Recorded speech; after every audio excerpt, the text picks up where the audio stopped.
Chapter 56. After bandaging his arm, Wang Wei started thinking about his next course of action. In fact, he was not too worried about his fight against Jisong. There are too many ways he could win this fight.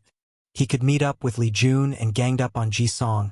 He could lay hundreds of traps and trick him into them. He could even use poison to weaken him. During the past years, Wang Wei had learned from his mother when to fight head-on and when to use wisdom to win a fight. The only reason he insisted on fighting with him head-on and one-to-one is because he wants to challenge his limits. The majority of people in the Spirit Road trial are regular mortals when it comes to strength.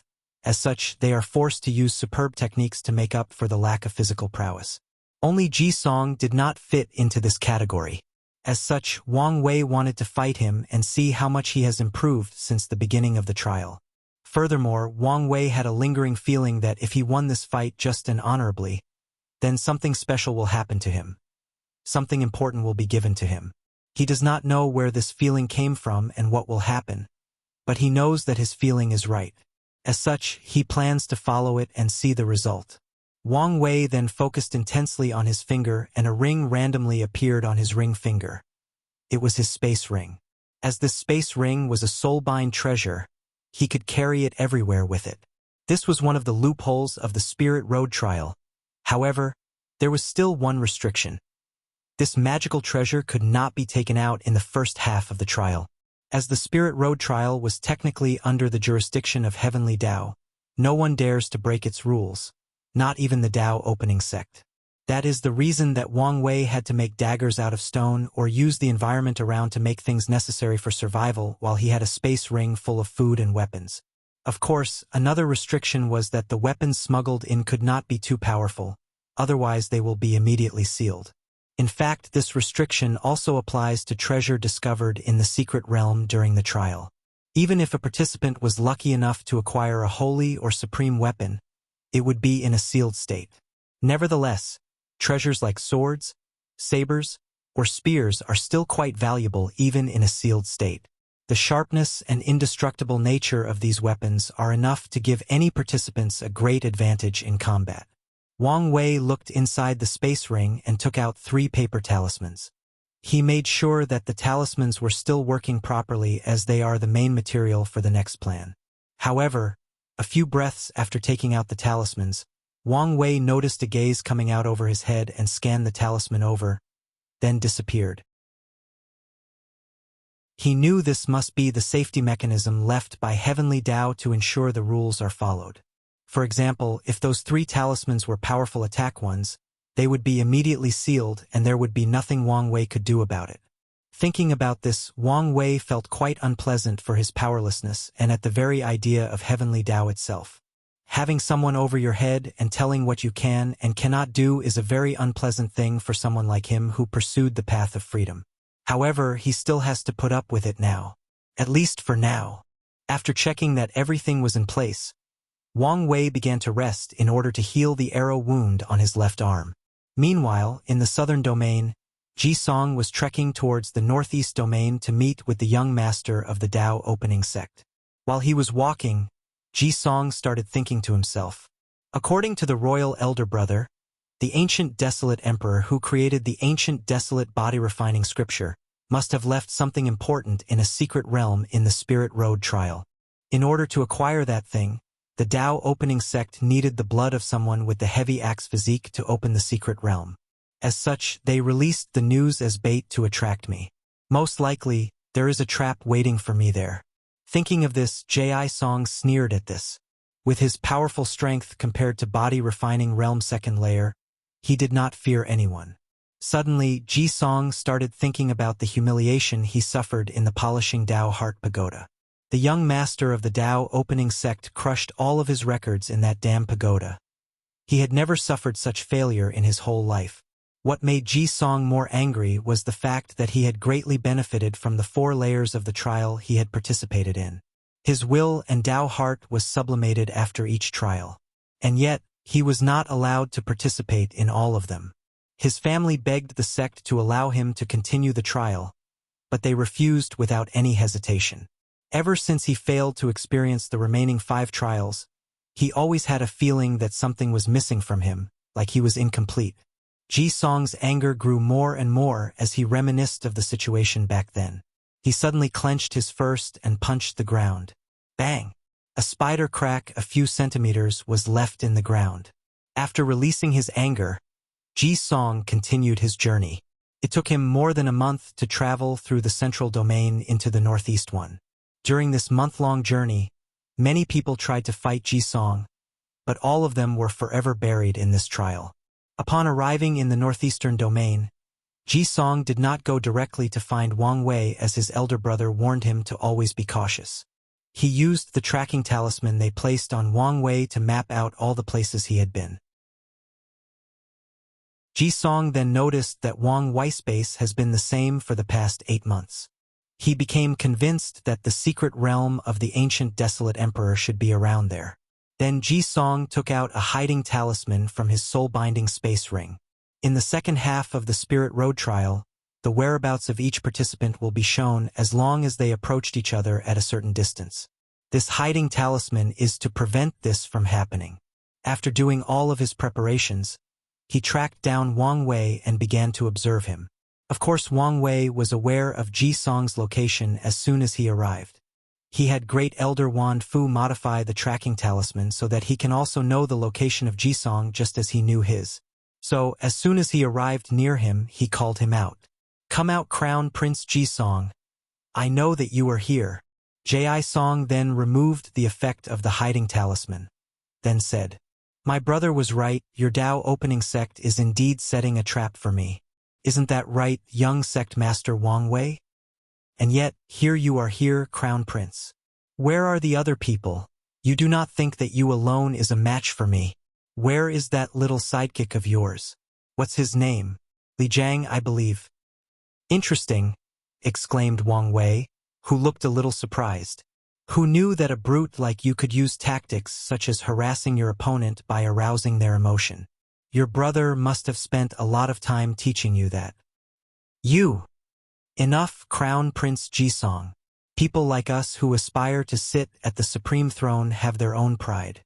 There is only me and you here. Let's get on with this fight." Ji Song tried to calm himself down. It's as Wang Wei said, the only thing that truly matters is the battle between the two of them.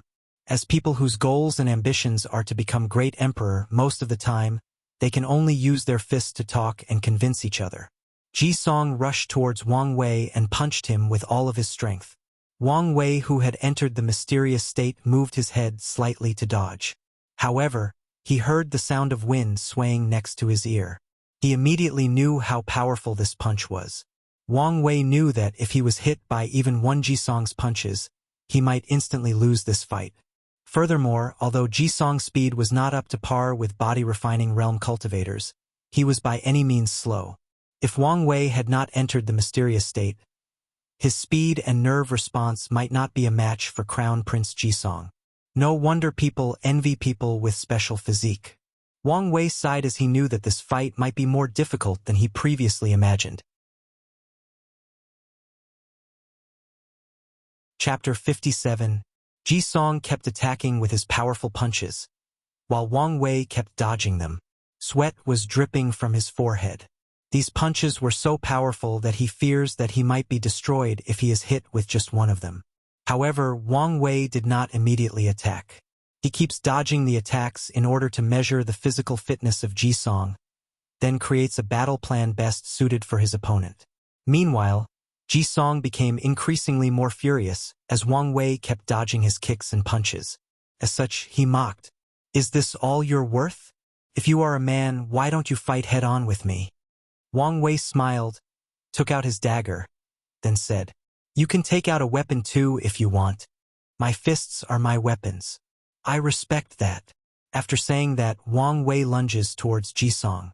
He ducked to evade a punch, then plunged his knife into Ji Song's abdomen. However, the knife did not do as much damage as he imagined. The Crown Prince's skin was strong and durable enough to negate much of the attack, and his iron-like muscle contracted to prevent the knife from going further in and doing more damage. You should know this was a knife made out of metals. Although the knife did not have any magical properties, it was still made of very durable metal as hard as iron. Wang Wei secretly cursed the heavy axe physique. This damn physique not only provides Ji Song with great strength, but also ridiculous defense. It was during these moments that Wang Wei became excited at the idea of cultivating the ancient desolate body-refining scripture, and being able to build himself a more powerful body than Ji Song in the near future. Despite the failure of his first attack, Wang Wei did not stop. He continues to evade the Crown Prince's attack while stabbing him or cutting him in different parts of his body. However, Ji Song always managed to evade fatal attacks to places like his eyes or brains. In fact, Wang Wei did not want to kill Ji Song, or to be precise, he could not kill him, otherwise this fight would have gone a different way. He needs to thoroughly study the Crown Prince in order to gain his own special physique. Wang Wei soon realizes that his current tactic was not working at all. He ponders whether to take out a holy or supreme tier magical weapon from his space ring. Although the magical abilities of the weapon will be immediately sealed, the sharpness was enough to pierce Ji Song's skin and injure him. However, Wang Wei soon gave up this idea. He knew that if he took out such a weapon, then Ji Song could just take out a holy or supreme tier weapon like armor. After all, he is also from a powerful emperor lineage. By doing something like this, their battle would become endless and meaningless. As such, Wang Wei decided to change tactics. Ji Song punched with a force of more than 3,000 jin, 1,500 kilograms. The punch hit a tree in the forest around them, destroying it and scattering it into thousands of little pieces. Wang Wei took advantage of this brief moment to stab Ji Song again, this time hitting the same spot of the previous one. This time around, the dagger entered deeper into his muscles, drawing out a few drops of blood. This tactic seemed to be working. With his newfound momentum, Wang Wei began to kite Ji Song, while stabbing him with his dagger repeatedly. With the mysterious state, he could always stab him in the same spot, over and over again, thus overlapping his attacks in the same place. This method allows Wang Wei to bypass the iron-like defense of Ji Song. A few minutes into the fight, Ji Song had countless wounds all over his body. Although these wounds are not too deep, they still hurt him enough to slowly bleed, thus also slowly draining his stamina. He knew that he cannot go on like this, so he tried something new. Ji Song concentrated all of his strength on his leg, then rushed toward Wang Wei with terrifying speed and threw a punch with all of his strength. Wang Wei's face immediately changed. The Crown Prince's speed was too fast for him to respond. He could hear the sound of the punch approaching. The fist got bigger and bigger as it approached his face. All of Wang Wei's senses started screaming danger. Wang Wei knew that he could not take this punch head-on, and he also did not have enough time to evade. As such, he decided to sacrifice his right arm. He placed his right arm in a defensive position and took the full force of the punch. Immediately afterward, Wang Wei heard the sound of his bones breaking, followed by a deep and intense pain. He did not scream but groaned. Then, he stomped on the ground to allow the remaining force of the punch to travel to the ground. After a few breaths, a bunch of cracks appear in the ground with Wang Wei at the center. He vomited a few mouthfuls of blood, then looked at his broken arm and ignored it. He then transferred his dagger to his left hand and continued to fight. The battle was not yet over. Ji Song has just used a lot of stamina in order to make such a rapid attack. His breathing became rapid and he perspired a lot. Wang Wei did not let him rest. He used the remaining left arm and continued to stab Ji Song repeatedly. Despite the pain from his broken arm, Wang Wei did not stop. Meanwhile, Ji Song's situation became increasingly worse with the passage of time. The adrenaline rush he had at the beginning of the fight has ended. All the wounds on his body started acting up. He was in great pain and even his vision became blurry. Ji Song knew that if this fight continued like this, he would definitely lose. As such, he wanted to make one last final blow to end everything once for a while. He rushed towards Wang Wei and threw a punch. When the young sect master dodged his attack and stabbed him again, Ji Song relaxed his muscles and allowed the dagger to go deep into his body. Wang Wei became shocked with the current unpredictable moment. Before he could react, Crown Prince Ji Song kicked him on his side with all of his strength. Wang Wei could hear the sound of ribs cracking as he flew away more than 20 meters. He crashed into more than 5 trees before falling into the ground. In just a few breaths, he could feel the bitter taste of blood mixed with dirt in his mouth. His ears start to ring and his vision becomes blurry. He coughed up a pile of blood mixed with a few pieces of internal organs. Wang Wei could tell that his spinal cord might be gravely injured. He bent his neck in a direction and saw 2 Jisongs in the ground like him trying to get up. It seemed that his injuries had finally gotten to him and he was about to pass out due to excessive blood loss. Wang Wei knew that this fight was not really over. Whoever gets up first will be the final victor. As such, he tried as hard as possible to get up, however, it was to no avail. In fact, the pain of his broken bones are nothing to Wang Wei. In the pagoda trial, he suffered much worse pain than this in the 18 levels of hell. However, the truth of the matter is, his body was not in the shape to function properly. Wang Wei did not care about this. If he orders his body to move, then it better listens to him. His body should follow his will, not the other way around. In fact, this is exactly what happens next. By his sheer will alone, Wang Wei managed to stand up. A broken spine and shattered rib cage would not stand in his way. He slowly walks towards Jisong, who was still trying to get up from the ground. It took a while for the 2 Jisongs to merge into one. When Wang Wei arrived in front of him, he said, "I win." Then, with his remaining functioning left arm, he repeatedly elbows Jisong's face until both their bodies were covered in each other's blood and the crown prince had passed out. Then Wang Wei sat on the ground breathing heavily. This was a hard-won battle. Suddenly, he felt something and looked behind him. The shadow of the young emperor finally completely materializes behind him. Wang Wei felt like his mind became more clear. He could feel the vast spirit qi dancing in the air. A bunch of information was instilled in his head. Wang Wei finally knew what the title Young Emperor represents and what benefit he can get. A young emperor is essentially a person with immense will and powerful Tao heart that is acknowledged by heavenly Tao as a person worthy to bear the heaven mandate. In order to have the title of Young Emperor, you must have a strong Tao heart and will at an early stage of cultivation.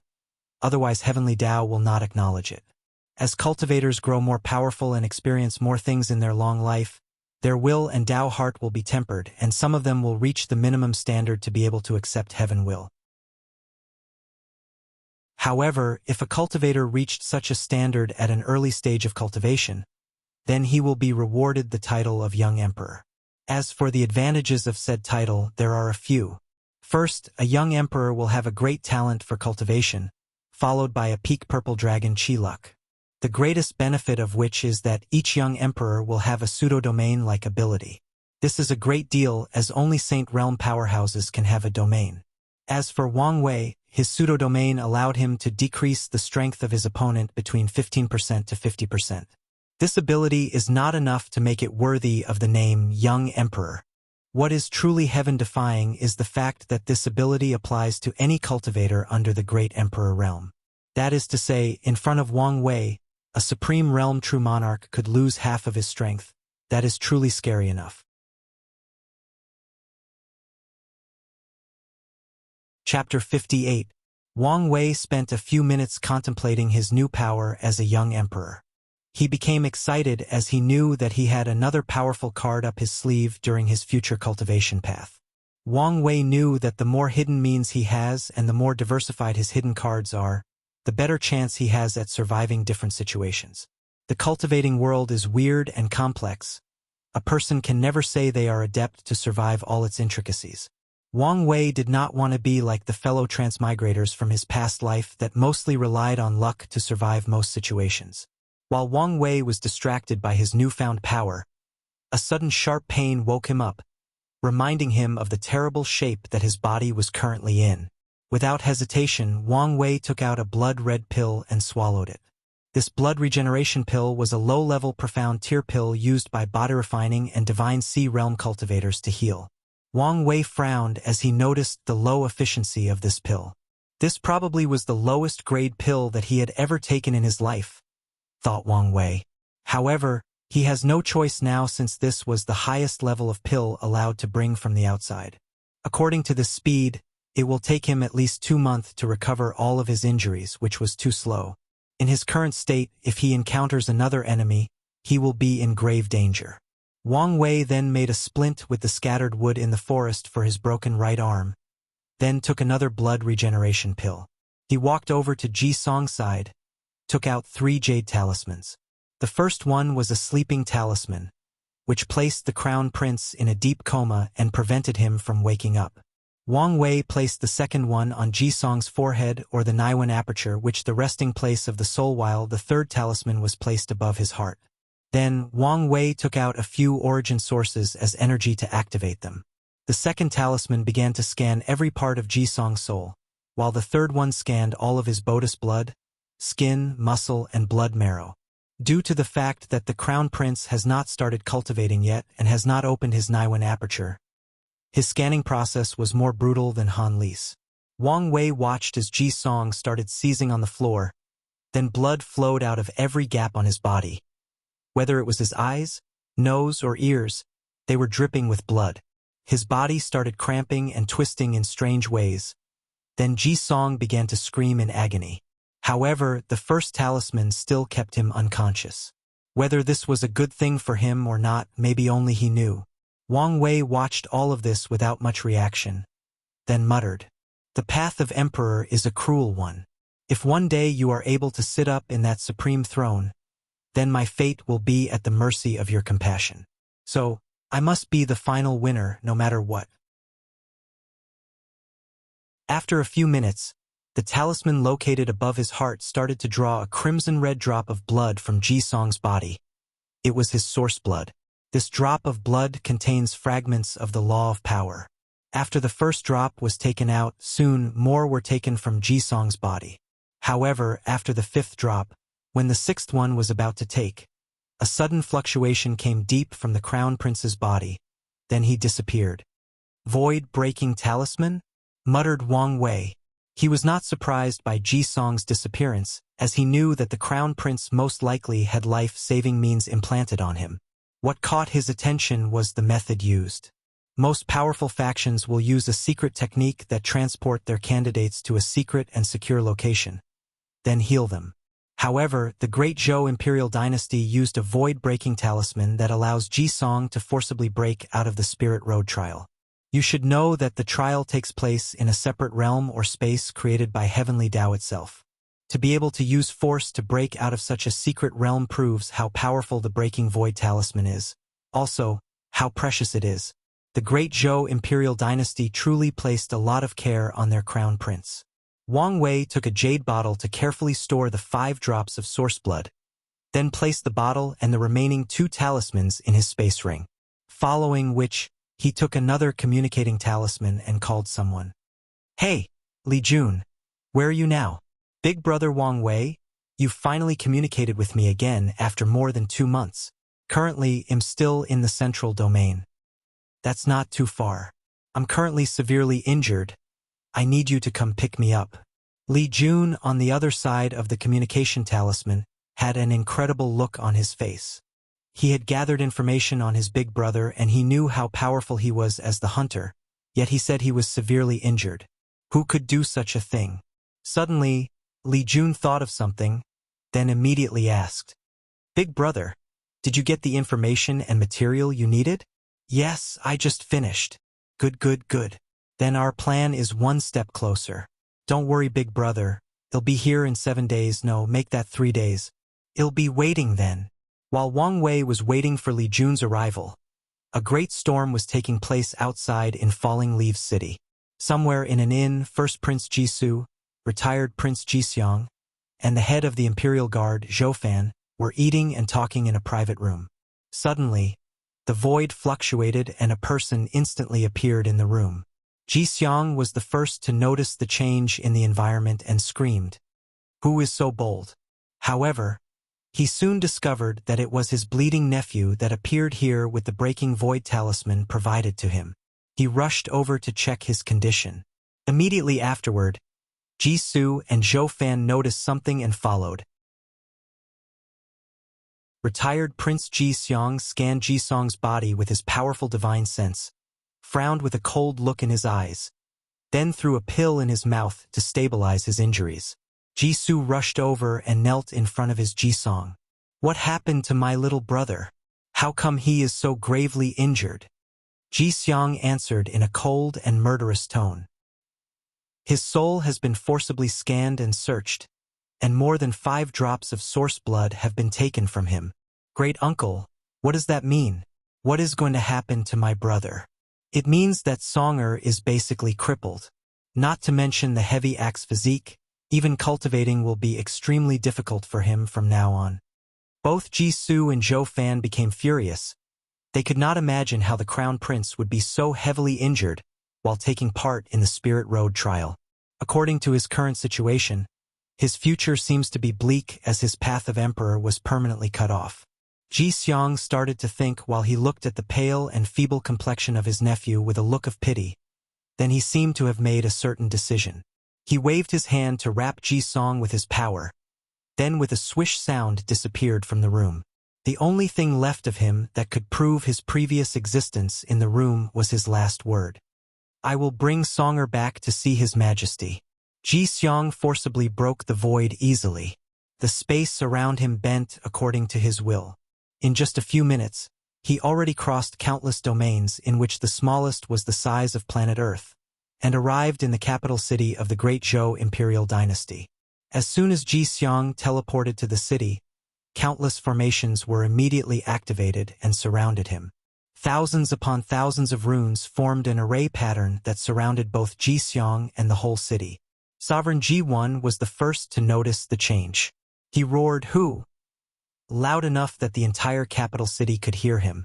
Ji Xiang, who immediately realized his fault, used his token talisman to notify the city formation of his identity.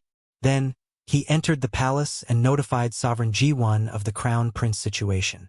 Looking at the current situation of his son, Sovereign Ji1 had a terrifying murderous aura around him. The murderous aura soon enveloped the entire palace. Then, the Qi Luck Dragon of the Great Zhou Imperial Dynasty seemed to have felt the murderous aura of its ruler.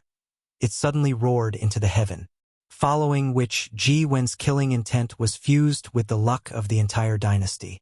All of the billions of citizens of the Great Zhou Dynasty scattered throughout countless domains suddenly felt an intense murderous aura covering them.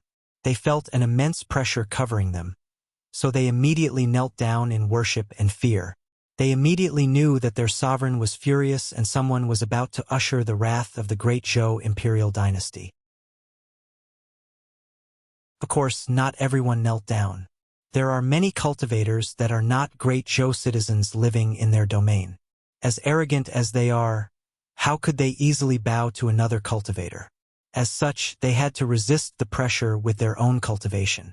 Meanwhile, in the Great Zhou Imperial Dynasty's royal palace, Sovereign Ji when suddenly asked, "Was it the Dao opening sect?"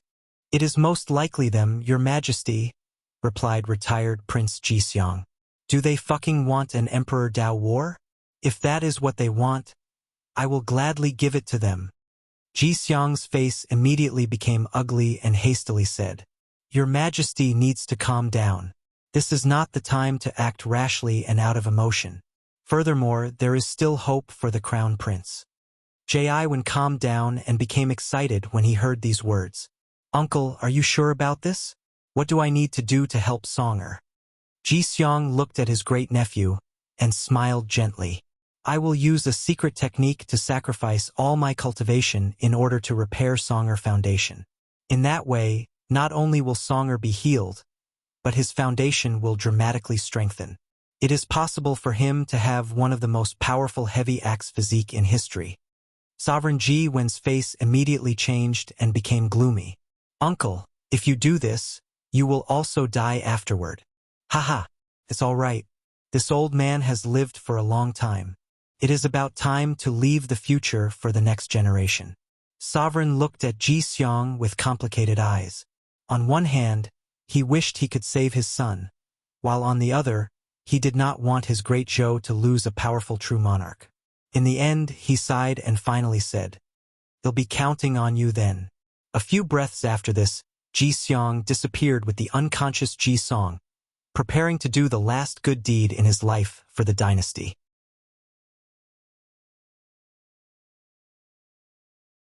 Chapter 59. Sovereign G1 was sitting on his throne with a gloomy look on his face, contemplating his next plan of action, when someone notified him of the arrival of the Prime Minister. With just one look, Zhao Yan could tell that His Highness was not in a good state. As such, he immediately inquired about what exactly happened. When he heard the whole story about Crown Prince Jisong's fate, he too was shocked and perplexed. As such, he asked, "So, what do you plan to do now, Your Majesty?" "I can tell you, Zhao Yan, the idea of an Emperor Dao War is currently reverberating in my mind right now." Upon hearing this, the Prime Minister's heart started accelerating. His palm became sweaty and his mouth seemed to be dry as if he was thirsty. As a powerful cultivator, how can he be thirsty? Despite all of his internal change, his face remains calm and his mind still sensible. He sighed, then replied, "I understand the anger you feel right now, Your Majesty, but you must calm down and think things through rationally. Zhao Yan, I know that an Emperor Dao War will involve our great Zhou imperial dynasty fighting to the death with the Dao opening sect until one of our lineage is completely destroyed. However, when I think about what they did to Songer, I just can't calm down." Prime Minister Zhao Yan took a deep breath to recollect himself, then continued. An Emperor Dao War would involve countless resources such as pills, weapons, and talismans. Then, all the cultivators whose lifespan was coming to an end and sealed themselves would awaken from their slumber. After which, even Emperor artifacts will be involved in the war. More importantly, even the sleeping immortal venerables will have to be awakened. An Emperor Dao War could eventually drag the entire myriad Emperor plane into war and countless slaughter. Prime Minister Zhao Yan started walking back and forth while thinking. "Your Majesty, the Dao opening sect is one of the oldest sects in the world. You can imagine how many powerhouses are secretly sealed in there. How deep are their foundations? Although the Emperor Enlightening Academy claimed to have a deeper foundation than them, we all know that it is actually not true." Sovereign Ji-Wen clenched his hand so hard that his throne, which is made of supreme tier material, started to deform a little. "I know all of this, Zhao Yan. I'm just a little unwilling." The Prime Minister sighed, then continued, "Your Majesty, based on recent events, we can tell that the Dao opening sect is willing to go to extreme lengths for this generation's Heaven Mandate battle. A few months ago, they even woke up one of their immortal venerable and almost destroyed the Heaven Mystery Pavilion. From the information that we gathered, they wanted something from the pavilion so badly that they were even willing to break the Immortal Avenue Pact and involve the Immortal Realm powerhouse in the world." Sovereign Ji-Wen also sighed as he understood the Prime Minister's meaning. The Dao opening sect can easily break the Immortal Avenue Pact. They will also not hesitate to start an Emperor Dao War. And with the deep and unfathomable foundation, they will most likely be the final winner. Although unwilling, Sovereign Ji-Wen knew that he had to swallow this bad breath. While Sovereign Ji-Wen was lamenting his helplessness as a ruler, First Prince Ji-Su and Imperial Guard leader Zhou Fan walked into the hall. Immediately after entering the hall, Zhou Fan knelt on one knee and said, "Your Majesty, as long as you order, I will lead our army in a crusade against the damn Dao opening sect." After saying this, he gave a slight look toward Ji-Su. Noticing the strange behavior of Zhou Fan, Ji-Wen could already guess what happened. He looked at his oldest son and said, "Suer, you did the right thing not to let Zhou Fan attack the Dao opening sect in Falling Leaf City. Now it is not time for war." Ji-Wen then looked at the unwilling Imperial Guard leader and said, "You do not need to be angry. Crown Prince Jisong will be fine." After saying this, Sovereign Ji-Wen dismissed everyone else without much explanation and headed deep in the royal family tomb to wait for his son's return after experiencing nirvana. Meanwhile, in the Spirit Road trial, 3 days went by smoothly. Wang Wei, who was waiting, heard the sound of animals galloping. When he exited his little wooden house, he saw Li Jun and a bunch of people riding a bunch of weird four-legged animals. These animals seemed to be the combination of horses and bulls. They had legs like horses, 2 horns, and a robust body. Wang Wei frowned when he saw all of these people. He then used the communication talisman to warn Li Jun to stop at a certain distance so that they are not harmed by all the traps laid around the base camp, then told him how to navigate through the traps safely. After successfully stopping at an appropriate distance and finally personally meeting with Wang Wei, Ji Jun rushed over and asked, "Big brother, how are you doing now?" "I'm fine. Well, I'll live. Why did you bring so many subordinates?" Li Jun seemed to be aware of something, then answered promptly, "You do not need to worry, big brother. I have experienced life and death with these people. Additionally, I have used what you have taught me and used benefits to tie us together as a group. I promised them that they can all enter our sect after the trial." "Well, that's good." Wang Wei patted his shoulder, then continued, "Do you have any healing pills from any secret realms?" Li Jun then searched his space ring and took out a few pills. "I have a few low-grade earth-tier bone connecting pills. All the other ones are too powerful for us to take." "Well, this should do. With this pill, I can heal my injuries in just half a month." After this, Wang Wei began to properly heal under the protection of Li Jun and his subordinate, while chatting with him of his experience the past 8 months. Wang Wei knew that Li Jun was transported in the central domain and had his own subordinate. Unlike him, who became a solo player, Li Jun decided to build a reliable team. However, he did not know the exact experience of his little brother. In fact, Li Jun's experience was actually quite simple and straightforward. After entering the Spirit Road trial, he fought a bunch of participants. However, instead of killing them, he asked them to surrender to him. He accepted those who did and killed the ones that refused. After teaching his subordinate proper teamwork, he started to spread his prestige throughout the central domain. Then, in the second half of the trial, he occupied one of the newly opened cities. As a city lord, Li Jun organized trade of various items such as food, weapons, pills, and even cultivating techniques. Although the participants cannot cultivate during the trial, many of them who are of low background used this opportunity to find better cultivation methods for the future. In general, Li Jun's stay in the trial was actually quite moist. Of course, he did not do all of these for no reason. Li Jun knew that the sect was training him to be a powerful general that could pave the way for Wang Wei's path of emperor. In order to be prepared for the future, he started training troops and also learned how to be a good leader or commander. Li Jun knew that his big brother was extremely talented and wise. As such, as he grows more powerful, many people will want to follow him and be the vanguard to his army. If he is not able to keep up with his big brother's step, although he knew that he would not be replaced on account of their brotherhood, his position will become quite awkward. Furthermore, his big brother might not say anything about him if he cannot keep up, but the sect will have no such scruples. The motto of the Tao opening sect has always been that they do not raise waste. Soon 7 days passed. Wang Wei had removed the stint on his arm and was doing some light exercise with his hand. In just a few days, his broken arm had already healed, and his ribs were already grown and reconnected. The only trouble left was his injured spine, which will take some time to heal. While Wang Wei was doing a punching routine, Li Jun ran towards him with some information. "Big brother, do you remember the guy you told me to look out for?" Wang Wei was briefly confused before he realized that Li Jun was talking about the kid he met in Falling Leaves City that made his Chi dragon act weird.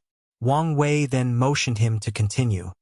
"Well, we found him in the eastern domain through the tracking talisman you placed on him. After which, just like you asked, we secretly tracked him. Just now, I received the information that this kid was lucky enough to enter a secret realm." Wang Wei's eyes immediately lit up. The lucky encounter of that kid is probably the reason that his luck dragon was acting so weird. He must have gotten something that is very useful to me, thought Wang Wei. Where is he now? My subordinates have subdued him and are bringing him here. They should arrive in just a few days. Good, muttered Wang Wei. He was truly looking forward to what kind of opportunity this kid will bring with him. As a person with a noble background, there are a few things that can bring him a true sense of excitement.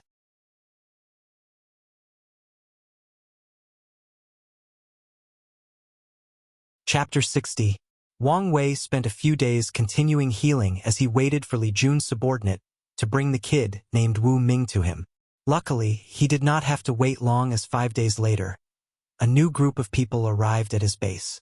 What surprised Wang Wei was the fact that the leader of this group was actually Yan Liling, the niece of great elder Yan Mei. Wang Wei then gave Li Jun a weird look, who then proceeded to smile wryly without saying anything.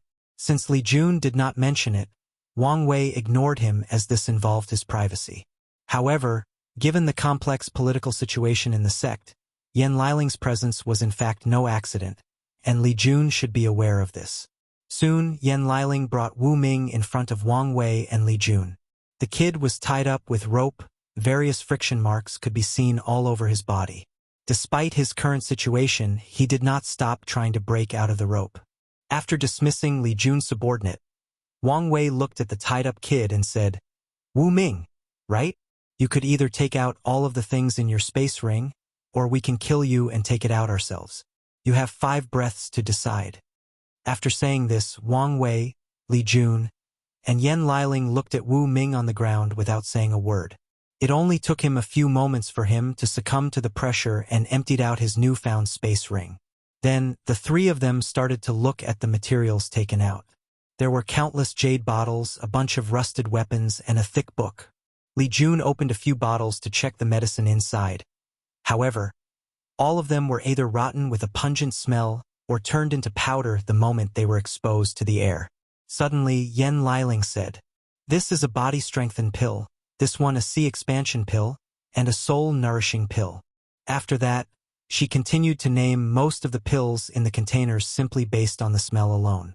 Wang Wei frowned as he had never heard of these pills, as did Li Jun, so he asked, "Liling, what kind of pills are these?" The majority of these pills are very old and are in fact prototypes of current pills such as the Blood Qi pill or the Divine Sea Expansion pill. And the recipe for some of these pills have been lost for countless years. Wang Wei noticed how these 2 people were talking so intimately and casually as if they had known each other for many years. He just gave them a look, then proceeded to check the weapons. All of these weapons no longer have any spiritual energy in them, and the metals have been corroded by the passage of time. Moreover, the refining seemed very rough and did not use the full potential of all the materials. Li Jun and Yan Liling walked over to check the weapons on the ground. The 3 of them seemed to have forgotten poor Wu Ming. "How long have these things existed?" asked Li Jun. Wang Wei picked up the book and responded, "Let us find out." Wang Wei then opened the first page. The first thing he noticed was the fact the font of the book was extremely small despite the thickness of the book. Li Jun suddenly said, "Ancient scripts? This has never been my strong point. Throughout the history of the world, the language has gone through many revisions. As such, there are countless variations of it. Of course, there is one exception, that is the Tao text. This language is used by cultivators when creating cultivation techniques or methods in order to properly explain the profound meanings or laws contained in them.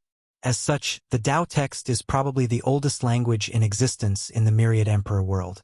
As part of their aristocratic education, both Wang Wei, Li Jun, and Yan Liling had to learn all kinds of language as a child.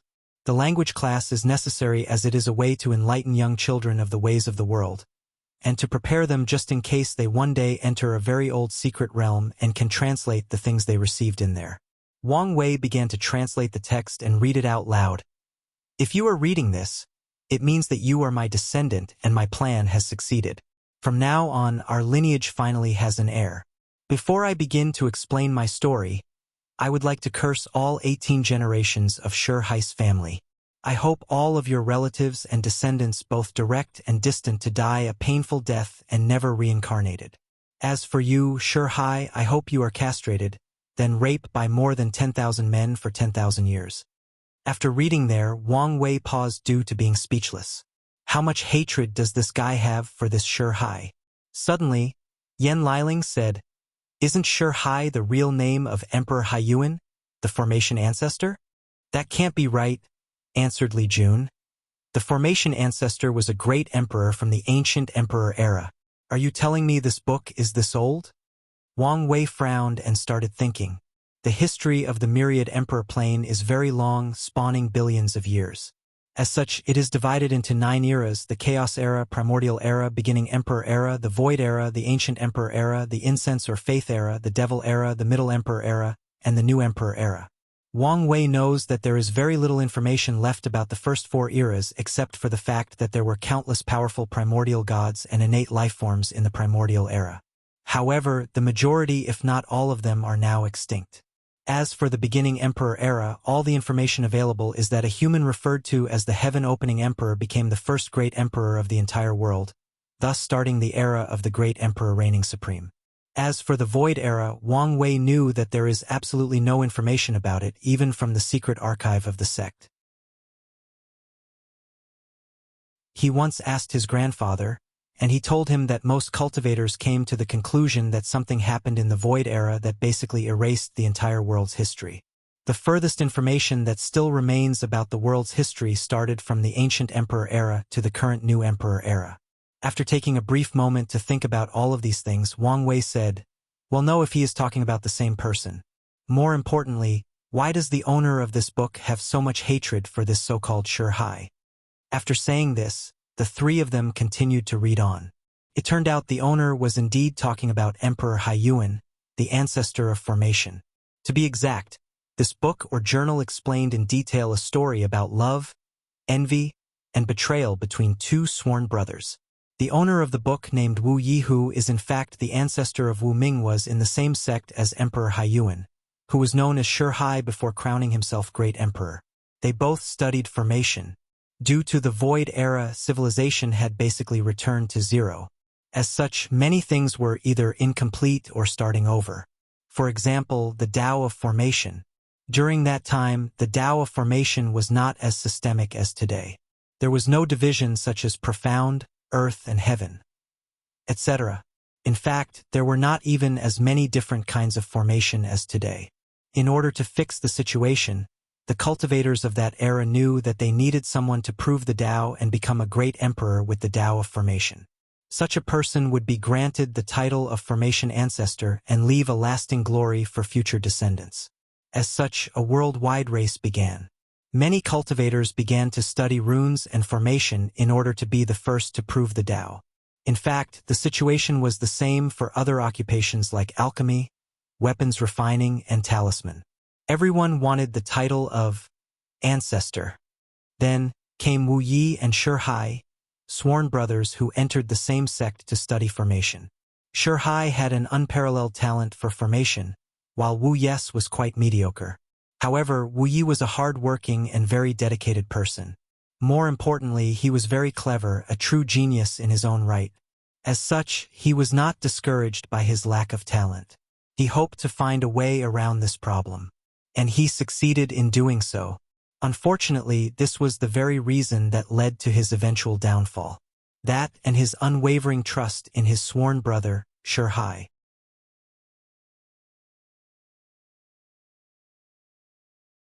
Chapter 61. In order to understand the difference and struggle between Wu Yi and Shi Hai, one must understand how formation works and how talent is distinguished for special occupations like formation or talisman. Formation is essentially using the environment like mountain, rivers, location, or feng shui to borrow or levy the mighty power of heaven and earth. In the early stage of cultivation, formation masters required to use formation flags and origin stone as energy. However, as they grow more powerful, they will slowly abandon exterior aids, even the environment, and use their cultivation to instantly set up formation. When it comes to talent, formation masters need to have great calculating abilities to be able to scan and map out the environment. Then, they will need a powerful and sensible soul to be able to engrave the divine runes that make up formations. According to the archaic book in Wang Wei's hand, Shi Hai had a very high affinity with runes. As such, he could easily memorize them and understand them. Additionally, he had a powerful soul that allowed him to carve out any runes, no matter how fine and detailed they were. Wang Wei turned the page and continued reading. That damn Shi Hai had a truly heaven-defying talent. Our master always complimented him and compared him to me. At that time, although I always envied him a little, I was happy for him as he was my sworn brother. After all, we came from the same village and grew up as neighbors. Despite my lack of soul power for carving runes, my perception and understanding of runes was not worse than his. So, I did not give up on my path studying formation. I always believed that I might be able to find a way to fix or make up for my talent in the soul department. And I succeeded. One day, suddenly I thought, why should I only use the soul to carve out runes? Why couldn't I use my body as a source instead? Upon reading here, all three of Li Jun, Yan Liling, and Wu Ming were shocked. If what Wu Yi wrote in the journal is true, this man has managed to revolutionize the Tao of formation. Just this idea is enough to bring about a new glorious era for cultivators who practice the Tao of formation. Wang Wei was the only one who did not have much change. As a transmigrator, he has read too many of these things from the novels in his past. Compared with the brainhole or imagination that the authors in his past life came up with, Wu Ye's idea is nothing. In fact, Wang Wei still admires him. Although the myriad emperor plane has a history spanning billions of years and has created a terrifying civilization, the inherent thinking of the people in this world is actually fixed or linear. As their culture ingrained in them the idea of respecting the ancestors, respecting the sages that came before, the thinking of most people became in fact restraint. As long as someone talks about an idea that does not fit with the predecessors, two things will likely happen to them. One, they will be labeled as heretic and destroyed by the masses. Or they will become unparalleled geniuses that bring prosperity to the whole world. The former being the most likely scenario. This is another reason that great emperors are venerated in this world, because no one dares to question them when they decide to improve or contradict the beliefs and ideas of their predecessors. In essence, every great emperor has the ability to become a pathfinder for the entire myriad emperor plane. And the majority of them do so. After waiting for the other people to calm down, Wang Wei continued to translate and read the journal out loud. In fact, the person who was most happy about this situation is Wu Ming. His Wu family is only a small family in the southern vermilion bird continent whose highest cultivator was in the void-shattered realm. If he had taken this journal back to the family, it would take them years to find a way to learn the ancient scripts and translate it. But now, he can learn the content of the book and memorize it. Although his current life and death is unknown, he still has a hint of hope due to the fact that these people did not immediately kill him. With the secret help of the master and a few junior brothers, I have successfully developed a method that allows me to engrave runes on my body, then blend in with heaven and earth to use stamina to replace soul power when arranging formations. This method not only made up for my lack of talent in soul power, but it also dramatically increased my affinity for runes. When I blended into heaven and earth, I entered an entire world made only of runes. From the soil in the ground, to the trees in the forest, to the blowing wind in the air, everything was made of runes. It was truly magical. However, my happiness did not last long. Shurhai invited me to a secret realm and told me he may have found something that is helpful to my research. Then, he betrayed me. He tricked me into a formation he set up to completely annihilate both my body and soul. All four of them had somewhat of a surprised look on their faces. Although they knew that Emperor Haiyuan had done something terrible to Wu Yi that fermented such terrible hatred, they are still a little shocked by the revelation. In this world, great emperors are usually glorified as supreme beings that are above all mundane things, including ugly human emotions such as betrayal. Now, seeing the ugly side of one such great emperor as the formation ancestor, it is indeed quite the shocking thing. Wang Wei sighed, then said, "In the end, even a great emperor is a humble human being. It cannot escape the 7 emotions and 6 desires." After saying this, Wang Wei lost a little of awe for all great emperors. He realized that, in the end, great emperor is essentially just a cultivating realm that only few people have the opportunity to reach in their lifetime. Nothing more and nothing less. The other 3 people felt the sudden change in Wang Wei, however, they could not pinpoint where the change came from. As such, they continued to listen to him translating the journal. I should have noticed something wrong before. When I was creating my new method with the master, Shurhai instantly became more cold and distant. I thought that he was under pressure as the successor of the sect, but now it seemed that I was wrong. Before he activated that formation, I asked him the reason he betrayed me. He told me that he cannot get used to his master constantly praising me as a great genius that will bring a glorious era for the Tao of formation. he went on a 5 minutes rant about how he will acquire the title of Formation Ancestor and his Tao will become the orthodox way, while mine will be forever labeled as heretics. Luckily for me, my newly created formation rune body not only provided me with matchless talent for formation, but also provided me with a great life-saving method by blending into the surroundings and pretending that I'm dead. Although I survived Shurhai's formation, I can feel that I do not have long to live. I do not fear death. I fear that my legacy will be lost or destroyed. It is very likely that Shurhai will become a great emperor. So, I must find a way for my future descendants to inherit my Tao, then eventually complete it and surpass me. After reading the journal, Wang Wei realized that the rest of the book contained the way to cultivate the formation rune body. Suddenly an idea popped up in Wang Wei's head. One of the abilities of this technique is to blend in with heaven and earth through runes engraved in the body. If he changed the runes, then he can make so that he can instead blend in with the fragment of law that his special physique requires. In doing so, he will greatly increase his chance in succeeding to acquire a special physique. This method was tailored for him. No wonder his Qi Luck Dragon acted weird when he saw Wu Ming in Falling Leaves City. Suddenly, Li Jun asked, "Are we in trouble for knowing the dirty past of a great emperor? What if Emperor Haiyuan comes to trouble us?" Wang Wei gave him a weird look. "You do not need to worry about such things. Who knows where Emperor Haiyuan is now after such a long time? Furthermore, our Tao opening sect has more powerful emperors than him." "Li Jun, stop asking stupid question," said Yan Liling after giving him a fierce look. Then she looked toward Wang Wei and asks, "Big brother Wang Wei, what do we do with Wu Ming?" After saying this, all three of them placed their gaze towards the still tied-up Wu Ming, pondering what fate to bestow on him.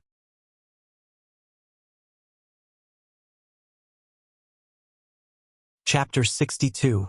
In the first place, Wang Wei did not plan to kill Wu Ming. Although he is the kind of person that can do anything for his goal, he still knows gratitude and has a somewhat moral bottom line. Furthermore, Wang Wei is the kind of person that knows when to repay his karma. The formation rune body method is of great help to his future plan. He would never be able to acquire it without the help of Wu Ming. After pondering for a few moments, Wang Wei took 2 jade talismans from his space ring.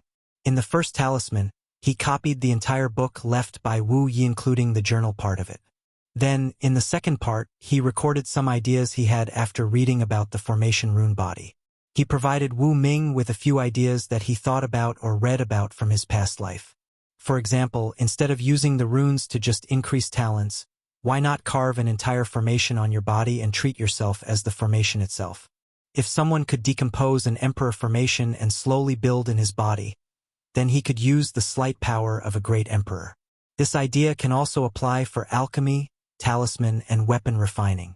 Used the body as a pill, talisman, or weapon and successfully refined it. Another idea is to try to replace the entire body into runes, whether it is the skin, blood, muscle, etc.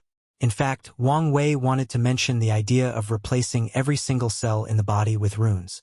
However, he did not know how to explain the concept of cells to Wu Ming, so he did not mention it.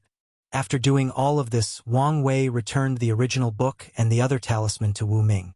Then, he said, "I'm returning the book to you, and this talisman is my reward to you for acquiring your family inheritance." After receiving the book and talisman from Wang Wei, Wu Ming was indeed a little shocked. He did not expect that not only did these people not harm him, but they even rewarded him. Wu Ming concentrated very hard in order to read what was in the talisman. Then, he looked at Wang Wei with incredible eyes.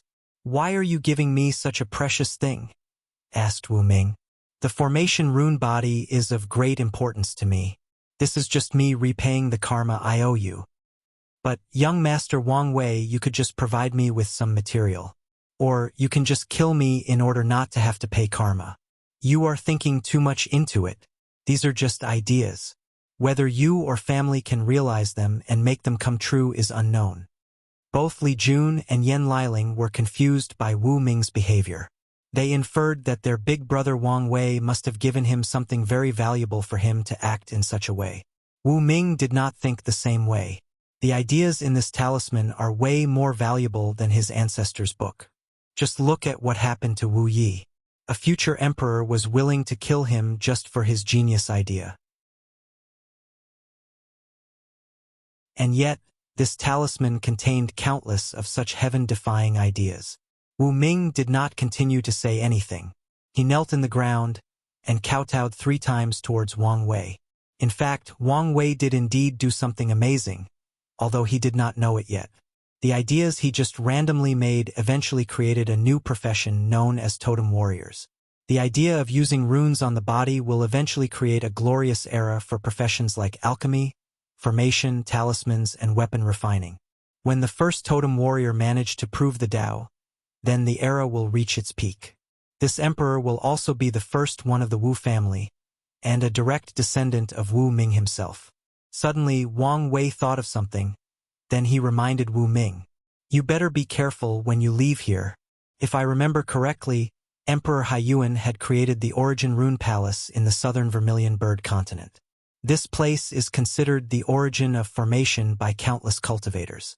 Although they only have a total of 2 emperors including Emperor Haiyuan, the status of the Origin Rune Palace is very noble throughout the world. According to your ancestor's journal, his master and a few other disciples should be aware of how to cultivate the formation rune body. Yet, this method has never appeared in the cultivating world. As such, you can imagine their fate and what length Emperor Haiyuan went to ensure that this method did not appear in the world." Upon hearing this, Wu Ming's face became increasingly ugly. Then he started shaking with cold sweat sliding down his back. His family is just one of countless low-level families in the southern continent. Although they can walk sideways in the city they live in, that is because there are no other powerful factions competing with them. If they were to offend such big people as the Origin Rune Palace, they would be instantly destroyed without the ability to fight back. "What should I do then?" asked Wu Ming with trepidation. Everyone looked at each other while shaking their heads. Yan Liling then suggested, "It's better to enter a powerful emperor lineage that focuses on formation. This way not only could they protect you, they can also provide you with the resources to develop and grow. It's better not to easily reveal or mention the formation rune body method," added Li Jun, "or better yet, wait until you reach a certain cultivation level before bringing it out to get the support of the sect you choose to enter." In fact, they could invite him to the Tao opening sect. However, their sect was not really focused on formation, although they still have many grandmasters in these fields. Furthermore, Wang Wei believed that Wu Ming's appearance would shake the water in the southern continent. Wang Wei hoped that there was a fight between the Orthodox Way and the Rune Body Way in the southern continent and reached the point that they could not properly train a heaven chosen for this generation's heaven mandate battle. Of course, there is the possibility that this method backfired and their constant infighting creates a truly powerful genius that rises through countless slaughter. If that becomes the case, Wang Wei just has to accept it. Anyway, he did not fear any challenge. After saying everything that needed to be said, Wu Ming separated with the rest of the group. Meanwhile, all of 3 of them waited for the Spirit Road trial to come to an end. All of them had accomplished their objectives for coming in. Wang Wei's purpose was to train himself and research Jisong's physique. Li Jun's goals were to also train himself both his fighting prowess and commanding ability and to plunder luck. His Chi Dragon finally changed from red to deep purple. Heaven knows how many people he killed to do such a feat. As for Yan Liling, only herself knew what her objectives were. While the gang of 3 were chilling and waiting for the time of exit, Du Bo, the devil cultivator from the Beating Heart cult, was currently in a very difficult situation. He was limping while running away. One of his arms was missing, while the other had many deep cuts on them. His clothes were tattered, his hair disheveled, and his complexion pale. More importantly, someone was tracking and hunting him. "Jian Wushuang, why do you keep following me? I have not offended you," screamed Du Bo out loud. "You should never have killed my big brother and eaten his heart," said a deep and powerful voice. Then a teenager holding a sword walked behind Du Bo. Just by looking at him, you feel like you are looking at a sharp and upright sword. He was more than 1.7 meters tall, had what one would call a sword eyebrow, and he always walked straight. Although he was not overtly handsome, He had deep and profound eyes that could cut through anything. In essence, Jian Wushuang was an unpolished sword. After finishing this sentence, Jian Wushuang immediately plunged his word into Du Bo's heart, trying to kill him. Unfortunately, he did not succeed. Right after his sword pierced Du Bo's heart, an unknown power manifested and blocked the sword from going further in. Then, a spatial fluctuation came from Du Bo's body and transported him into another safe region to recuperate. Before leaving though, he yelled, "You wait for me, Jian Wushuang. My beating heart cult will track you and your family from the lower plane and annihilate all 9 generations of your clan." Soon after saying this, Du Bo was transported from the eastern domain all the way to the western one, while passing through the central domain. Then, he plunged deep under the earth where he entered a state similar to hibernation in order to heal himself. Meanwhile, Jian Wushuang was frowning while thinking about Du Bo's last word. He did not expect this guy's status was high enough to have a life-saving method secretly implanted on him. Before coming to this trial, his family had warned him not to offend the emperor lineages in the upper realm. However, anger got the better of him when he saw his sworn big brother lying in a puddle of blood with his heart missing. Jian Wushuang started thinking about a solution to his problem. Then, he realized he was thinking too much. As long as he became the first in the Spirit Road trial, then got noticed and accepted by an emperor lineage, then everything will be fine. This was his original plan in the first place. With his talent, he has a high chance of succeeding. By then, the beating heart cult will not be a problem. Even his family might have a chance to migrate to the upper realm. After thinking about this, Jian Wushuang started hunting more fiercely, thus bringing a reign of terror in the eastern domain. Soon, more than 4 months passed by, the Spirit Road trial had ended. Wang Wei and all the surviving participants were then sent out of the trial.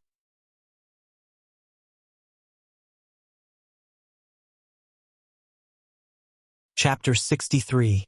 After exiting the Spirit Road trial, Wang Wei felt a sense of relief. In the past year, his nerves have always been tense. He always had one eye open when he slept in order to prevent any sneak attacks. Even when Li Jun's subordinate appeared, he did not let his guard down. Soon, Wang Wei, Yan Liling, Li Jun, and his subordinate found the people of the Dao opening sect waiting for them. Great Elder Wang Fu strode over to greet them. He looked at the long disheveled black hair of Wang Wei, then took notice of all the scars on his body. Then he said with a wry smile, "It's good that you are back safely, young master. However, Sect Madam will not be happy to see you in your current situation." Wang Wei also smiled wryly. He knew of the overprotective nature of his mother. If it was up to her, she would lock him inside the sect and never allow him to take a single step outside. After a brief conversation, Wang Fu also looked over at Li Jun and Yan Liling. He could also notice the subtle relationship between these two, but he did not say anything. More importantly, what he cared about most was the fact Li Jun has greatly increased his chi luck. As a Saint Realm cultivator, of course Wang Fu has a way to see illusory kinds of things such as luck. Although this ability is not as detailed and easy to use as Wang Wei, it can still get the work done. As for Li Jun's subordinate, he did not mention them. While Wang Fu was talking to the group, both Wang Ju and True Monarch Yan Chen arrived and joined the conversation. Suddenly, a great commotion arose not far from the Dao opening sect. When they turned around to see what had happened, Wang Wei noticed that the devil cultivator and his entourage had surrounded someone else. "That's him, cult elder, that's the kid that almost killed me," said Du Bo to a very ugly old man with red skin and red eyes. The red-eyed old man looked at the sword eyebrow-like teenager, then said, "Boy, are you Jian Wushuang? A lowly person like you dares to injure the cult leader's son. Do you think that our beating heart cult is easy to bully?" Jian Wushuang's face became increasingly ugly as he heard the insults said towards him. He wanted to do something, but he was powerless. He looked in different directions hoping that some sect or faction would stand up for him, but no one did. They just stood there like they're watching an interesting show. Jian Wushuang clenched his teeth and hands. His eyes became red and his breathing heavy. In fact, Jian Wushuang did not fear death. As a swordsman, dying is a common thing for him. However, He fears that his family will be implicated due to his actions and ends up being destroyed. At the moment that Jian Wushuang was about to lose hope, suddenly a space crack emerged on top of everyone watching. Then a handsome young man wearing white robe emerged, a beautiful sword engraved with lotus pattern hanging on his side. His long hair tied loosely with a white ribbon danced in the air with the wind. He looked cool and was quite pleasing to the eye. As soon as he appeared, he scanned all the people on the ground. His eyes could pierce the heart and soul of anyone he looked at, like a peerless sword unsheathed for the very first time. Then his gaze slightly paused on Wang Wei before continuing until he stopped on Jian Wushuang. Then said, "It seemed that my feelings originated from you." Then he used his divine sense to scan Jian Wushuang's body. His eyes light up after finishing. "Innate sword bone? Excellent. Boy, what is your name?" "Senior, my name is Jian Wushuang." "Surname Jian? That's the same as me. It seemed that we were destined to meet." "Boy, do you want to be my direct disciple?" Jian Wushuang wanted to accept immediately, but considering his current situation, he did not want to involve the person and get him hurt. So he hesitated. The white robe sword-wielding young man noticed the hesitation of Jian Wushuang. He looked around and managed to piece together the whole situation. So, he looked toward the red-eyed old man and said, "Jian Wushuang is now part of my sword-casting villa. So, old man take your ugly face back to the beating heart cult." Cult elder H's face became more ugly upon hearing these words. As such, he shouted, "Damn you, Jian! Don't think that just because your sword-casting villa has 6 great emperors that our beating heart cult is afraid of you. This kid has severely injured the cult master's only son. He must die today." Upon hearing this, Jian Wushuang was shocked. He did not expect the person who wanted to accept him as a disciple was actually from such a powerful emperor lineage. Maybe he will be safe today. Jian Yi looked at Dua and shook his head.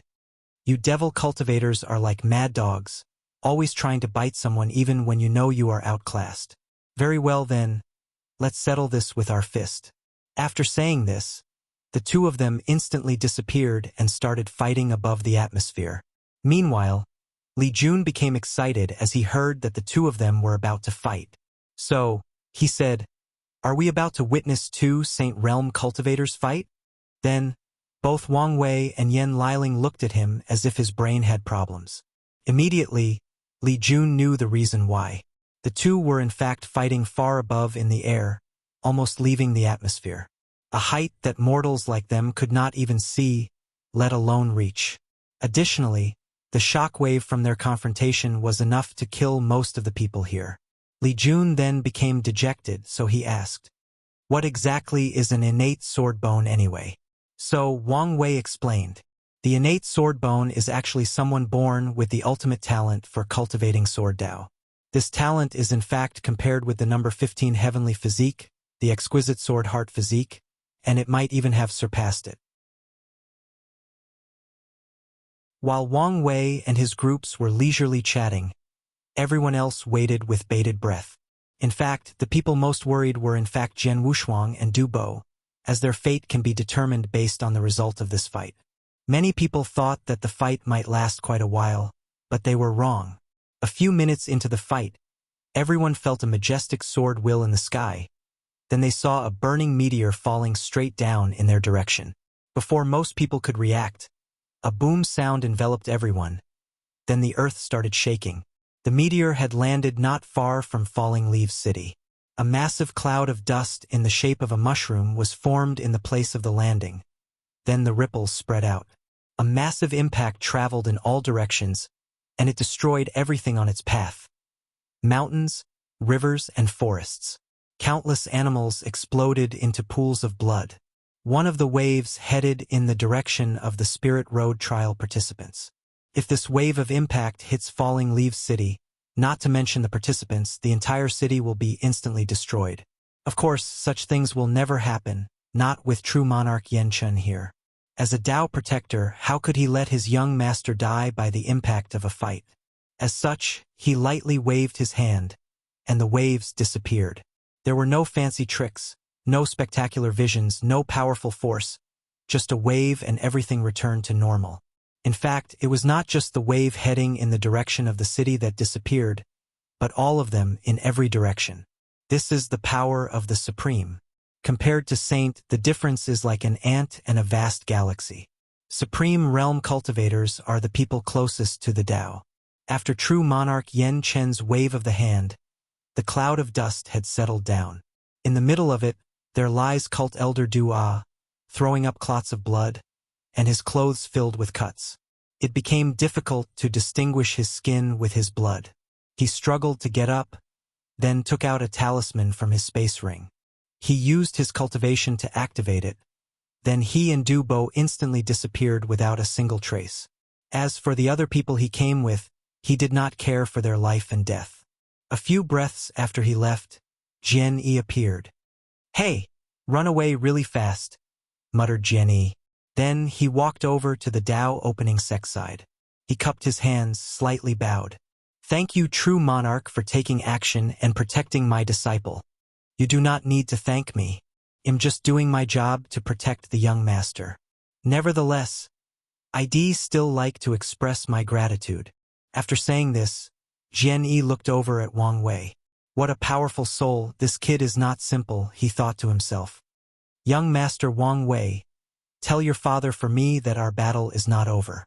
One day, either me or my apprentice will avenge the shame of that year." While saying this, Wang Wei noticed a trace of shame and sadness in Jian Yi's eyes. Wang Wei saluted him and said, "Senior Jian Yi, I will tell him when I return to the sect." Jian Yi nodded, then wrapped Jian Wushuang with his origin essence, opened a space crack and left toward the Azure Dragon Eastern Continent to return to the sword-casting villa.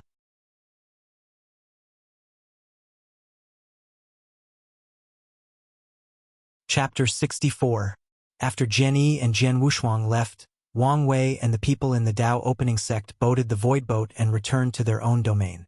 The journey back took longer as Wang Wei asked Great Elder Wang Fu to drive slowly instead of using the teleportation formation. Wang Wei spent all of his years inside of the sect without knowing what the outside world looks like. And when he returns, he will immediately start cultivating and won't have much time to leisurely sway about.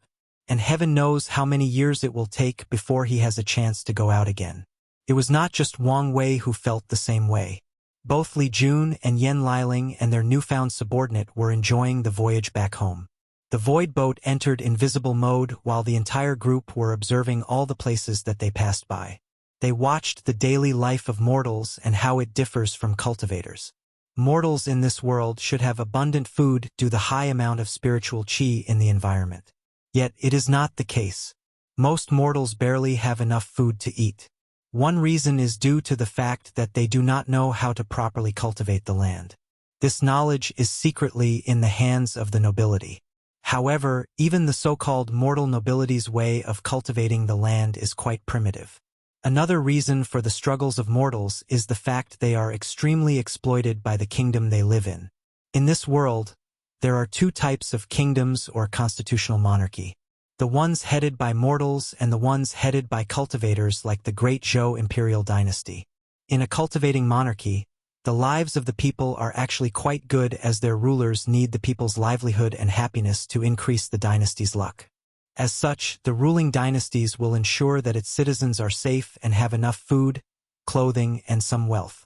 However, when it comes to mortal dynasties, ordinary people are usually extremely exploited. The kings of these dynasties only drained the resources of the land that they occupied. As for the people, well, in the eyes of the nobility, they are just a bunch of untouchables, and there are always countless more of them if one dies. Wang Wei shook his head when he saw all of this. True monarch Yen Chun saw this and wanted to know what the young master was thinking. So he asked, "Young master, why did you shake your head?" Wang Wei was a little surprised by the sudden question. Then he answered, "I'm just thinking about how wasteful us cultivators are and how backward our civilization is." "Oh," responded true monarch Yen Chun with a little intrigue. "What do you mean, young master?" In fact, he was not the only one interested in this topic. Most of the people in the void boat wanted to hear what he had to say, and so they began to listen. As such, Wang Wei begins to explain his views. In my opinion, the most important thing to us cultivators is in fact population. Although 99% of mortals do not have what cultivators call a leakless body, that allowed them to absorb spirit chi and transform it into blood chi and step into the body refining realm, the truth of the matter is that the majority of cultivators still came from ordinary people. Without a large population of mortals or ordinary people to choose from, the number of cultivators would exponentially decrease, thus also decreasing the overall strength of the entire Myriad Emperor world. The people contemplated Wang Wei's words and realized that he was right. Although only 1% of mortals have the talent to cultivate, with a population surpassing trillions, the number of cultivators is indeed quite large. Big brother Wang Wei, what you said is indeed logical, said Li Jun. But what does that have to do with us being wasteful? This is the question that most people wanted to know. As such, Wang Wei continued to explain. Look at the many fertile lands down there. Many of them are sitting there and left uncultivated. As for those who are used, the efficiency is terribly low. With abundant spiritual chi in the air, as long as the conditions are met, every mortal farmer can have more than one yield per season, thus increasing the amount of food that they have to eat and survive. Or even better yet, why not have cultivators use waterwood spell to help increase the yield in every farming land? Cultivators can do many things that seem extraordinary to mortals. Many things that would take an ordinary person months of hard work can be done in seconds by cultivators. With the vast amount of cultivated land and the power of cultivators, the amount of food available would dramatically increase. And with more food, the population of mortals will also rise, and with more people, there will also be more cultivators in the entire world. Then, this endless positive cycle will ensure the proper development of the entire Myriad Emperor world. After hearing Wang Wei's words, all the people in the boat gasped and looked at him like he was crazy. To them, the young master's words were actually quite blasphemous. For billions of years, the idea that cultivators are noble have been ingrained deep into their blood, into their soul. And yet, Wang Wei just suggested that mighty and noble cultivators do something as lowly as farming the land. To the majority of them, this is blasphemy at the highest level. Wang Wei looked at their facial expressions and could already guess their thoughts. However, he just sneered at their mode of thinking. In fact, if they paused and thought about it deeply, they would realize the deep connection between mortals and cultivators. Why do powerful cultivators in the Saint Realm have to go through mortal dust in order to break through into the Supreme Realm? That is because they have to return to their roots. Return to the time when they were weak and vulnerable and remind themselves that before they became the so-called noble cultivators, they were in fact once humble mortals. It is to remind them of their humble origins, then retain said mindset when facing the grandness and vastness of the Tao, the only truly noble existence in the universe. As a matter of fact, Supreme Elder Yen Chun, as the only person who reached the Supreme Realm in this boat, knows all about the importance of mortals. As such, he was the only person who did not have such a big reaction to Wang Wei's words. However, he still felt that there were some problems with his statement. As such, he asked, "Young master, what you said is beautiful and all, but how do we deal with the inherent fear that mortals have of cultivators? Additionally, the concept of superiority of cultivators over mortals has existed for countless millennia in the world. How do you convince cultivators to go farming? By force?" After saying that, Yen Chan shook his head and continued. Even a powerful dynasty like the Great Zhou would never ask the lowest body refining or divine sea realm cultivators to go farm for mortals. Wang Wei also shook his head and replied, "Force is never the answer. Cultivators are people that are selfish by nature, but with enough benefits, they can essentially do anything. If someone could establish a worldwide system in which cultivators were rewarded with things that they found irresistible or unattainable based on their positive karma towards mortals, forget farming, they would not hesitate to integrate into mortal society. They would become doctors, blacksmiths, morticians, and even guards. As for mortals' fear of cultivators, as long as they can help improve their lives and not easily kill them, their fears will eventually disappear." True monarch Yen Chen and the other people became surprised again. This idea is indeed feasible, But what kind of things would attract cultivators for them to do such things? Yan Chun started thinking, but he could not find anything. Then he looked at the young master. From his facial expression, it seemed that he had thought about this problem for quite a while, and he may have some sort of plan already.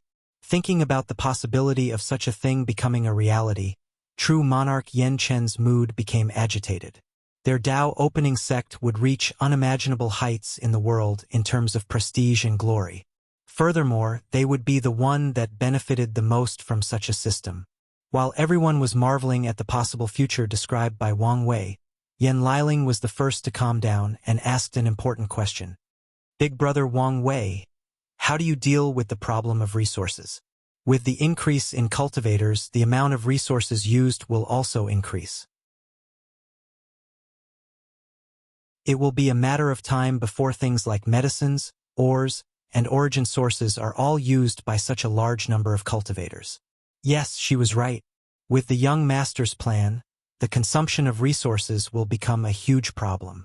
Sooner or later, the entire world will not be able to support such a large amount of cultivators. Upon hearing this, Wang Wei smiled and looked up at the sky. Although it was daytime, you could still see some stars light up. The reason for that is because these stars are actually countless worlds of various sizes floating in the endless void. The majority of these worlds have life on them that have formed their own society, their own civilization. Wang Wei said, I will not talk about the concept of renewable resources. In fact, there are countless ways to acquire the resources needed for our civilization to grow and flourish properly. So that's how it is, muttered Yan Liling, being one of the few people that actually understood Wang Wei's meaning.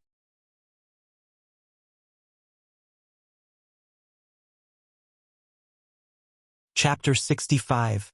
Although the majority of people did not truly understand the conversation between Wang Wei and Yan Liling, they can still infer the fact that the young master has a solution to the question asked. All of them became excited at the future prospect described by the young master, especially the new subordinates of Li Jun throughout the Spirit Road trial. Li Jun has insisted many times that Wang Wei was their true boss. However, not all of them agree with this, even though they did not say anything. They have been serving Li Jun for a whole year. How could they just accept the fact that some random guy is their boss?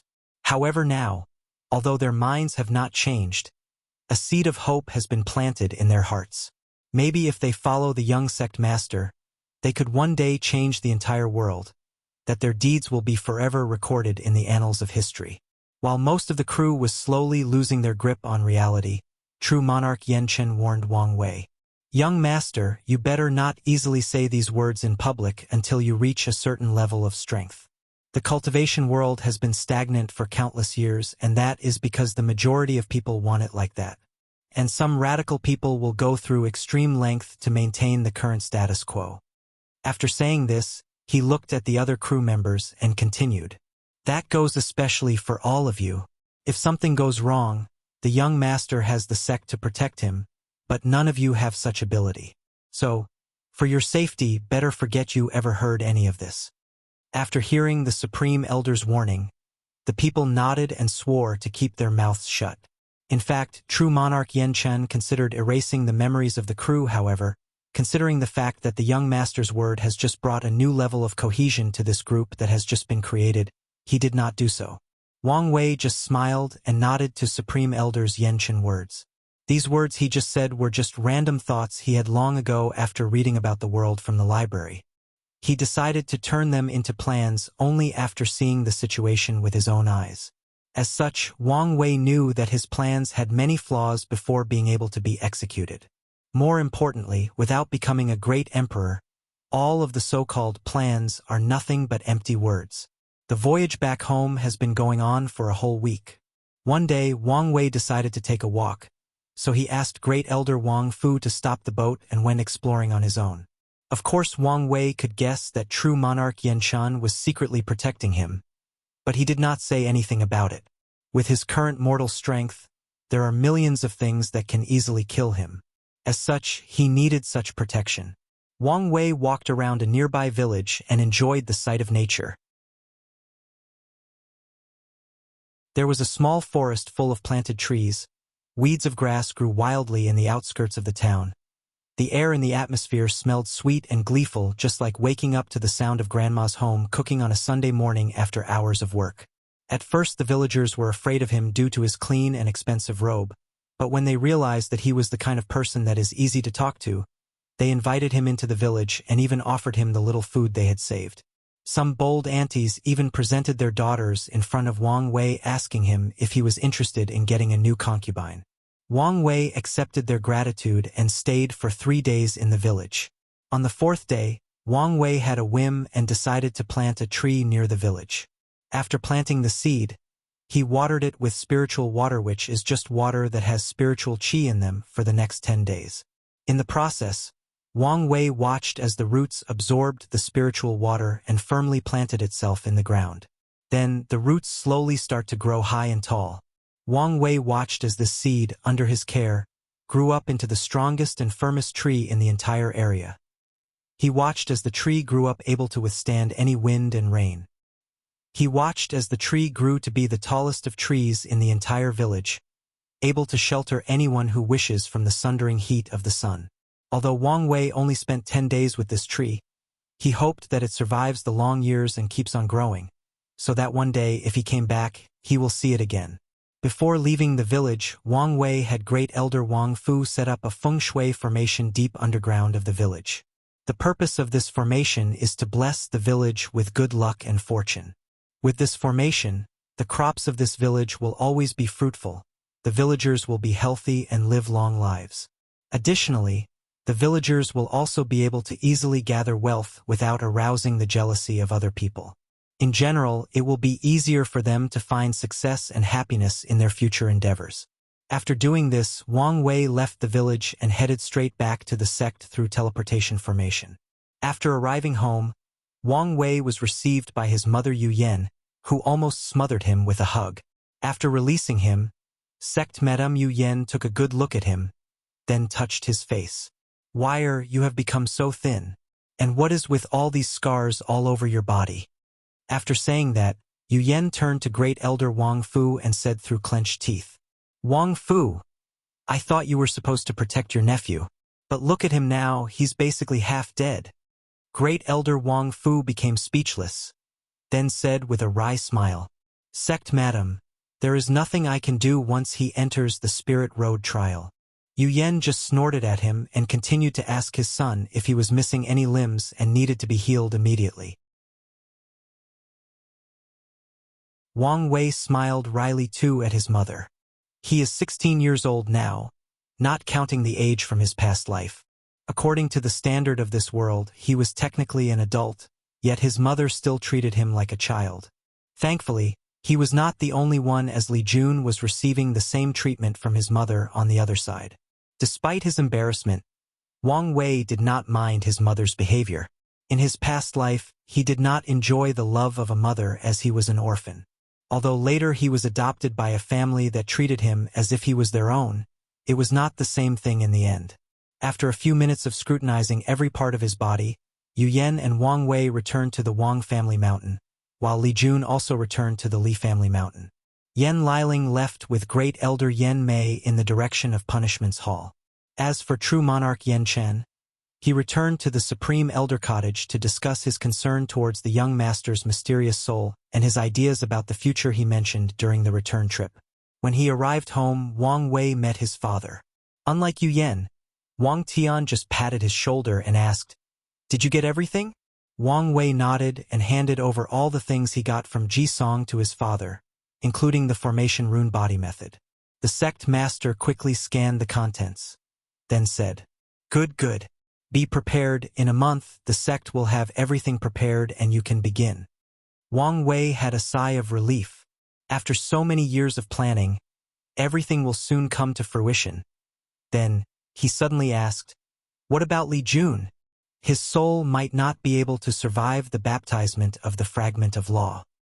"You do not need to worry about Li Jun. The immortal venerable who woke a year ago donated some of his bloodline in order to help Li Jun survive and succeed." Wang Wei looked at his father in confusion.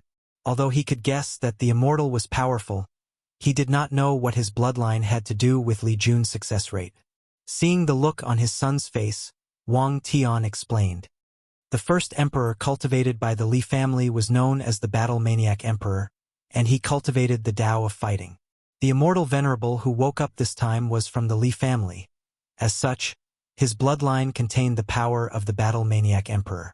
With it, Li Jun has a much higher chance of acquiring a special physique. Wang Wei then nodded in satisfaction. As long as Li Jun was all right, then it doesn't matter how things proceeded. Only the result truly matters. After discussing with his father, Wang Wei had dinner with his family, including his grandfather, then slept peacefully for the first time like a passed-out drunk.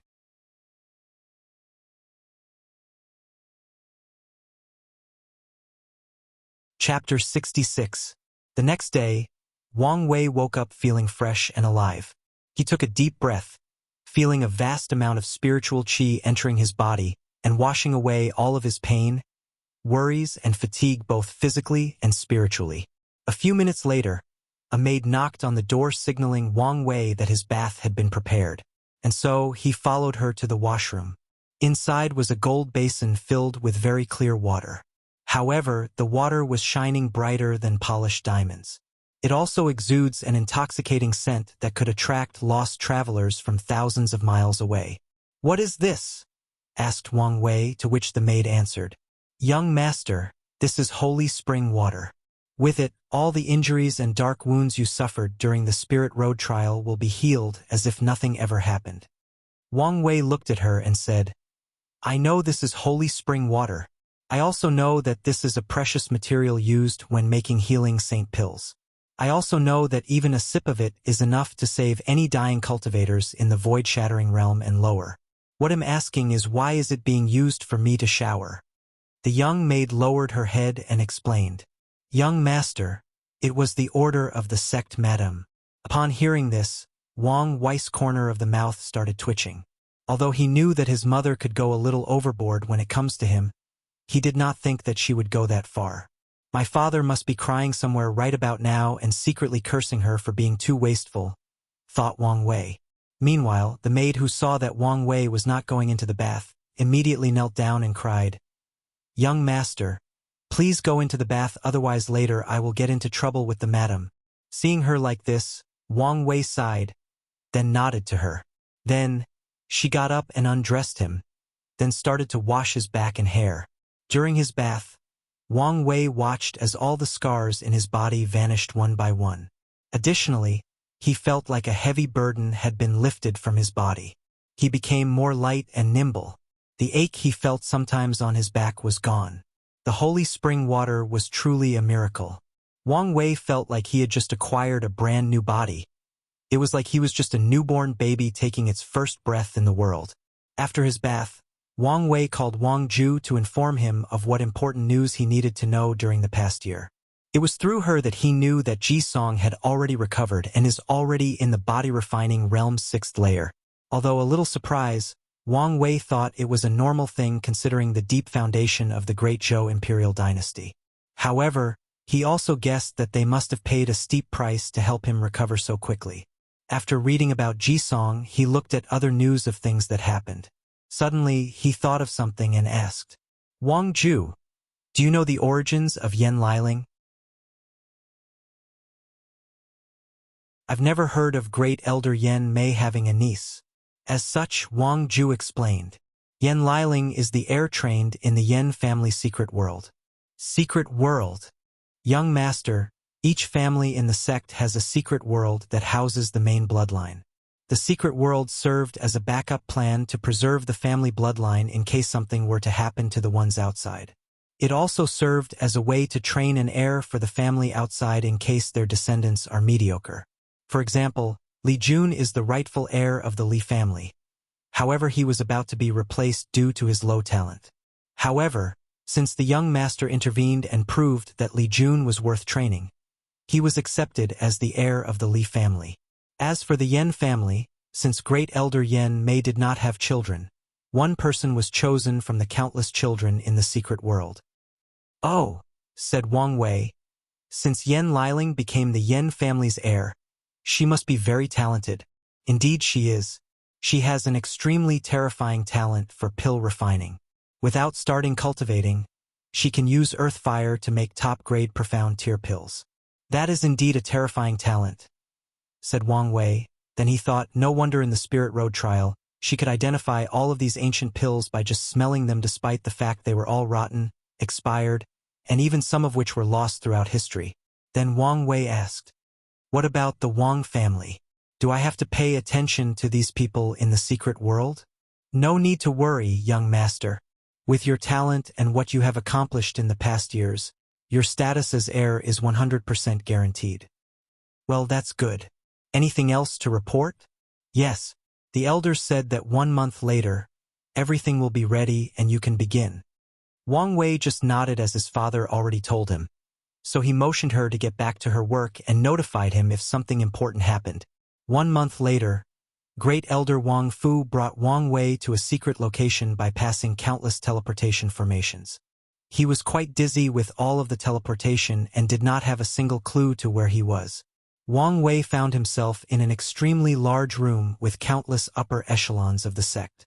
He saw his father, grandfather, Tao Protector, Great Elder Li Jiang and Great Elder Yan Mei standing on the side waiting for him.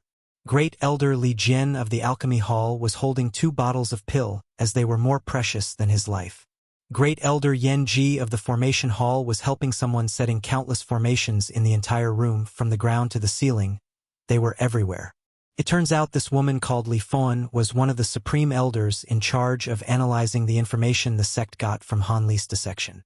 After they finished, Supreme Elder Li Fon excitedly motioned Wang Wei to come over and lay in the middle of the formation with his clothes off. After shamelessly being nude in a room full of people, including women, Wang Wei just started to observe the formation around him. Then, with the help of Great Elder Yan Ji, Great Elder Qin Hua of the Talisman Hall and Great Elder Wang Fu of the Refining Hall started to paint divine rune all over Wang Wei's body. He recognized some of these runes are from the formation rune body, while the rest were unknown. They must have been modified to fit this occasion. After the runes were finished painted, Great Elder Li Jian approached Wang Wei and handed him 2 pills, then explained.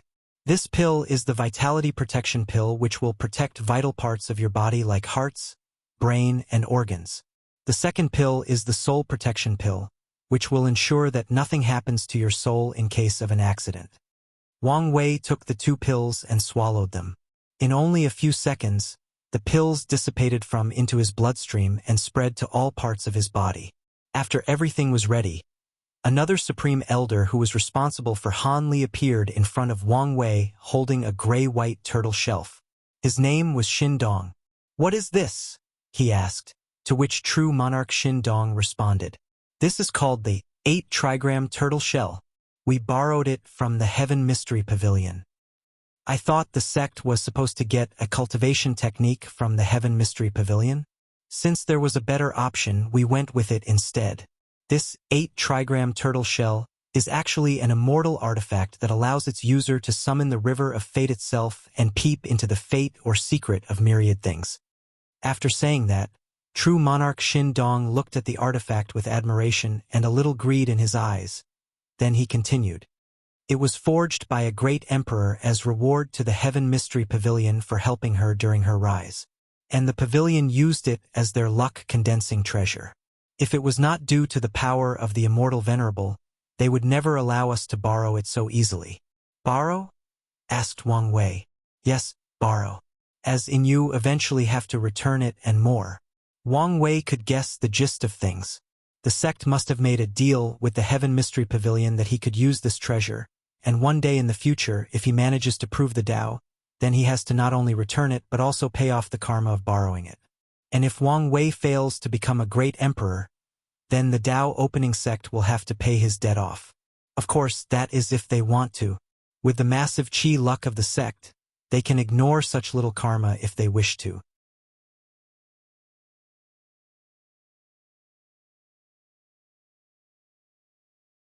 Chapter 67. Wang Wei looked at the 8 trigrams turtle shell and realized that it is only a shell with 8 distinct symbols inscribed on top of them. Although he did not know the meaning of these symbols, he knew the ability of this shell, and Wang Wei was excited just because of this. When he finished looking it over, he handed it back to true monarch Xin Dong, who placed the turtle shell in a specific place of the formation. Then he took out a mountain full of origin source as energy for the formation. After everything was ready, both true monarch Shindong and Li Fon started the formation. The first thing to happen was that the turtle shell started to glow. Then a gray and illusory river appeared in the middle of the room. It was the river of fate. If you look closely, you will find that this river is actually made of countless pale gray-white strings entangled together. In the middle of the river, there lies a spinning wheel that keeps on creating thread, tangles them, and entangles them when necessary. All the people in the room marveled at this grand and mighty river. As they observe more, some of the more powerful ones begin to understand the machinations of the universe. How most people's lives are in fact destined from the moment of their birth. From the moment they were born, it was already determined how they will live their life, who they will meet, how they will get sick, and when they all die. When all the cultivators saw the river of fate, they all asked the same question: am I in control of my own fate? Unfortunately, no one can give them the answer. In fact, the person who suffered the most was in fact Wang Wei. As soon as the river of fate appeared, the divine rune on his body also activated. As such, he found himself blinding into the environment, then merging with the river of fate. There, Wang Wei began to see the lives of countless mortals. He saw their birth, joy, sadness, sickness, hopelessness, sins, altruism, and death. There were millions upon millions of them. If it was not due to his powerful soul, his head might have exploded. However, despite not instantly dying with all the information cramming into his head, Wang Wei found himself in a dangerous situation. He was slowly merging with the lives of the countless people he saw. He started to forget who he was, where he came from, and what he was doing. In 1 second, he believed that he was a poor scholar studying hard every day to pass the imperial examination and provided his mother and wife with a better life. Another second, he was a public executioner who became numb in his life due to all the constant killing. Every night, he has to drink himself unconscious in order to zone out all the wailing from the people he killed. In just an instant, he lived through countless different lives. Both young and old, both man and woman, both rich and poor. While Wang Wei was slowly merging with the river of fate and was about to lose his identity, his very existence, he suddenly remembered something. While watching the lives of countless people in the river of fate, he realized that he could not see or hear their thoughts. Suddenly, an idea came to Wang Wei's mind. Maybe only the mind, will, and spirit are the only things that can allow mortals to escape the shackles that fate has placed on them. Maybe fate is not as absolute as one would imagine. With an open mind, determined willpower, and strong enough dedication, one can escape the fate that heaven has imposed on them. As soon as he thought of these, a sudden clarity overcame him. Then he muttered, "My name is Wang Wei. I decided to cultivate with the sole purpose of one day being free from all societal restraints like good, evil, benevolence, sins, order, and chaos, or conceptual restraints such as life, death, body, soul, and karma. Ultimately, I want to be able to control my own fate." After saying this, Wang Wei woke up from his state of muddling haze, and all his memories returned to him. In fact, they became more vivid. He could remember every second of his life from both his lives. He could even remember what it was like in the wound of his mother. Suddenly, a memory caught his attention. It was after his birth back on Earth. There he saw his biological mother. She looks like him back on Earth, or is it the other way around? However, he noticed that she seemed very young. Wang Wei then heard a conversation that she had with the doctor. It turned out that the reason that she abandoned him was because she believed that she did not have the financial ability to raise a child properly. As such, she wanted to send him to an orphanage so that he could get the proper care he needed. Wang Wei sighed when he heard her. In the end, maybe he should be happy for the fact that she did not abort him and ensure that he was handed over to the authorities. Wang Wei continued to go through his memories one by one. Eventually, he realized that he could not remember what happened to him when he entered the white light after his soul had floated in the endless void for who knows how long. All his memories showed him was that he instantly became a baby after entering the light. As for what happened in between, he could not remember. It was as if there was a blank space in his memories. Since he could not discover such secrets, Wang Wei decided to move on as he was in the middle of something important. He reined in his scattered thoughts, then began to run the 10,000 things adapt to one sutra. Then the formation introduced a few fragments of fate law from the river of fate into the soul and body of Wang Wei. Wang Wei's body then began to evolve into a special physique. Although nothing seemed to have changed physically, Wang Wei could feel that his body was changing in a mysterious way. Of course, that was from the perspective of Wang Wei, who had his eyes closed to concentrate on running the 10,000 things adapt to one sutra. The other people inside the room watched as Wang Wei's hair began to turn gray. And it was not the gray-white of older people whose lifespans are about to come to an end, but gray just like the color of the river of fate. However, the process seemed terribly slow. As such, Wang Wei's grandfather motioned for the other people to add more origin source to the formation. With the addition of a few more mountains of origin source, the process greatly accelerated. Wang Wei began to absorb energy like he was a bottomless abyss. When all his hairs were about to turn gray, Great Li Jian took 2 pills and crushed them. Then they were absorbed into Wang Wei's body. These 2 pills were refined by removing all the impurities and imprints left in the source blood taken from both Jisong and Han Li. After absorbing the 2 pills, the process completed itself instantly. As such, Wang Wei opened his eyes, who had also turned from black to gray, and looked around the room with a look of confusion on his face. Every time the young master looked at a person, their hearts involuntarily shook as they could feel like someone was watching all of their secrets, all their hidden thoughts, as if their fates were being observed and judged.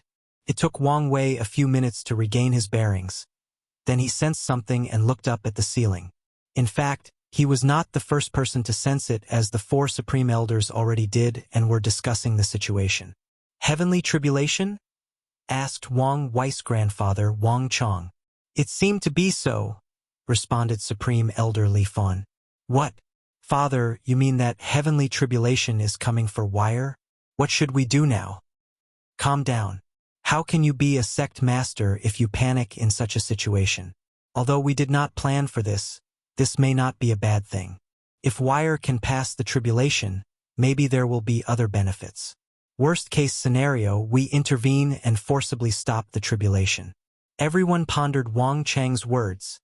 Then they all nodded. So, they all looked at Wang Wei, asking him to decide whether he wanted to go through with it. To which Wang Wei just nodded in acceptance without hesitation. Instead of staying here, we should probably take the young sect master to the tribulation peak, said Great Elder Yen Mei suddenly. This was indeed a good idea. As the name suggests, the tribulation peak is a mountain designed by the sect for disciples to go through heavenly tribulation. The mountain is refined to be strong enough to withstand most tribulations without destroying it, and it can also prevent the tribulations from spreading and harming other people. More importantly, the disciples can use their sect contribution points to activate the formation in the mountain to help pass their tribulation safely. Or they could use it to borrow powerful magical weapons to use as assistance. Immediately afterward, Wang Wei was teleported to the tribulation peak. He found himself in an empty arena with a single house at the edge of it. He walked inside the house, where he saw all kinds of magical weapons. From cauldrons to pagodas, from spears to halberds. There were all kinds of them. Next to each weapon, there was the level of the weapon, from profound tiers all the way to supreme tiers, and the amount of contribution points needed to borrow them. Wang Wei walked over and picked up a holy sword. It seemed that he did not need points to use any of these weapons. He then placed it back and took a token hanging on a shelf on the side of the room. A stream of information was sent into his mind, and he knew that this token was used to activate the formations in the mountain. It also contained the price to activate the formations. Wang Wei also placed it back. In fact, he could not use this token as he did not have any cultivation. Of course, he knew that if he reminded his father or grandpa, they would fix the problem for him. However, Wang Wei did not plan to use external aid in the first place. From what he read in the library, Wang Wei knew that tribulations were not designed to kill cultivators, but to test them and reward them if they are deemed worthy. So, Every time a cultivator used external aid to pass heavenly tribulations, the reward they received would also diminish. As such, powerful cultivators rarely used external aid to pass tribulations. Wang Wei returned to the arena where he noticed an ominous group of clouds covering the mountain. It seemed to be gathering power. Wang Wei then sat cross-legged in the middle of the arena, waiting for the upcoming thunder tribulation. Few minutes later, a bright purple thunder descended from the sky and struck Wang Wei directly. He groaned due to intense pain, however, this was just the beginning. Soon, 7 more conservative thunder struck him after the first, each time intensifying the pain exponentially. By the 9th and last thunder, he had to clench his teeth real hard not to scream in agony.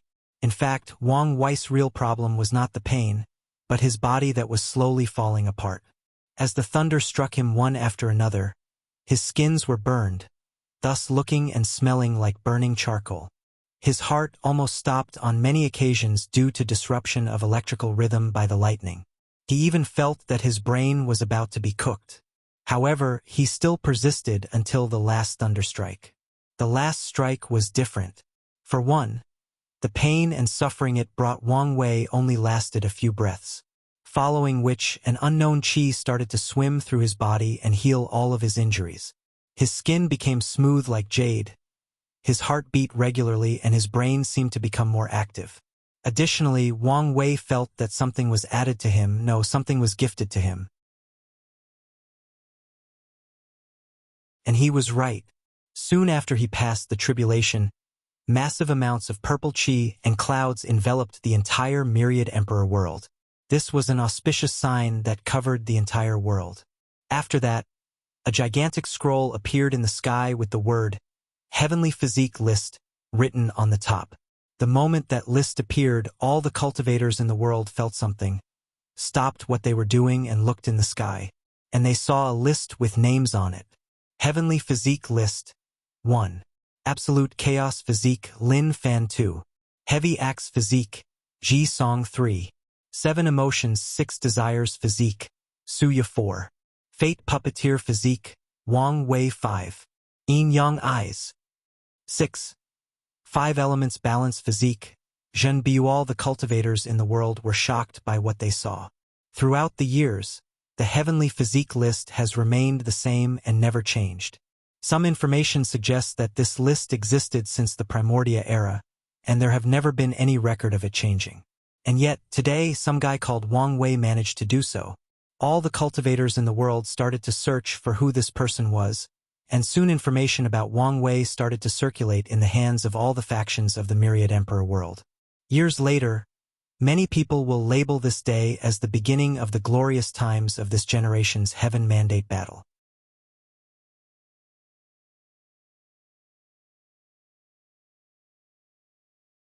Chapter 68. In the Enlightening Emperor Academy, Headmaster Baihan looked at the Heavenly Physique list in the sky, then muttered, turning the acquired into innate. This young master of the Tao opening sect is not a simple role. Then, he began to worry whether the Tao opening sect had developed the secret to create or manufacture heavenly physique. His worry further increased when a few days later, the list changed again with Li Jun having the number 20 Battle Maniac physique. Although when it came to Li Jun, there was no auspicious sign nor did the heavenly physique list manifested in the sky. The people paying attention still noticed the quiet change that took place in the list. It was only after more than a month that there was no change in the list that they sighed in relief. In fact, their worries were unnecessary. How could Heavenly Tao leave such a loophole for the Tao opening sect to exploit? As such, after Li Jun was acknowledged and got his physique, the upper echelons of the sect received a notification from Heavenly Tao that they have one last chance to change the list again. After that, no matter what method they use, it will not work. Maybe the sect can use this method to cultivate acquired physique, but these people will not receive gifts from heaven. Of course, that is assuming that the sect could find people that can survive the process. Let's just say that Li Jun was lucky to receive the bloodline from the immortal venerable. Otherwise, not mentioning acquiring a heavenly physique, he might not even survive with his soul and body intact. Meanwhile, in the Tao opening sect, more than a month had passed since Wang Wei got his heavenly physique. During this time, he was under observation to see whether there was anything wrong with him. After all, one can never be too careful. Right now, Wang Wei was sitting cross-legged on his newly built cultivation room inside the Wang family manor. He was holding a book named the Origin Path Scripture. In the first few pages of this book, there was a journal briefly describing the creator of this book and the significance it holds. And it was indeed a book with extraordinary origins. The first person to crown himself Great Emperor after the Void Era and started the Ancient Emperor era was known as Emperor Qiyuan, and he was the ancestor of the Wang family and the creator of the Tao opening sect.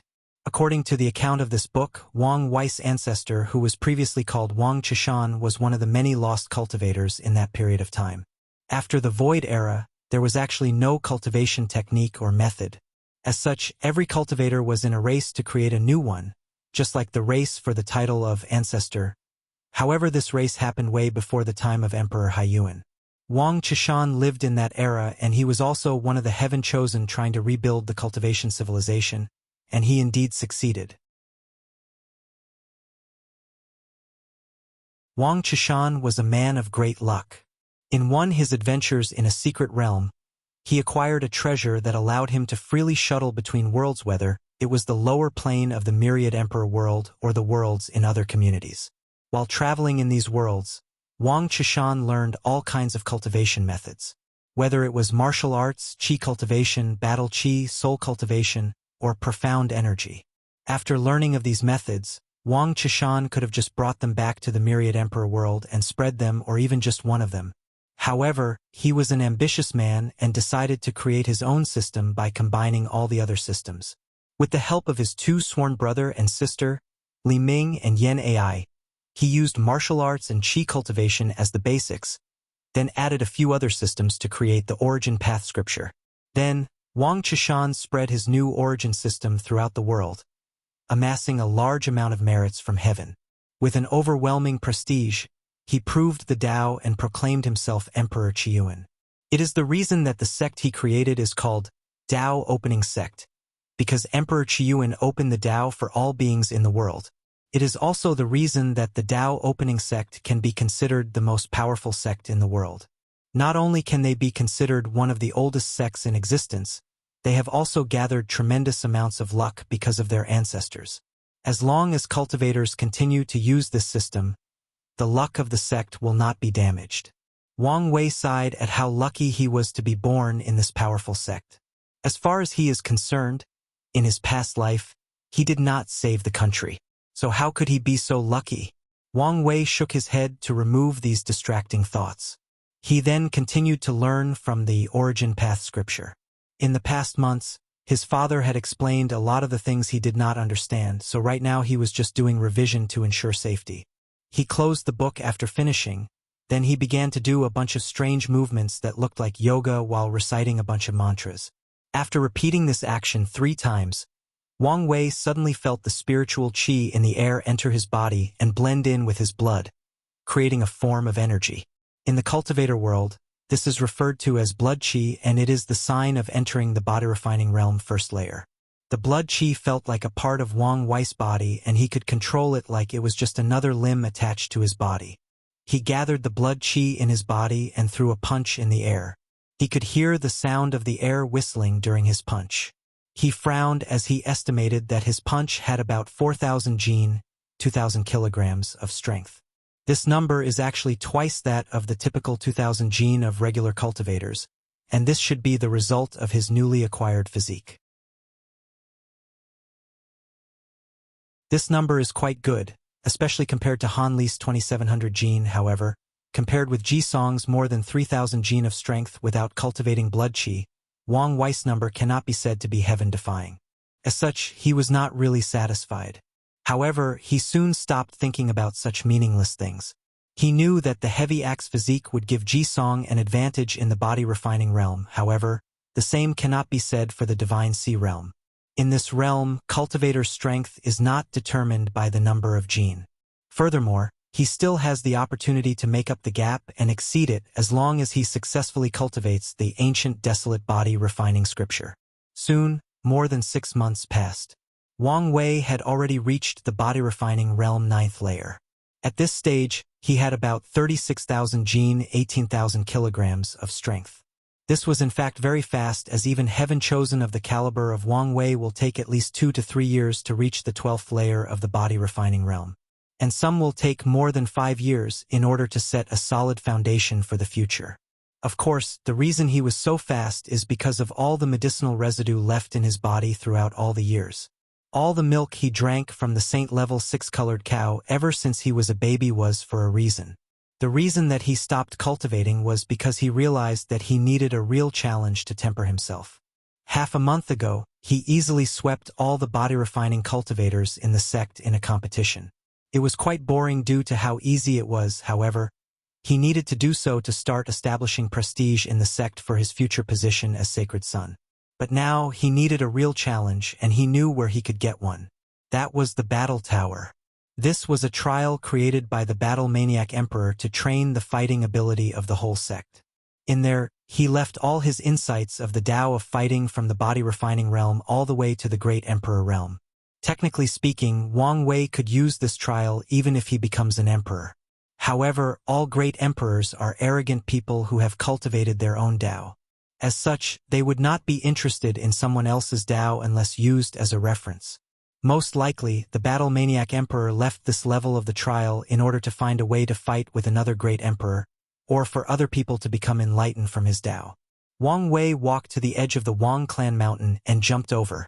He free-felled until he reached a certain level, then used his blood chi to activate a talisman that allowed him to slow down his fall.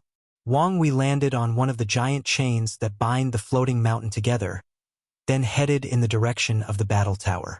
Whenever someone passed by, they would salute him as they recognized his identity. He would always respond back with a smile on his face.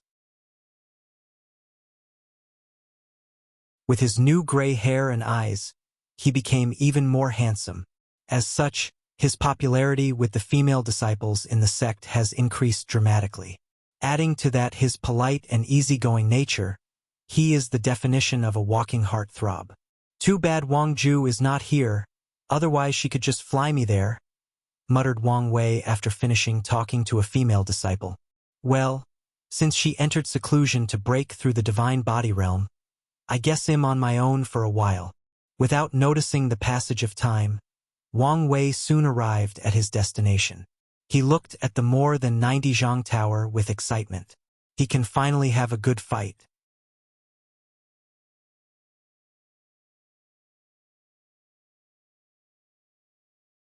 Chapter 69. Wang Wei looked at the 90 Zhang Tower for a while with awe.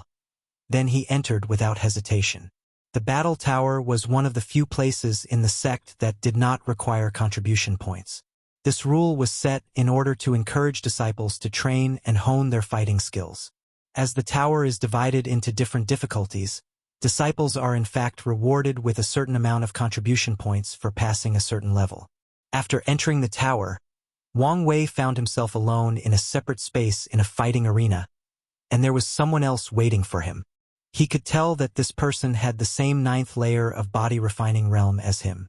He also knew that this person who looked exactly like a person was in fact a construct similar to puppets created by the battle tower. Wang Wei just looked at his opponent for a moment, then he rushed over to him. In just an instant, he traveled the more than 20 meters between them and threw a single punch. With just this one punch, Wang Wei gathered all his blood chi and more than 36,000 gene of force exploded in an instant, completely destroying the construct. After winning this battle, Wang Wei heard a voice saying, "Congratulations for passing the yellow difficulty level. Do you wish to proceed to the profound difficulty?" Wang Wei nodded, and then the broken construct vanished from the ground, replaced by 10 more. Looking at these 10 more body refining realm 9th layer constructs, Wang Wei began to get excited. He could tell that these opponents could work together like some sort of formation. Wang Wei rushed to the person closest to him and threw out a powerful punch again. However, things didn't go as easy as the first round. Once the construct received Wang Wei's punch, he managed to reduce most of the force by allowing it to travel to the ground through its body. Then all 10 of them rushed together to attack. Wang Wei became excited after seeing this. He instantly entered his focus state and started to predict the movement of the construct and dodge their attack. He was very fast and only a few shadows can be seen as he dodged the attack of the 10 constructs. They came from everywhere, the front, back, in the air, and even from the ground. All 10 of them were in perfect harmony. However, Wang Wei was not reconciled to remain passive, so he attacked. Swish! Swish! The sound of his fist traveling in the air could be heard as he repeatedly attacked. However, it was all useless. All the force of his attacks were redirected. Seeing that his attacks were not working, he changed tactics. He gathered all of his strength and threw another punch. This time it was not directed at the constructs, but at the ground. With more than 18,000 kilograms of force, the entire arena started shaking uncontrollably, including all the constructs. Wang Wei took advantage of the fact that they had lost their footing and rushed to one of them. He punched him with all of his strength, however, unlike previously, he did not allow the construct to redirect the force to the ground. The moment Wang Wei felt that his force was about to be redirected, he urged his blood qi to flow into his arm continuously like a river, thus forming another force to superpose on the previous one. That way, his punch can have more than 72,000 jin, 36,000 kilograms, of force, completely overwhelming the construct with strength only. With a bang, it shattered into thousands of pieces, unable to redirect the force of this punch. However, Wang Wei did not get off scot-free. The muscles in his arms were torn off, and the blood qi on his body got out of control for a few breaths. After calming his blood qi, he started to use it to nourish his broken muscles. In just a few minutes, he had mostly healed. Wang Wei was quite surprised by the outcome of this move that he made on the spot. However, the backlash was actually quite severe. He decided not to use this method easily, and maybe leave it as a trump card. While he was healing himself, the arena had stopped shaking and the constructs had regained their footing. However, one of their companions was still destroyed. Wang Wei looked at the remaining 9 constructs and decided to end this fight quickly.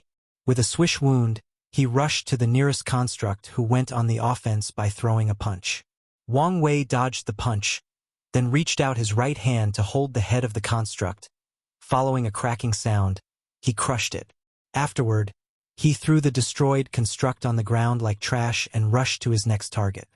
He used all the muscles in his legs to increase his speed, leaving a shadow in his trail, instantly traveling more than 30 meters in a second. Instead of throwing a punch like usual, his hand opened and made a spear-like shape with his 5 fingers. He then mobilized his blood qi to strengthen his fingers and pierced the heart or core of the construct, ripping it out of its body. Just after piercing this construct, another one had already attacked Wang Wei with a high kick to his head. He did not dodge, but used his strength to hold the leg of the construct. He lifted him up in the air, slammed it to the ground with tremendous force. Bang! Bang! Bang! Wang Wei treated the construct like a child's playing doll and slammed it in the ground more than 5 times, effectively destroying it. However, he did not stop.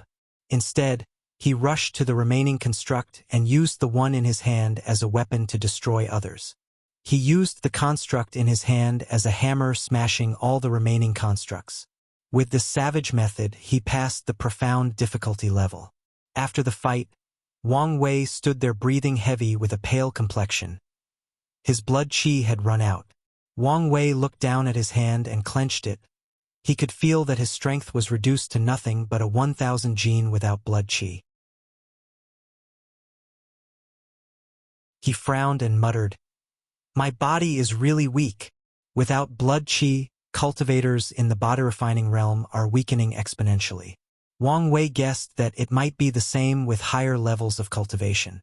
In the future, I should put more emphasis on the ancient desolate body refining scripture.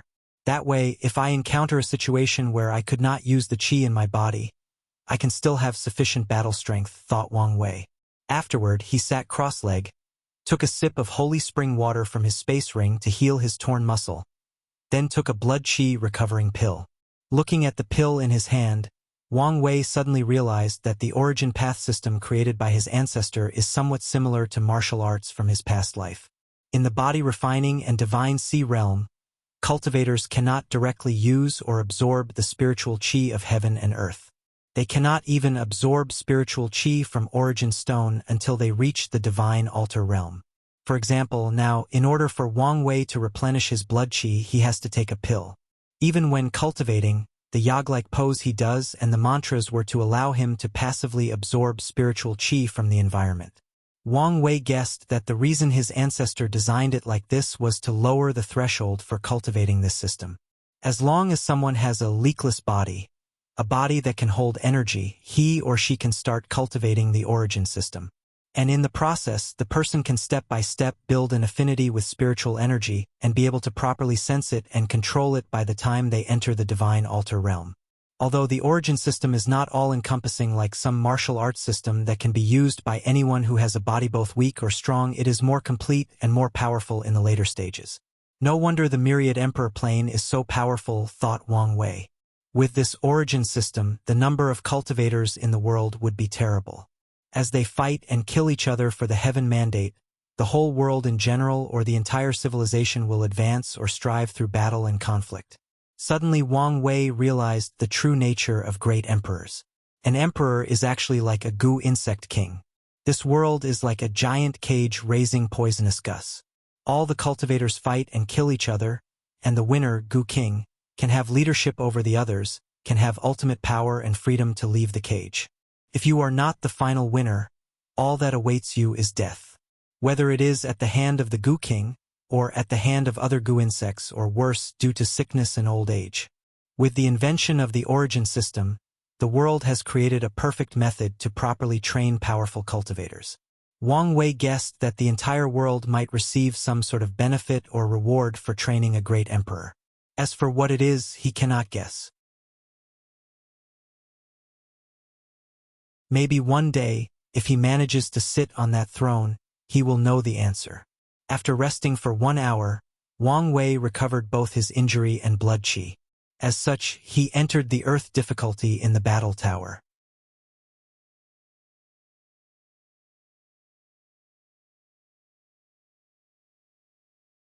Chapter 70.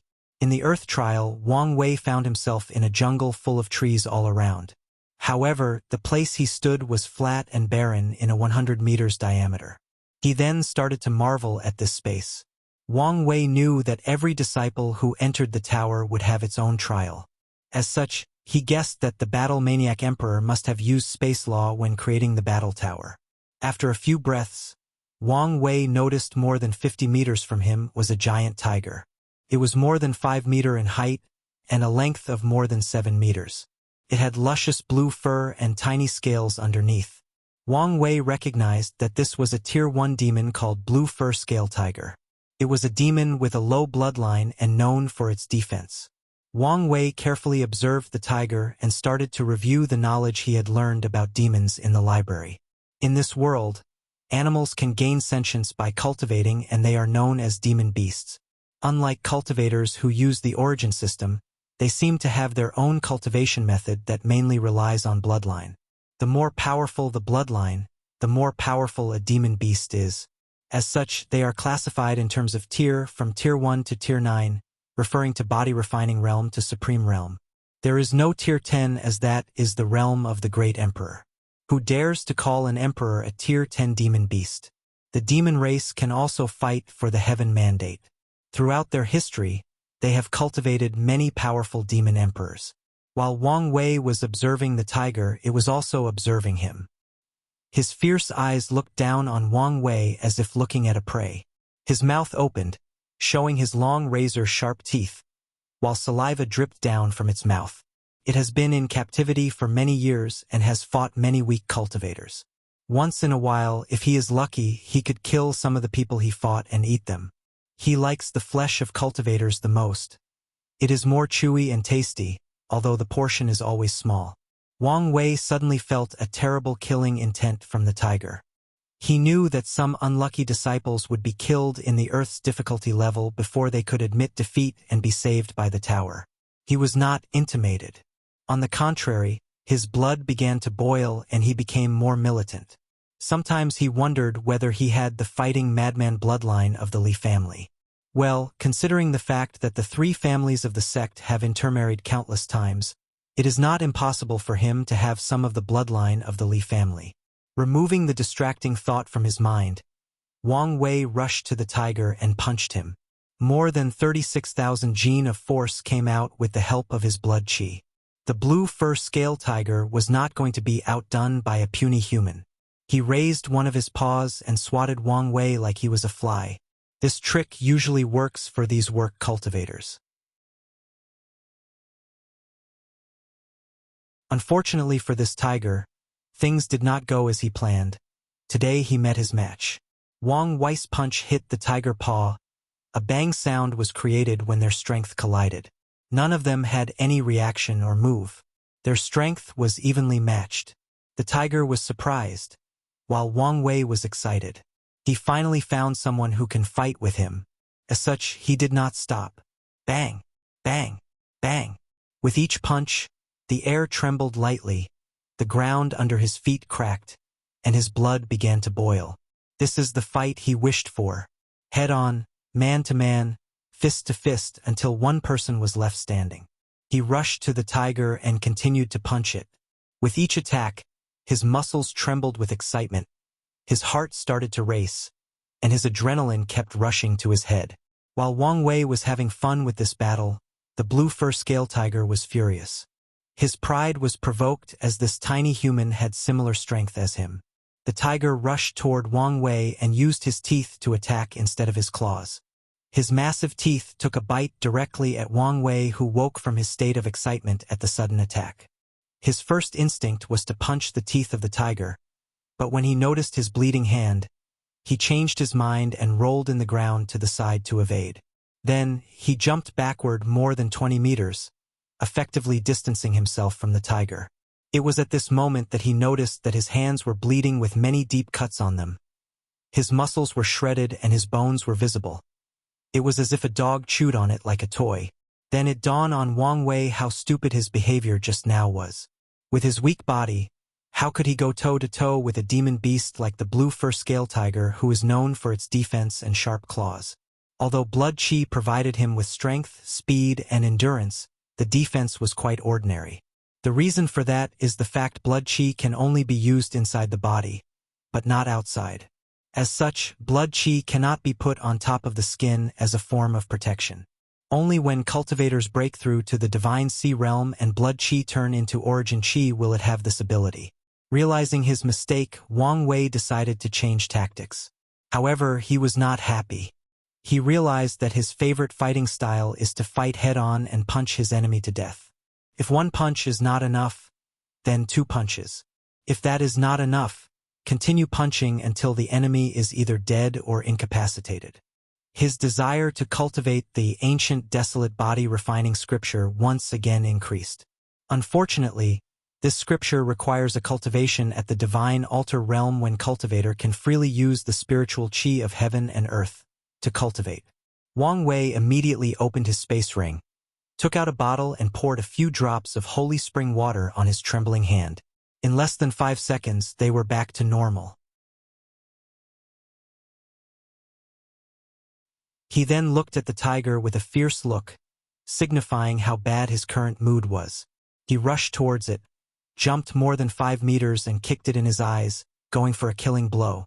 However, the tiger seemed to have some fighting experience and closed his eyes, effectively nulling the attack with his powerful scale. The tiger then took advantage of Wang Wei being in the air and unable to move and attacked him with his paw. Wang Wei's mind moved quickly and came up with a solution. He used the tiger's eyelid as a leverage to somersault back in the ground, thus evading the attack. Without giving the tiger the time to make another move, he rushed to his side and punched again. This time he used his stacking method, thus effectively able to use more 72,000 gene of force. However, to his horror, his most powerful attack did not have much effect. Both the fur and scale of the tiger have very powerful defense abilities. As such, his attack did not manage to injure anyone except for his own hand. Before Wang Wei had thought about his next tactic, he heard the sound of wind whistling on his right side. When he turned his head, he saw the tail of the tiger quickly approaching him. He instinctively raised both his arms and gathered all of his blood qi in them to defend himself. With a bang sound, Wang Wei flew more than 100 meters, hitting countless trees in the forest before hitting the floor. There was a straight road of destroyed trees in that path that he flew. After a few seconds, Wang Wei got up from the floor and vomited a few mouthfuls of blood. Although his blood qi managed to block the majority of the force, some of it reached his internal organs. "I was careless," muttered Wang Wei, before getting up from the floor, with dirt and dust all over his silk robe. His white teeth had turned red. In fact, it was not totally his fault this time. He was so used to fighting humans that he forgot that demons were different. Some of them have tails and are extensions of their body, as such can be used as weapons. Wang Wei started to check his organs with his blood qi. He then judged that his injuries were in the medium to low category. Wait, thought Wang Wei, organ. Force. Inside. Suddenly, he had an idea on how to crack this tiger's defense and pass the Earth-level difficulty. He took a deep breath to adjust his condition and looked at the tiger that was rushing towards him. He ran towards him, making it look like he was going to go toe-to-toe with him. When the tiger pounced on Wang Wei with two of his front paws, he waited for the perfect timing to roll forward in the ground, placing himself right under the belly of the tiger. Wang Wei then gathered all of his strength and punched his belly. However, this punch was different from the others. Instead of allowing all of his 36,000 gene of force to spread it out like it usually does, Wang Wei used his blood qi to manipulate all his bones and muscle in his body to focus all the force of his punch in one point, before exploding. This punch did not make any extraordinary sound except for the dull thumping of Wang Wei's fist hitting the scale of the demonic tiger. Soon afterward, the tiger landed and turned around looking at Wang Wei with fear and reluctance in his eyes. After a few breaths, his mouth, nose, ears, and every pore on his body started bleeding. Then he dropped on the ground, dying before even hitting the floor. If anyone were to dissect the tiger, they would find that most of his internal organs, whether it was heart, lungs, kidney, or stomach, has turned into mush. This was a truly brutal way to die. After passing the Earth difficulty level, Wang Wei spent another hour to heal and recuperate. Then, he spent another hour before passing the heaven-level difficulty. This was due to the fact that he had to fight more than 5 blue fur scale tigers.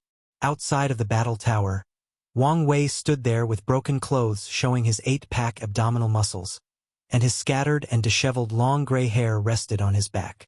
He was pondering the experience in the tower. He was very happy that he decided to come here. His battle experience grew rapidly, and he managed to consolidate his rapid cultivation rise through life and death fights. The blue fur scale tiger was a worthy opponent. He now realized why demonic beasts were used for both the Earth and heaven-level difficulty. Demonic beasts are inherently more powerful than humans in the early stage of cultivation with their strong body and ability to manipulate spiritual qi even in Tier 1. Of course, the latter facts only apply to demons who have at least medium-level bloodline. However, despite this fact, the Myriad Emperor world is without a doubt ruled by humans. This can be proven by the fact that all the powerful emperor lineage of the demon race were forced to live in the northern Black Tortoise continent, the continent with the least amount of spiritual qi. To Wang Wei, the demonic race are losers. With such an overwhelming advantage, they were still overthrown by humans. This was the epitome of wasting a God-given talent. After despising the demon race, returned to his family mountain and rested. The next day, Wang Wei was in his cultivating room reading the Origin Path scripture again on how to break through to the 10th to 12th layer of the body-refining realm. The majority of the cultivators in the world think that body-refining realm has only 9 layers, but it is not true. The way to break through to the last 3 layers has been kept secret in the hands of powerful factions. And each faction can reach a different level of body refining. For example, only saint-level cultivation methods can reach the 10th layer of the body refining realm. Supreme tier cultivation method can reach the 11th layer, while only Emperor Scripture can reach the 12th layer of the body refining realm. If a faction has a saint cultivator and a saint-level cultivation technique, then they will be referred to as Holy Land, and if it has a true monarch with a supreme tier method, they will be called Supreme Land, and so on. This is where the origin path scripture have an advantage over all other emperor scripture. It is the only method that allows cultivators to perfectly enter the 12th layer of body refining realm. All other emperor scriptures will use other methods such as pills, formation, secret method, or force to break through the 12th layer, while the process of the origin path scripture is smooth with a perfect foundation. For this reason, throughout history, many great emperors have been interested in this scripture. Fortunately, they did not dare to mess with the Tao opening sect. With the new yoga movements and mantras, Wang Wei spent another 6 months cultivating the 12th layer body refining realm. As long as he consolidates his foundation for another 6 months, he can break through to the divine sea realm. However, one day, a sudden thought came to Wang Wei's mind. Why are there only 12 layers? Why not 13? As soon as this idea came to his mind, he could not get rid of it. As such, he decided to try. However, he failed. Wang Wei was not surprised nor discouraged by this. This was expected. He guessed that he was not the first person in history to have such a crazy idea. However, he did not give up. Instead, he tried to figure out the reason for his failure. The body refining realm is essentially gathering energy in your body to evolve. Each time you break through a layer, it feels like a weight or shackle has been lifted from the body. However, Wang Wei discovered that the 12th layer was the last breakable shackles in the body. If someone tries to go further, he will find an unbreakable wall in front of them. Wang Wei was not reconciled. As such, he went to the library and asked Great Elder Fan Lei if there was any information about it, and there was. In one journal, Wang Wei learned that someone had the same idea as him but also failed. However, the guy did leave some useful information. According to the journal, certain numbers such as 9, 12, 36, 50, 72, and so on represent the extreme of heavenly Tao. Once a person or things reach such extremes, heaven will place limits on them.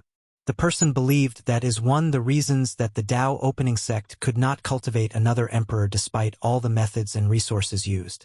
It is also the reason that cultivators cannot reach the 13th layer of the body refining realm.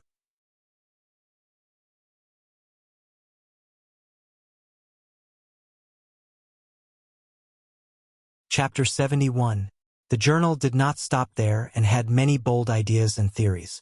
For example, the author theorized that great emperors, as beings that have escaped the shackles or restraint of heaven, may be able to break through to the body refining realm 13th layer.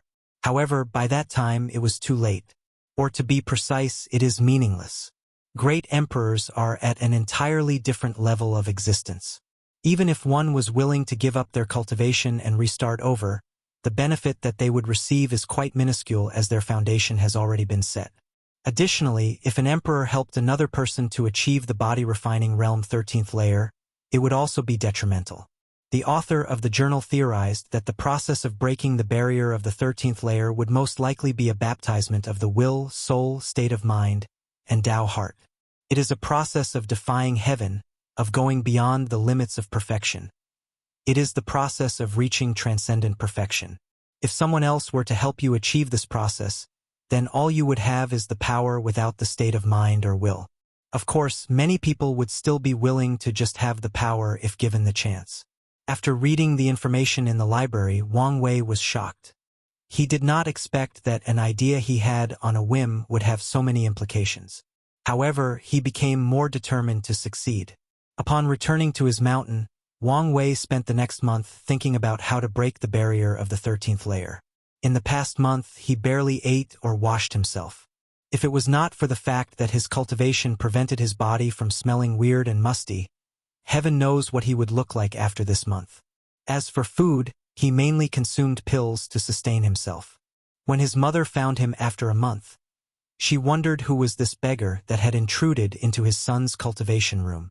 When Yu Yan realized that the beggar-looking person was in fact her son, she was scared, wondering if something had gone wrong during his cultivation. She worried that her son had gone through qi deviation while cultivating. In fact, nothing was wrong with him. On the contrary, he was better than all right. In the past month, he had developed a feasible idea on how to break through to the body refining realm 13th layer. In fact, the answer to the problem is actually very simple. As long as blood qi is powerful enough, it can of course break that barrier. The problem to solve is how to make blood qi so powerful. Wang Wei as a transmigrator never lacked imagination or crazy ideas, and he has the guts to try them. Wang Wei's first step in solving the problem is origin qi that divine sea realm cultivators have. After analyzing the Origin Path Sutra, he realized that origin qi is essentially a highly compressed or liquefied blood qi mixed with soul power. Wang Wei believed that if he can create a method to revert origin qi back to blood qi while keeping the strength and purity of origin qi, then his blood qi will reach the quality needed to break the barrier. However, the purity and quality is not enough to accomplish such a task. Quantity is also necessary. As for how to solve this problem, Wang Wei's idea came from the journal he read in the library. It was the idea of an emperor recultivate from the body-refining realm. Wang Wei believed that if he cultivated the body-refining realm more than once but also retained the strength of his blood qi from the previous try, his blood qi would become immensely powerful. For example, now at the body-refining realm 12th layer, Wang Wei has 48,000 jin, 24,000 kilograms of force. However, with this method, when he starts cultivating the second time, he will have 48,000 jin of force at the body-refining realm 1st layer. The cycle will continue until he reaches the standard to break that barrier. After having a clear plan, Wang Wei washed himself and took a mind-soothing pill to relax his nerves and sleep peacefully. The next day, Wang Wei made an application to his father to provide him with enlightening tea. As the name suggests, this tea allows cultivators to enter a state of enlightenment, which would dramatically increase their comprehension. This thing is very precious. Even with his status, Wang Wei has to ask to give access to it. When Wang Tian received the request from his son, he was quite surprised. He knows that his son is a truly terrifying genius when it comes to comprehension. When he was only 3 years old, he could easily understand a bunch of esoteric scriptures. In order to prepare to have his own heavenly physique, he studied runes for countless years with great elder Wang Fu, Li Jian, Qin Hua, and Yan Ji. Not only could he easily understand basic runes, he could also modify and optimize many of them. The only reason he did not study higher level was the fact that he needed to have a certain cultivation level just to study these runes. Additionally, his status of demonic genius was further proven when he created the 10,000 things adapt to one sutra. This is a technique that can essentially change an ordinary person into a genius. And what Secretary Master Wang Tian liked most about his son are his random and crazy ideas. Now that his son asked for enlightening tea, it's most likely that he had another crazy idea and needed some help to achieve it. After thinking about this, Wang Tian left Tianwei Peak and returned to the family mountain to see his son. Then Wang Wei explained his idea to his father. Wang Tian looked at his son with a dumbfounded look. He knew that his son had many crazy ideas, but he did not know that he was this crazy. And what surprised him the most was the fact that his son has a high chance of succeeding. So he agreed to give him the tea. With the enlightenment tea, Wang Wei spent another 6 months in seclusion. As a result, he created a technique that he called the 9 Nirvana blood qi. When he exited his cultivating chamber, Wang Wei saw both his father and grandfather waiting for him. He could see a look of excitement and expectation deep in their eyes. Isn't it just a cultivation method? Why are they acting like this? Thought Wang Wei. Without waiting for them to ask, he handed a paper to them that described his new method. The two of them basically pulled the paper from Wang Wei's hand and started reading. The more they read, the more excited they became. After finishing, Wang Chong muttered, "We have hope," and Wang Tian nodded his head in agreement. Meanwhile, Wang Wei looked at them in confusion. However, they seemed not willing to explain. Wang Tian looked at his son and asked, "What do you need to properly cultivate this technique?" "I need pills to strengthen my body and access to the calcify milk cave." "No problem. Here is the sect master token. With it, you can go deep inside the cave." After saying this, both Wang Tian and Wang Chong left, but Wang Wei could still see a smile on the corner of their mouth. Wang Wei guessed that there was something that his parents did not tell him, and maybe his technique had bigger ramifications than he thought. However, right now he was not in the mood or state to think about this kind of thing. His mind was exhausted, and he needed to get some rest before doing anything else. As such, Wang Wei took more than half a month to adjust his state before heading to the Calcify Milk Cave. This time, he decided to hide his identity to be able to blend in and see what the life of other disciples is like. After taking a face-changing pill, he turned into a completely different person. Even his hair and eyes changed back from gray to black. On the way to the cave, he listened to the conversion of the disciples. "Senior brother, are you going to cultivate in the Calcify Milk Cave?" "Yes. I had to hunt more than 50 Tier 3, Divine Altar, demonic beasts in order to have enough contribution to spend 1 hour in the outer layer of the cave." "Oh, you are still lucky, senior brother. As an inner disciple, you have the right to enter the Calcify Milk Cave. 1 hour cultivating in there is equal to more than 3 months outside." "Junior brother, that is nothing. Core disciples can cultivate in the inner layer of the cave. Their 1 hour is equal to 6 months outside. Not to mention the contemporary sacred sun. I heard that every time they are about to break through a realm, they will receive a few drops of milk from deep into the cave." "Senior brother, what is this milk you talk about? You do not know?" "Oh right. It has not been long since junior brother entered the sect. The milk is actually spiritual energy that has been liquefied, then compressed underground for countless years. I heard from another senior brother that the Calcify Milk Cave was created by Emperor Qiyuan. As such, the milk has been compressing in the sect for millions upon millions of years. If I had such a thing, my cultivation would not be so slow. Work hard, little junior brother. Maybe one day you will also become a contemporary sacred son." Soon, Wang Wei arrived at his destination. He handed his father's token to the elder guarding the entrance, and headed straight deep into the cave.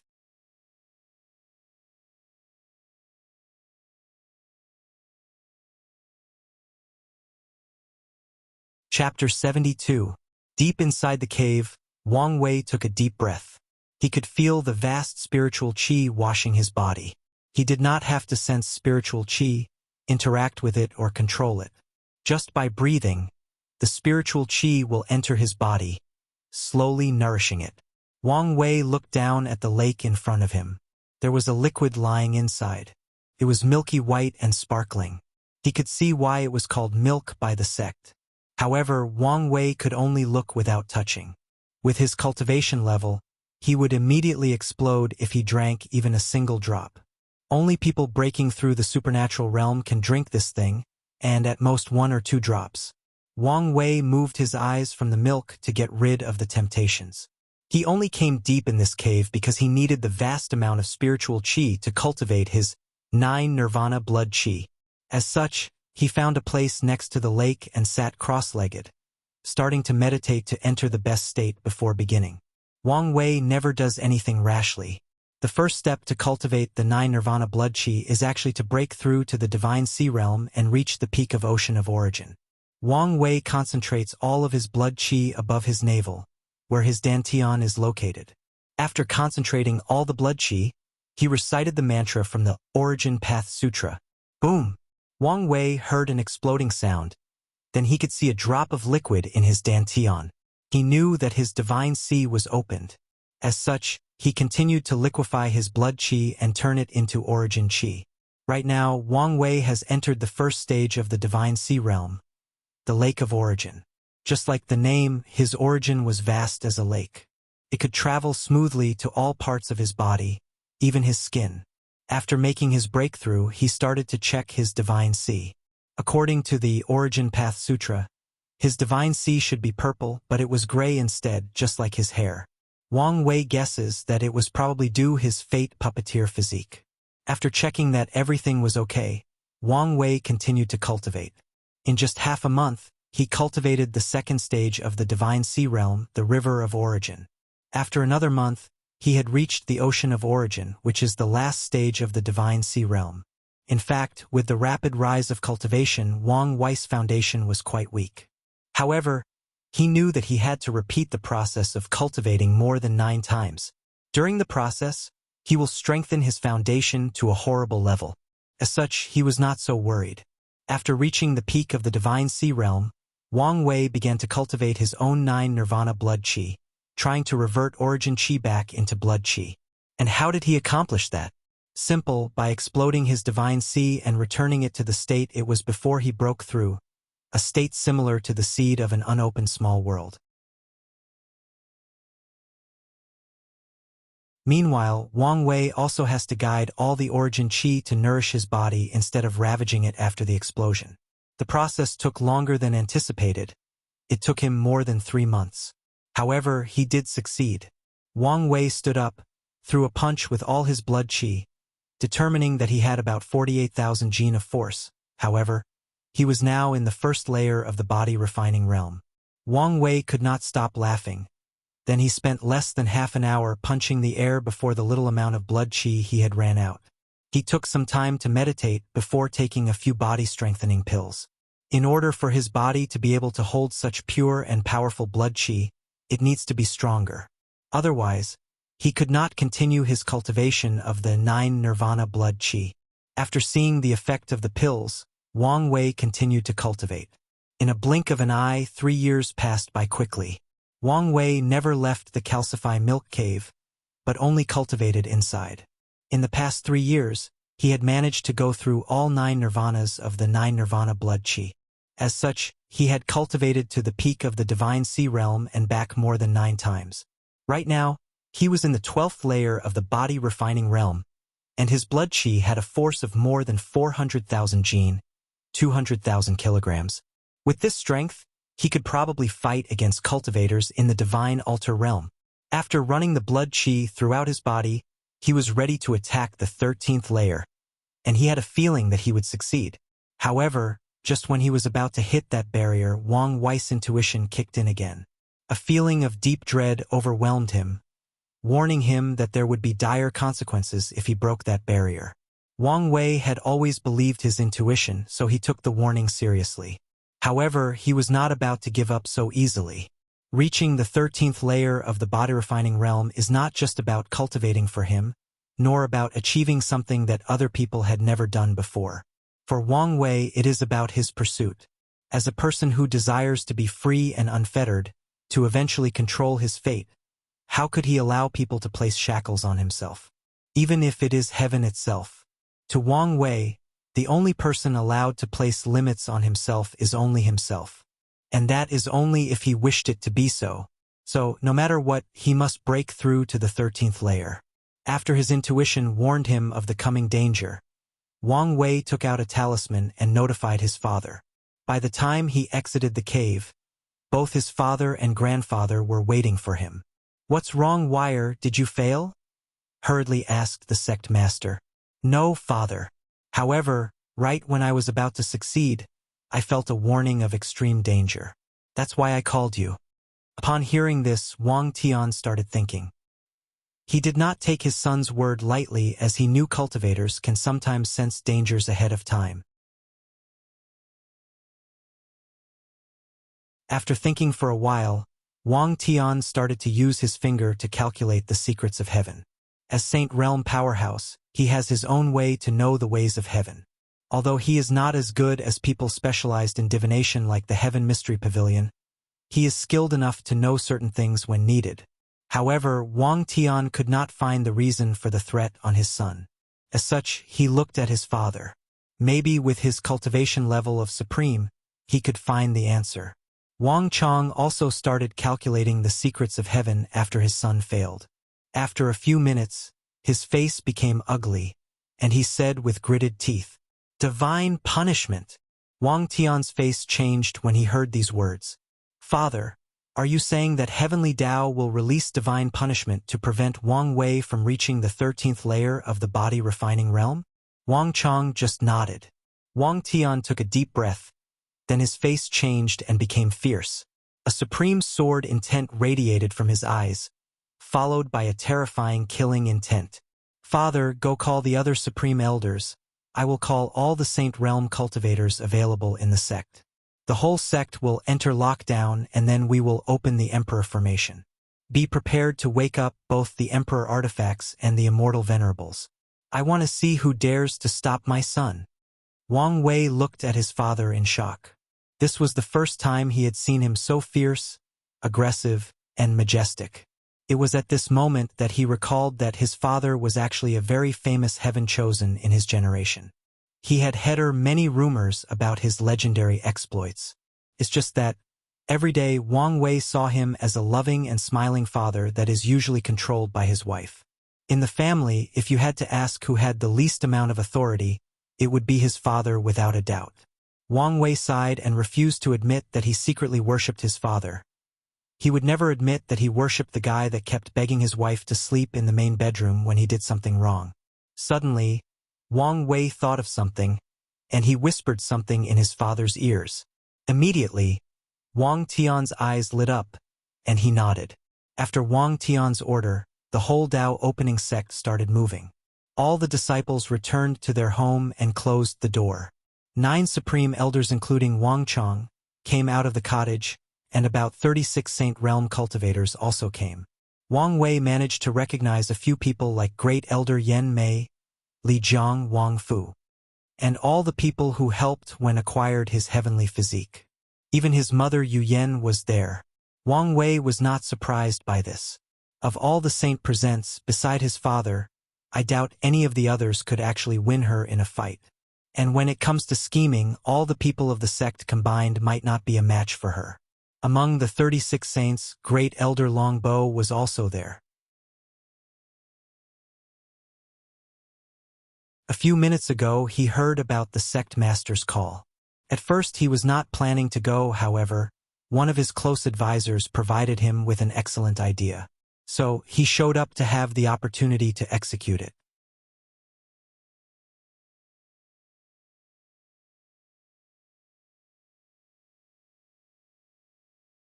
Chapter 73.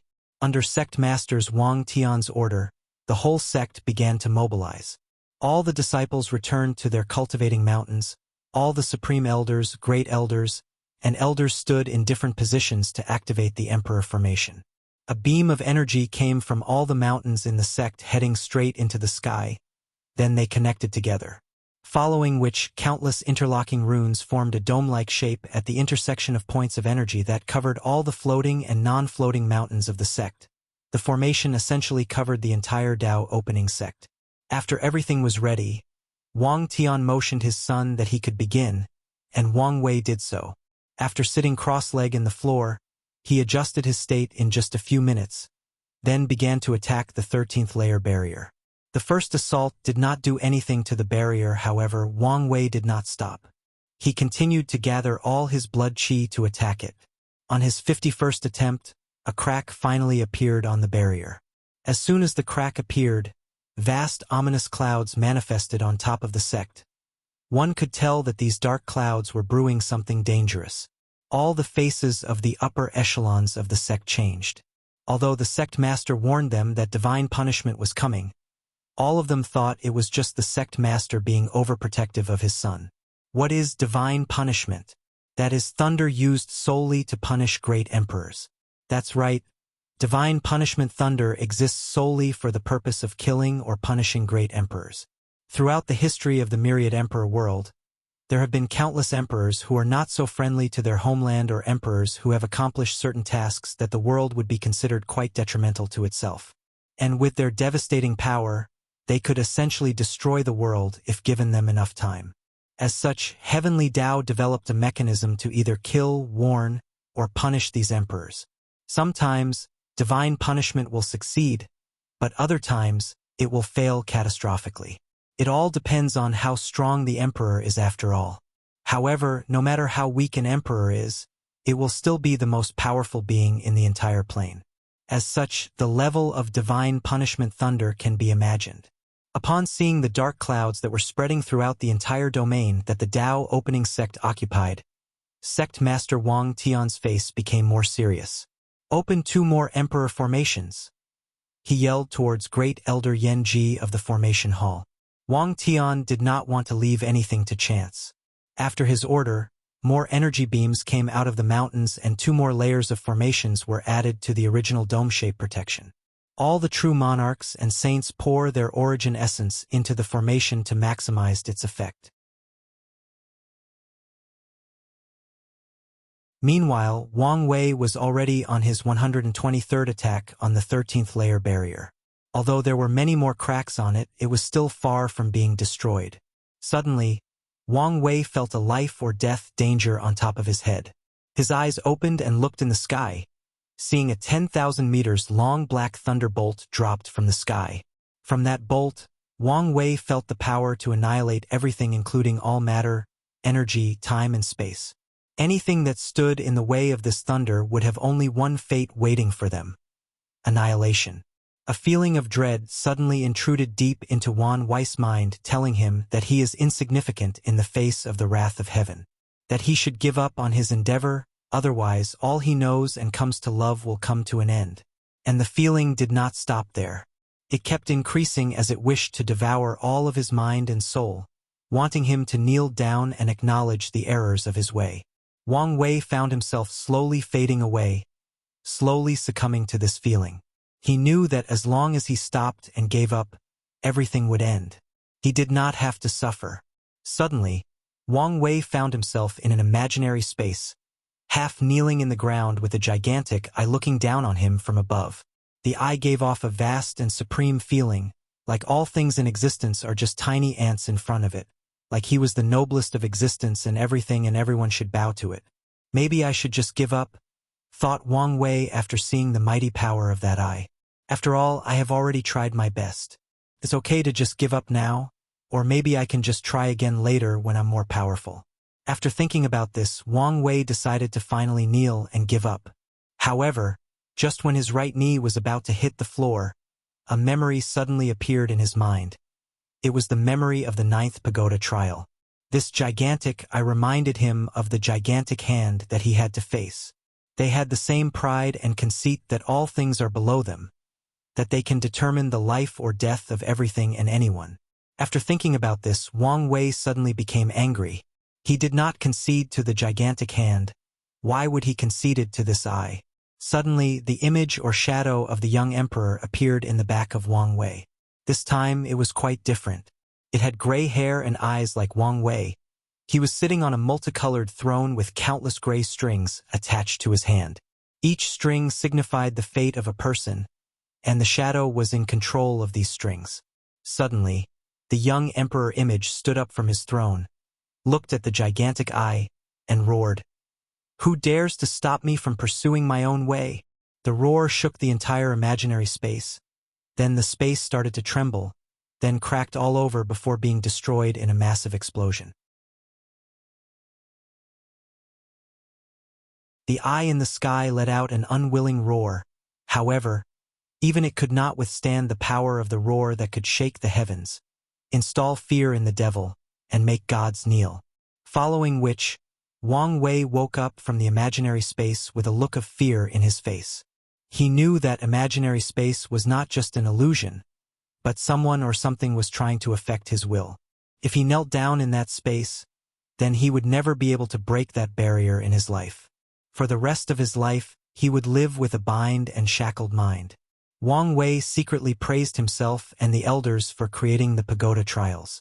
Wire. This is not the time to be distracted. Wang Wei heard someone talking to him, however. It took him a few seconds to understand the words spoken and realized that it was his father talking to him. After which, he nodded, then continued to attack the barrier with a newfound determination unlike previously. No one can stop his pursuit of being free and unfettered. Meanwhile, while the Tao opening sect was fighting the divine punishment, all the powerful sects in the world were shocked. They all looked in the direction of the sect. Countless visions from all over the world penetrated the vast space and distance to observe the Tao opening sect. They saw how divine punishment thunder kept dropping from the sky and even how 3 emperor formations was used by the sect. They all wonder what the Tao opening sect did to offend heaven that they had to suffer such punishment. All the enemies of the sect wished that it would be destroyed by heaven, or at the very least, their foundations are severely injured. As such, the whole world was paying attention to the most powerful sect of the world. Soon 6 days passed. The divine punishment thunder did not stop falling for the past few days. On the contrary, it became more fierce. Instead of thunderbolts, powerful demonic beasts like dragons, phoenixes, and chilants made of black thunder started falling on the sect. Sect Master Wang Tian had to add another 2 emperor formations to the sect in order to protect Wang Wei. The consumption of origin source needed to keep all 5 formations working for 6 days was astronomical. However, whether it was all the 36 saints or 9 supremes, did not mind or complain. On the contrary, they became more excited as time passed by and the chance of Wang Wei succeeding kept increasing. Meanwhile, all the 9 supremes were talking through divine sense. "There is still hope for us," said Wang Chong. "Yes, 9 is an extreme number and a limit. Due to the heavenly Tao curse, our Tao opening sect has not been able to cultivate another emperor no matter what we do. But this generation, the curse might be broken," responded true monarch Yen Shan. Many of our predecessors did not believe in the curse, however. It became increasingly obvious when there conveniently was not a heaven mandate battle the generation of the sect master. Xin Dong, do not speak randomly. There is no evidence that the heaven mandate did not appear because of Wang Tian. There have been many precedents before. Xin Dong just snorted, ignoring Li Fen's words. Another true monarch that Wang Wei did not know yet said, "All that matters is the fact that once the young master breakthroughs the 13th layer, he would have exceeded the shackles of heaven, as such not affected by the curse." All the people nodded and agree with him. However, Wang Chong still reminded them, "We should not relax our guard yet. We all know that this curse will not be so simple. Wire still have a long way to go. All we have to do is support him as much as we can." Meanwhile, somewhere in the ground, Wang Wei was still attacking the 13th layer barrier, and he was so close to breaking it. He had a feeling that in less than a day he would succeed. Suddenly, an enormous eye appeared in the sky of the myriad emperor world, covering the entire world. This eye was cold, indifferent, and stood above all myriad beings. "Heavenly Tao Eye," muttered all the cultivators of the world, from the lowest body-refining realm to the supreme realm. They all wondered how serious the situation was that even the eye of Heavenly Tao showed up. Heavenly Tao is both a real and illusory concept in the cultivating world. However, one thing is clear is that the gigantic eye is the physical manifestation of Heavenly Tao itself. Soon, cultivators knew the reason for it showing up. A message was spread into the minds of all cultivators of the world. The young master of the Tao opening sect was committing blasphemy against heaven. Anyone who manages to stop him will be rewarded with boundless merits. All the cultivators became excited at the prospect of acquiring merits. With it, they can do so many things. They can improve their cultivation without side effects, they can refine a powerful magic weapon, they can improve their talent, and more importantly, they can increase their lifespans. Many emperor lineages were tempted and wonder if they should wake up their emperor artifacts and attack the Tao opening sect. In normal circumstances, that would be suicidal, however, now it is possible with the help of heaven. Sect Master Wang Tian also learned about Heavenly Tao's message. His face became ugly and the killing intent in his eyes increased. Without hesitation, he opened the remaining 4 emperor formations of the sect. This time the formation did not just cover the sect only, but the entire domain. As the 9 formations opened, they seemed to fit into a whole. Then a supreme will enveloped the entire myriad emperor world. The will gave the feeling of monarch overlooking the world, suppressing the entire plane. An intense killing intent enveloped the entire world, exuding a terrible pressure on all cultivators. It was at this moment that the overexcited cultivators woke up from their daydreaming. The Tao opening sect was still the overlord of this world. Even in the face of Heavenly Tao, they did not have to bow to their head. Suddenly a deep and powerful voice echoed throughout the world. Everyone could hear it, even mortals. "I want to see who dares attack my sect. I still have 9 emperor artifacts that have not tasted blood in a very long time." After this voice, all mortals knelt in the ground, bowing and begging for the immortals to forgive whatever sins they have committed.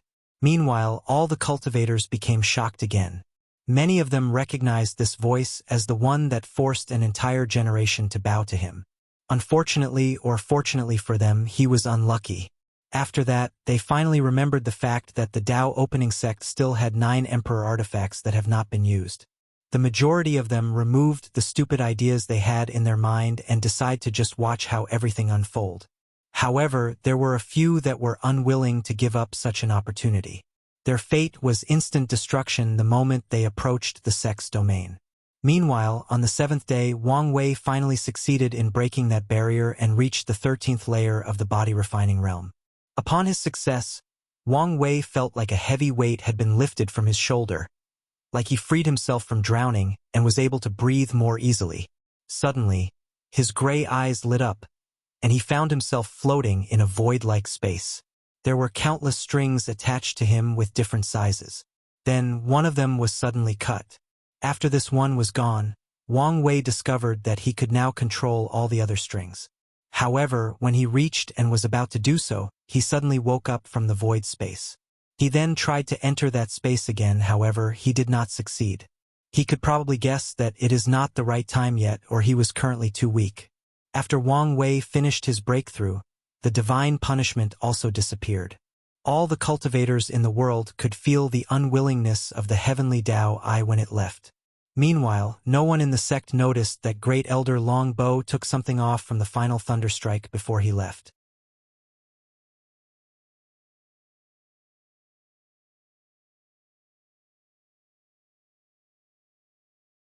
Chapter 74.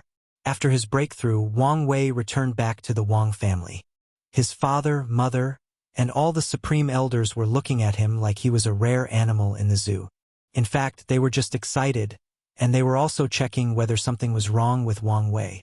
One of the supreme elders suddenly said, "I cannot see the young master's cultivation level."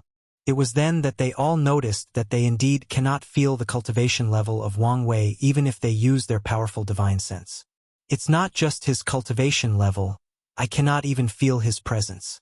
I'm looking at him, but it's as if he did not exist between heaven and earth. Right now, Wang Wei was indeed in a wonderful state where even Supreme Realm Powerhouse could not detect any of his information.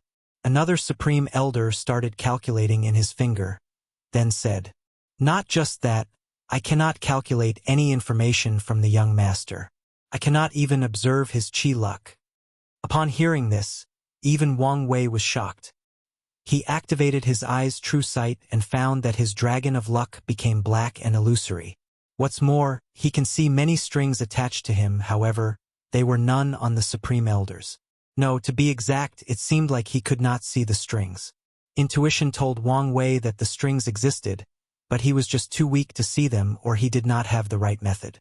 "Wire, use the blood qi in your body," asked Wang Wei's grandfather, Wang Chong, and he did so. Wang Wei could feel that his blood qi increased by 100,000 jin just because of this one-layer breakthrough. Just when Wang Wei used his blood qi, the other people finally could find traces of his existence. It seemed that as long as he did not use his cultivation level, he would look like a mortal. Wang Wei could tell that his breakthrough will bring many benefits. However, it also seemed that he had to discover them for himself. While Wang Wei recounted his experience in the past week to the elders, Great Elder Long Bo went to see his direct disciple, Han Li. When Han Li received the news that his master was coming to see him, he went to receive him personally. Long Bo was satisfied with his piety. After entering Han Li's cultivation abode, Great Elder Long Bo set up a formation to isolate all spying from the outside. Then, he took out a crystal ball with flashing dark electricity inside. "What is this in your hand, master?" asked Han Li. "This is divine punishment thunder weakened and sealed by the sect's emperor formation." Han Li was shocked when he heard this. In the past 7 days, he witnessed the destructive power of divine punishment thunder. Even with his heavenly thunder physique, he was scared by the power. "Master, why do you have it in your hands? I want you to refine this divine punishment thunder." With this, not only will your strength increase, but your physique will be strengthened to the point of being in part with the top 5 heavenly physiques. Upon hearing this, Han Li immediately shook his head. No, master, please don't make me do this. This is thunder powerful enough to kill great emperors." "Liar, you do not have to worry about this. This thunder has been weakened by the sect's formation. Furthermore, with your heavenly thunder physique and my assistance, you can succeed. No, Master, please don't make me do it. I could die instantly if something goes wrong. Longbow looked at his disciples with a look of disappointment deep in his eyes. Compared with the young sect master who faced the will of heaven directly and won, his disciples cannot even compare to his shoes. However, since he is his disciple, he is responsible for properly training him. Suddenly, Longbow made a decision. Don't you want to know the reason that your foundation has weakened in the past few years, and even your strength has digressed? Upon hearing this, Han Li was interested, since a few years ago all those things happened to him. When he asked his master, he just told him that something went wrong with his cultivation. Now, it seemed there might be more to the situation than he previously thought. Master, please tell me, is there something wrong with my practice? Then, Great Elder Longbow explained to Han Li what Wang Wei and the sect did to him. As soon as he finished, a great amount of thunder started ravaging the entire room. All the walls had cracks and burn marks all over them. The only sitting cushion in the room was pulverized into million pieces. If it was not long boss formation that blocked the power, the entire manners might have been razed to the ground. Master, I will definitely refine this thunder, said Han Li through gritted teeth. He decided to spend all his time creating a method that allows him to refine not just this divine thunder, but all thunder. Great Elder Longbow nodded in satisfaction and decided to provide his disciples with all the resources he needed. Meanwhile, while the Tao opening sect was recuperating from the traumas of the past week, all the other factions of the world were discussing Wang Wei and their next course action. In the Enlightening Emperor Academy, Headmaster Bai Han was having a meeting with all the teachers of the academy. So, he asked, "What do you think we should do now?" The room instantly became quiet. All of them had a worried look on their face. The excellency of Tao opening sect's young master excited their comprehension and willingness to accept. "Why don't we hire the Death Order Palace to kill him?" suddenly said one teacher. However, one person shook his head and replied, "No. If we hire an assassin, we will be breaking the unspoken rule. Furthermore, there is no guarantee of success when it comes to the Tao opening sect. And once they find out, they can also take action against Lin Fan in the lower realm," added another person. "So, are we not going to do anything?" Suddenly, Headmaster Bai Hai lightly coughed and the room became silent with all eyes focused on him. He then said, "In that case, let us send the Chaos Chi to Lin Fan for him to refine. With it, his absolute chaos physique will take another step." Immediately afterward, one person stood up and said, "Headmaster, you can't. This is the only Chaos Chi that the Academy has and is used as our secret foundation." Although the other teachers did not say anything, just by their silence you could tell that they also agreed. Headmaster Bai Hai sighed when he saw their response. He could not blame them. The Chaos Chi was indeed too valuable. It could instantly allow a mortal to reach the Saint Realm without side effects. It could allow a lower Thousand World to upgrade to Middle Thousand World, and Middle Thousand World to upgrade to Great Thousand World. There are even rumors that it can allow a Great Thousand World to evolve into a Heaven Mandate world. More importantly, the Chaos Chi can be used to create Emperor-level artifacts or pills. Knowing the value of this Chi, Bai Han still insisted on giving it to Lin Fan. However, he needed to convince the other teachers first. He said, "I know many of you might be unwilling, but at the rate that the young master of the Tao opening sect is growing, there is a high probability that he would be like his father and suppress all the heaven chosen of his generation. Although the Chaos Chi is valuable, but only when placed into use. With Lin Fan's absolute chaos physique, once he proves the Tao, he can return to the academy with 10 times more Chaos Chi. I sincerely doubt that without it, he would be worthy to fight young Master Wang Wei." Although the teachers still had a little reluctance, they still agreed to provide their heaven chosen with the Chaos Chi. And it was not just this. They also agreed to send Lin Fan to the Abyss battlefield, which is a place controlled by the academy where he would experience endless slaughter, day and night without rest in order to hone his fighting ability. In fact, it was not just the Enlightening Emperor Academy that made such a drastic move. All the powerful factions in the world who had a heaven chosen that they believed had a chance at the throne made the same decision as Headmaster Baihan. The next day, after a long and good sleep, Wang Wei woke up more refreshed than ever. He called one of his maids to bring him somewhere. After going through a few formations, Wang Wei found himself in a dark room with a lake that had lightning blasting everywhere, and the lightning was black. This was the previous divine punishment thunder stored in this room, and it managed to liquefy. The entire lake in the room was actually liquid thunder. Wang Wei turned his head and asked the maid, "Did you see it with your own eyes?" "Yes, young master. I saw great elder Long Bo take something from the formation." Wang Wei patted her shoulder and said, "Good job. When Wang Ju returns, I will tell her to give you more responsibility." The maid immediately bowed and said, "I was just doing my job, young master." Wang Wei smiled, looked in a certain direction, then muttered, "Another bait has been cast. Hopefully the fish will not disappoint me."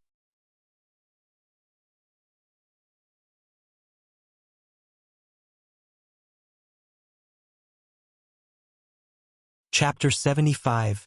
Wang Wei returned to his home and took half a month to get used to his newfound power. Then he called the new temporary head maid and started reading the information about the past few days. He learned how, due to him, many of the powerful sects in the world started to increase the training of their heaven chosen. However, he did not care about this. He was still confident of himself. After reading the information, he suddenly thought of something and asked the maid, "Did the sect accept my request to allow Li Jun to cultivate the 9 nirvana blood chi?" "Yes, young master. The elders told me to inform you that both young master Li Jun and young Miss Yen Liling can cultivate it. But they cannot cultivate all 9 nirvanas." After saying this, the new maid was confused. She wondered what kind of powerful cultivation technique would be forbidden by even the heir of both the Li and Yen family. However, Wang Wei understood the elders' message. If both Li Jun and Yen Liling manage to break through the 13th layer of the body refining realm, they most likely will have to go through divine punishment again. And the sect cannot or will not afford the cost of opening the emperor formations again. According to what Wang Wei learned from his father, the Tao opening sect had to bleed a little to protect from divine punishment. Even with the background of the sect, they are not willing to do so more than once. Additionally, his father even mentioned the fact that the sect lost a good chunk of their chi luck due to the fact they defied the will of heaven. In fact, Wang Wei is not very optimistic about these two being able to cultivate the 9 nirvana blood chi to all 9 nirvanas. You have to understand, without a sufficiently powerful soul, it is not easy to control the origin chi after the divine sea explodes, while at the same time ensuring that it is not permanently destroyed. On top of that, he did not think either Li Jun or Yen Liling could face the will of heaven and succeed like he did in the imaginary world. If it was not due to his insistence in the 9th pagoda trial, things might have ended completely differently. The reason he made the request was that Li Jun was his best brother and he is used to sharing good things with him. Although they have not seen each other the past 5 years due to them always cultivating, they still sometimes talk to each other through communication talismans. As for Yen Liling, Wang Wei always suspected her motives were not pure in approaching him or Li Jun. As such, he never truly trusted her. However, the sect seemed to have decided to raise her as part of his future crew. Given how talented she seemed, she must be of great use in the future. As such, Wang Wei decided to spend more time getting to know what kind of person she is. After dealing with a bunch of mundane affairs, Wang Wei went back to his cultivation abode in order to continue his seclusion. He was about to enter the divine sea realm for about the 10th time. However, the process took longer than expected. Due to his very pure and powerful blood chi, it took him more than 2 years to break through. However, after he succeeded, he went straight to the peak 2nd stage of Origin River. Wang Wei looked at his vast divine sea filled with origin chi. He ran it according to the path or meridians of the Origin Path Sutra, then a few more drops were added to the river. "It is indeed similar to the inner strength described in my past life," muttered Wang Wei. However, he knew that origin chi was different from inner strength. For once, inner strength can only travel through the body meridians and acupoints. However, origin chi is different. It can travel to all parts of the body, meridians, blood, muscle, and bones. As long as the user desires it, it will travel there. Another difference is the fact that inner strength can have different effects based on the specific meridians it traveled through. However, origin does not have such an effect. The only purpose that the meridians have is to increase the amount of origin chi in the divine sea. And the specific route of the meridians determined the efficiency in which origin chi is gathered and how pure it is. While inspecting his origin chi, Wang Wei could tell that it was extremely pure, maybe to the point that it is comparable to origin essence of supernatural realm cultivators. Furthermore, Wang Wei found something different about his divine sea. It was actually expanding on its own, just like a universe infinitely expanding at all times. He guessed this was due to the 9 nirvana blood chi. The constant explosion of his divine sea is somewhat similar to the Big Bang that created the universe in his previous life. With this special divine sea, Wang Wei will not have to worry about his origin chi being consumed as long as he does not consume more chi than he can make. This is a feature only available to divine altar realm cultivators that can control spiritual chi from heaven and earth to replenish their origin chi. Suddenly, another idea came to Wang Wei's mind. In each cultivating realm, he will make sure that his realm is different and unique from the normal. For example, he entered the body refining realm 13th layer, and he has an infinitely expanding divine sea. And in the future, he would make sure that he also cultivates a unique divine altar, supernatural realm, and so on. He had a feeling that this would be of great benefit to him down the line. After finishing checking his divine sea, Wang Wei mobilized his origin chi and uttered a bunch of weird words. After that, a bright flame appeared in his hand. Then, he said a few other words which were followed by him creating ice, wood, water, and earth from his hand. What he was using were actually spells or origin abilities. As the origin path came from both martial arts and chi cultivating, there are many spells. However, the majority of cultivators have to be in the divine altar realm to really use spells. In the divine sea realm, they can only do basic 5-element spells. And these spells cannot really be used in battle but for day-to-day life. The water spell can create fresh water for cultivators to drink. The fire spell can be used to light up fire in case they need to cook something. And earth and wood spells are used for apprentices to take care of spiritual medicine in the gardens. Of course, there may be some powerful spells that allow divine sea cultivators to be able to have powerful combat ability. Wang Wei is not really sure about this. After all, this world is vast. Anything can happen. Maybe he could find some information in the library, but Wang Wei was not interested right now. He preferred to fight with his fists like martial artists. After exiting his seclusion, Wang Wei took a shower. Despite the fact that he did not need to bathe anymore, he was used to always bathing and it's hard to change the habit. After that, he went to the family hall to see his parents. A few meters before arriving, he heard 2 voices shouting. He recognized them as his father and grandfather. No, he will use my method. Mine is more suitable for him. He is my son, of course, he has to follow in my shoes. Well, he is my grandson. And without me, none of you will be even born. When Wang Wei entered the room, saw both his father and grandfather shouting at each other. Meanwhile, his mother was sitting on the side sewing some clothes while watching them fight with a smile on her face. Even when Wang Wei entered the room, the 2 of them did not even notice him. As such, he approached his mother wondering what they were fighting about. Yu Yan was happy to see her son. She motioned him to sit by her side and started caressing his hair, then answered, "They are arguing which of their cultivation methods should you use to fight with in the future." Wang Wei's mouth twitched a bit when he heard this. They were fighting just because of this? He thought to himself. Then, he asked his mother, "Mom, whose do you think I should choose?" Yu Yan just smiled and replied, "Whatever you want, honey. In the end, the person who will be most affected is you. So choose whichever method you think is most suitable.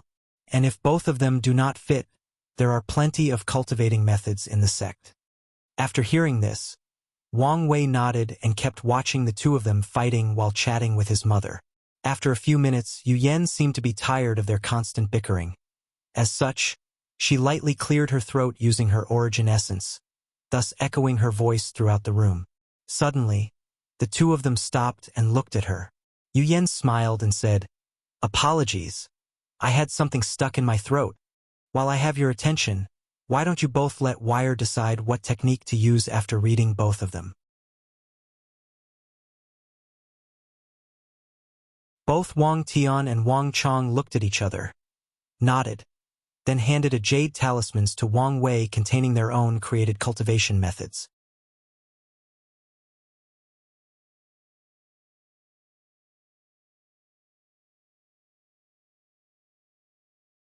Chapter 76. Wang Wei first took the talisman containing the cultivation method of his grandfather. He poured his origin chi inside and a bunch of information entered his mind. Instantly, he knew that this cultivation technique was called Overlord Fist, and it is a technique that can be used both for fighting and cultivating. Wang Wei knew that techniques in this world are divided into three categories. The one used purely for cultivating and raising realms, the ones used purely for fighting, including powerful spells, and the combination of both. The Origin Path Sutra that he previously cultivated was a pure method of cultivating. Although later generations added a few spells and basic fighting methods in it, it is still a technique used only to rise in realms. After reading and understanding the Overlord Fist, he realized it is both a body refining and fist method. The whole concept of this method is to always advance in battle no matter the situation. To keep punching the enemy until it is down. However, a battle is never so one-sided that an enemy will just let his opponent keep attacking without fighting back. Nevertheless, the Overlord Fist does nor mind the enemy's counterattack. On the contrary, it encourages the tactic of using injuries with injuries. Why? The reason is simple. This technique is purely a masochist method. At least in Wang Wei's opinion. The reason he thought so is that the purpose of the Overlord Fist is to create a powerful and indestructible defensive body through constantly getting injured and healing. This technique essentially encourages cultivators to get injured as much as possible during a fight. Then when they heal afterwards, their overall defense will increase dramatically. Wang Wei suddenly realized how his grandfather survived his Heaven Mandate battle intact, while his other grandfather, Yu Zhuang, was forced to enter seclusion in order to heal his injuries. Furthermore, Wang Wei also discovered some traces of the ancient desolate body refining scripture in this Overlord Fist. He guessed that his grandfather created this method after failing to cultivate the scripture. After reading his grandfather's technique, Wang Wei looked at the talisman that contained his father's famous sword art. This sword art was called by him as Absolute Cut Sword Sutra. This technique was also a combination of fighting and cultivating. After reading the content in the talisman, Wang Wei had a look of shock in his face. He had to admit that his father was truly a heaven-defying genius just like him. The principle of this sutra is to take one of the 6 basic movements of the sword, the cut, then cultivate it to an unimaginable level. With this method, a cultivator can literally cut anything, whether it is time, space, matter, energy, and even luck. No matter what attack someone throws at you on, why one cut is needed to destroy it. This technique took the Tao of cutting to the extreme, thus sublimating into a higher level of Tao. According to the notes left by Wang Tian in the sutra, he envisioned that one day his sutra will allow him to even cut chaos, nothingness, and emptiness. How can someone cut nothingness? Something that essentially does not exist. Well, this Sword Sutra aspired to do this. Although technically the Absolute Cut Sword Sutra is only a saint-level cultivation method and is incomplete, Wang Wei could already tell that it had way more potential than his grandfather's Overlord Fist. Additionally, Wang Wei believed his grandfather's Overlord body would probably not be able to stop his father Absolute Cut at the same level of cultivation.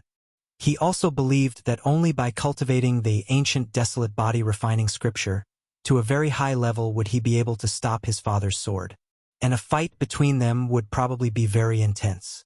Despite the brilliance and potential of his father's sutra, Wang Wei knew that he would never choose it.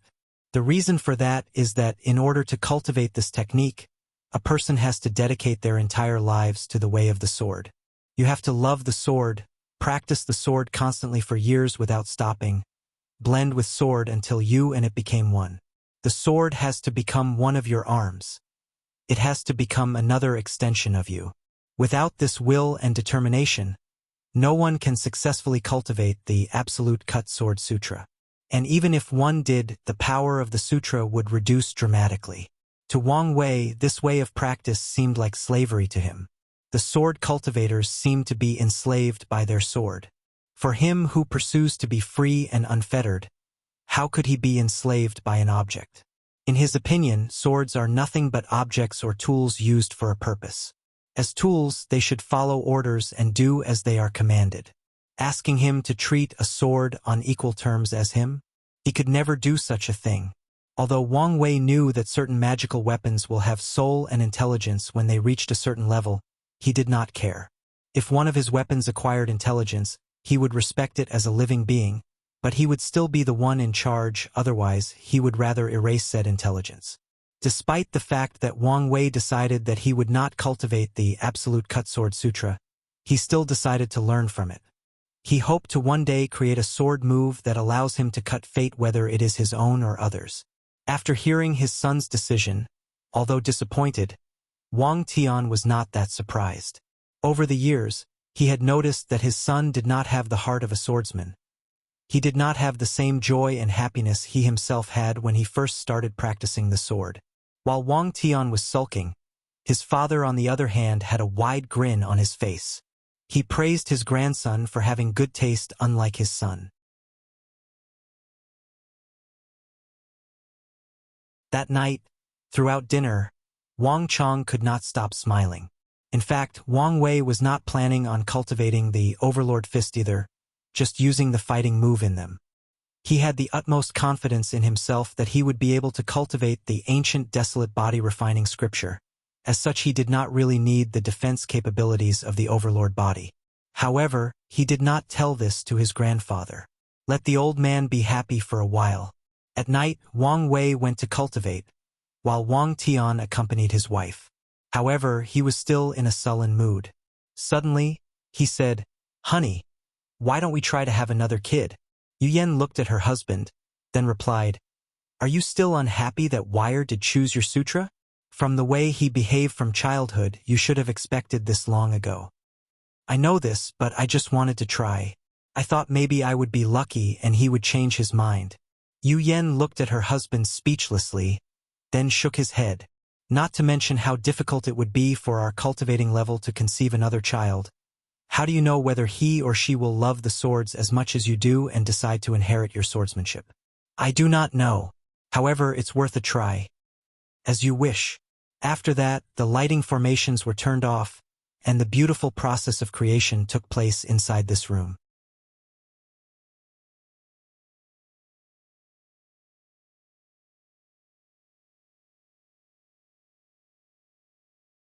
Chapter 77.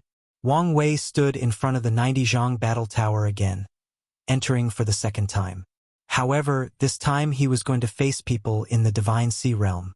"It's time for me to test my 3 months cultivation of the Overlord Fist," muttered Wang Wei, before he stepped in the tower again. With his powerful and pure origin chi, he easily passed the first 3 difficulties. However, he encountered a challenge in the heaven difficulty. Once again, Wang Wei found himself in a forest full of trees.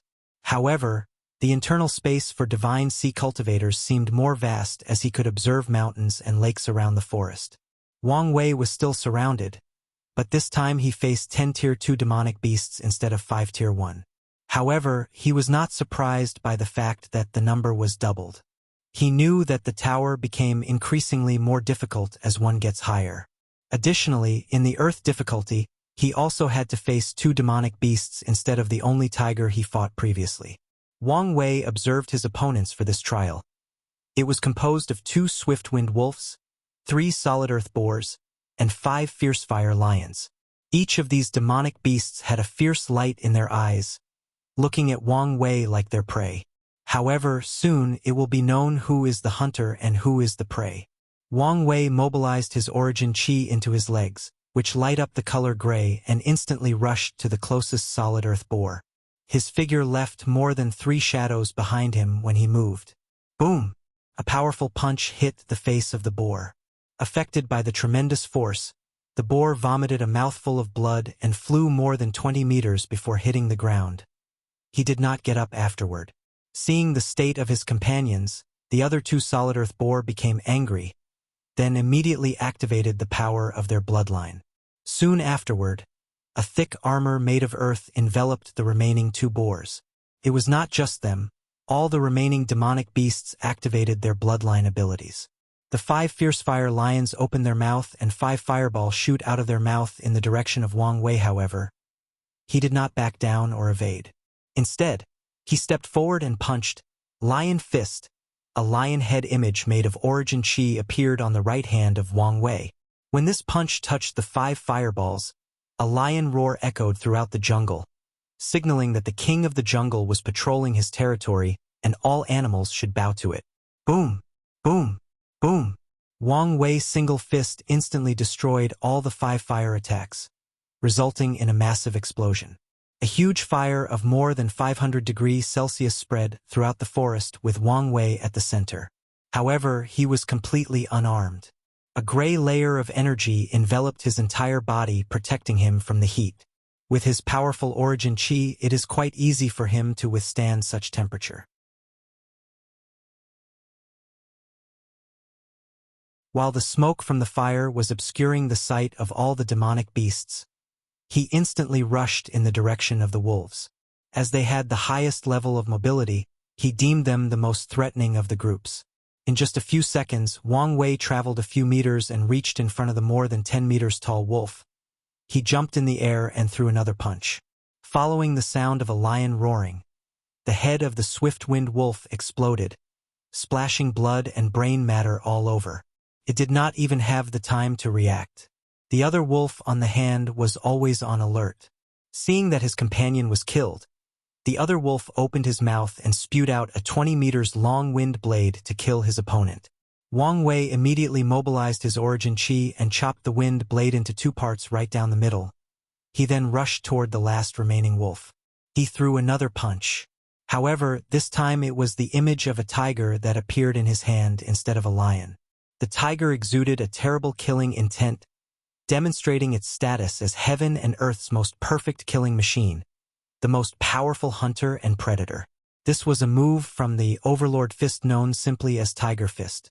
When the swift-winged wolf faced the upcoming punch, he suddenly felt a powerful killing intent invading his mind, making it extremely afraid and temporarily frozen. This feeling reminded this wolf of one time when he met a demon with a pure and noble bloodline. With just one look, he rendered him unable to move and had to bow to it. Despite being overwhelmed by fear, the wolf still instinctively responded by attacking with his paw. Unfortunately, this was a grave mistake. Bang! The wolf's entire arm, from the paw all the way to the shoulder, exploded in countless pieces. Whether it was its bones, skin, and muscles, they were all instantly pulverized. Without giving the wolf any chance to breathe, Wang Wei did a somersault in the air, thus standing upside down right on top of the wolf's back. Afterward, he used his origin chi as a leverage to step in the air, then rushed to the wolf and punched it in the back. Crack! Crack! Every bone in the spine of the wolf was broken. It howled in misery before falling in the ground, either dead and crippled for life. Wang Wei looked at the wolf lying on the floor. The move he used to step in the air was similar to an anime he saw in his previous life. He had the idea to try and he succeeded. He knew that it was possible simply because of how pure and powerful his origin chi was. However, the consumption was simply abnormal. Just this one use already drains a quarter of his vast ocean of origin cultivation. Despite all of the excitement, all of Wang Wei's actions happened in the span of a few minutes. By the time the second wolf was killed, the remaining 5 lions and 2 boars had already cleared out the smoke from the previous fire explosion.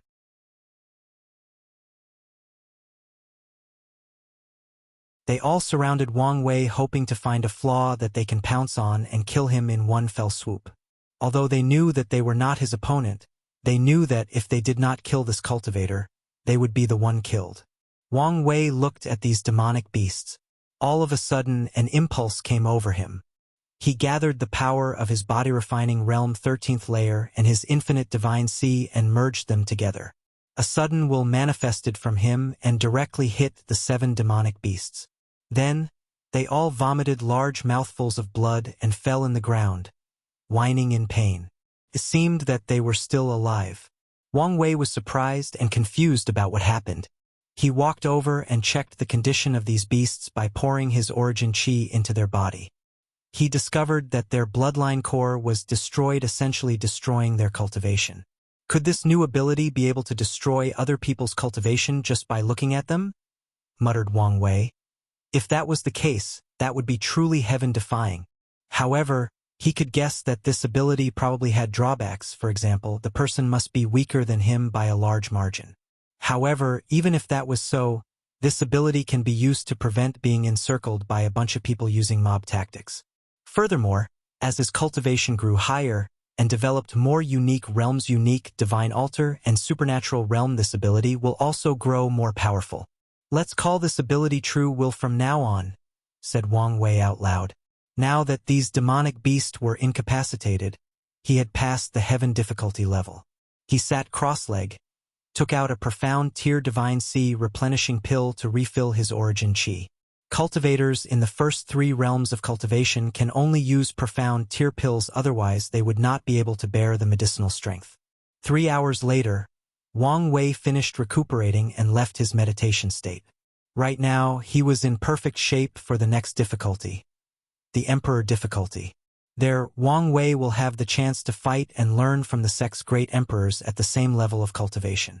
If he said he was not excited, then he would be lying to himself. His blood started boiling again at the idea of fighting a great emperor, even if it's just a clone in the same realm. After a few breaths, Wang Wei saw a young man of similar age standing in front of him. He had cold and emotionless eyes like he was not a human being. However, deep in there, Wang Wei could see a terrifying fighting will that feared nothing in heaven and earth. His eyebrows were quite similar to Li Jun, or Li Jun's eyebrows are similar to him. Wang Wei could guess who this was. As such he muttered, Li family's ancestor, Battle Maniac Emperor.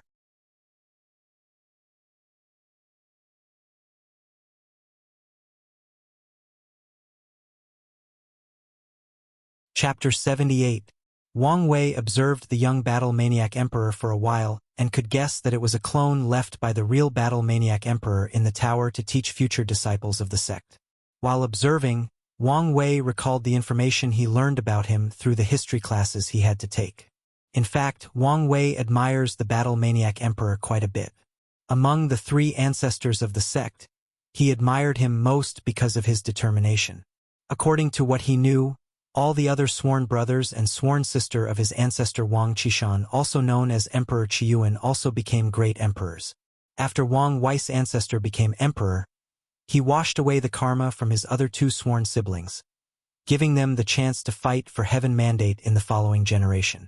The Yan family ancestor Yan Ai became the first known female great emperor and also the second emperor of the ancient emperor era, which means that the Dao opening sect had 2 consecutive emperors. However, in the 3rd generation, when it was the turn of the Li family's ancestor Li Ming, he actually lost in his heaven mandate battle. However, Li Ming was a man with an iron will and was not discouraged by his defeat. Instead, he became more motivated. He sealed himself in bloodstone and slept for countless generations to wash away his karma. When he was woken up, he did not directly wait until the time for the heaven mandate battle to take action. Instead, he abolished all his cultivation and started anew. He traveled throughout the entire world, constantly fighting all kinds of cultivators and learned from them. Whether it was man or woman, human, demonic beast, or spirit race, he fought them all. And he did not stop there. He used the artifact that his sworn brother Wang Qishan had used and traveled through countless worlds. Throughout his travels, he met countless different powerhouses and fought with all of them. He absorbed all the experiences while fighting and turned them into his strength. Eventually, he managed to win his generation's heaven mandate battle and was thus known as the Battle Maniac Emperor. In Wang Wei's opinion, the Battle Maniac Emperor might be the emperor with the most fighting experience. He may not be the strongest, but in terms of how to use strength in battle, If he said that he was second, no other emperor can say they are the first. After observing for a while, Wang Wei began the fight. He rushed into the young emperor clone and threw a punch. However, to his surprise, his punch was blocked by another punch. The young emperor clone managed to be on par with Wang Wei solely based on its origin qi. Although this clone had the same cultivation level as him, the ocean of origin you should know that Wang Wei's origin qi was extremely pure and powerful. And yet, in a head-on confrontation, the young emperor was equal to him. Wang Wei was not convinced.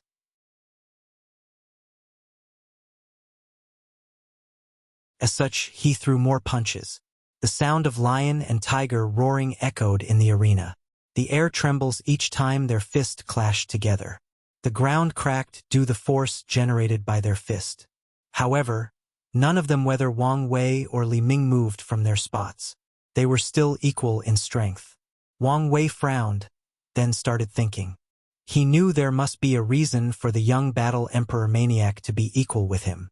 At first, he thought that the clone was using a large amount of origin qi to make up for the disparity in purity. However, he soon discovered that he was wrong. No, it was the opposite. During the fight, the amount of origin qi used by the clone was even less than him. Li Ming's clone was using less origin qi than him, but the power generated was comparable to his pure and powerful origin qi. Wang Wei wondered how he achieved this. So, he began to observe more carefully how Li Ming used and controlled his origin qi. As the two of them continued to clash, a deep hole started to appear in the arena with the two of them at the epicenter. There were countless cracks surrounding the arena. Bang! Bang! Bang!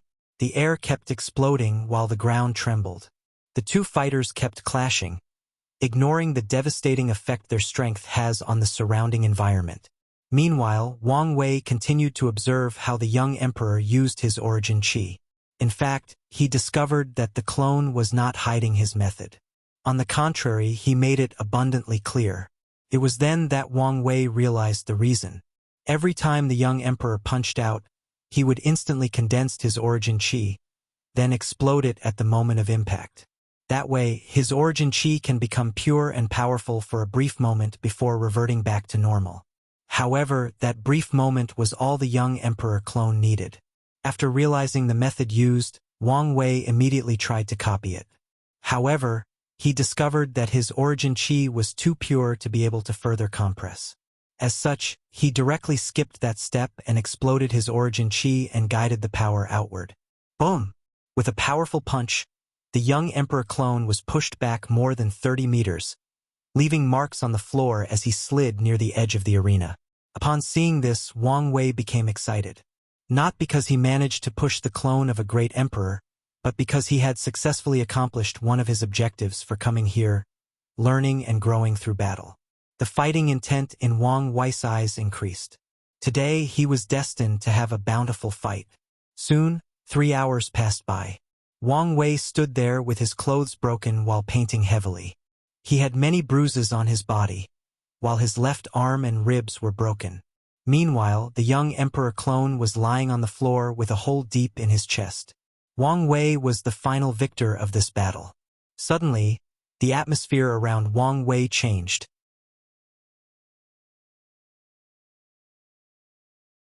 Everything became silent or stale. Then something seemed to have descended into the tower. Soon afterward, the dead young emperor clone in the ground stood up, completely ignoring his life-threatening injury. Wang Wei looked at him with vigilance. Something seemed off to him.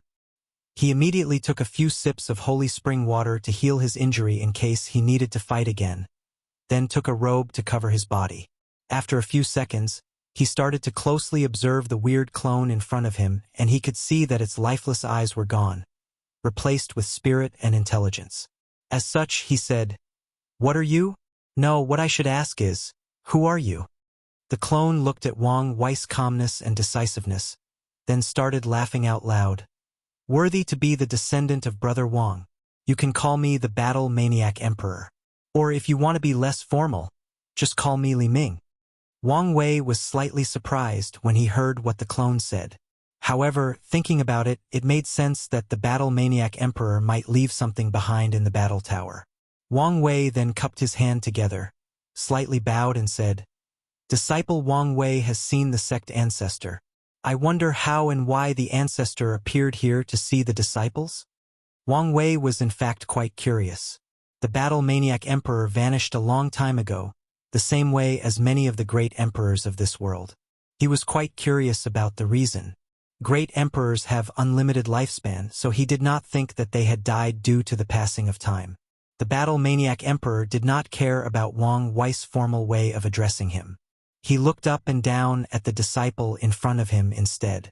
Wang Wei suddenly felt that every secret in his body was seen through by the battle-maniac emperor, and he was a little scared, although his face remained the same on the surface. In fact, Wang Wei did not care about most of his secrets except for the fact that he was reincarnated. Although in this world, there are many people who awaken the memories from their past life, however, his case was different after all. Without sufficient strength to protect himself, he did not want anyone to know about this. After observing Wang Wei for a few minutes, the battle-maniac emperor said, "I can come to see you because I left a tiny bit of my will in the battle tower when I refined it. As for my purpose in coming, I was just interested in the person who passed my trial in such a short time. I have to say, you are indeed extraordinary, breaking the barrier after the 12th layer of the body-refining realm, and having an ever-expanding divine sea. Not to mention, you are also a young emperor and, well, your soul actually has paragon quality. That's impossible." The battle-maniac emperor was visibly shaken when he saw Wang Wei's soul. He knew what kind terrifying beings paragons were, as they were referred to as the darlings of chaos.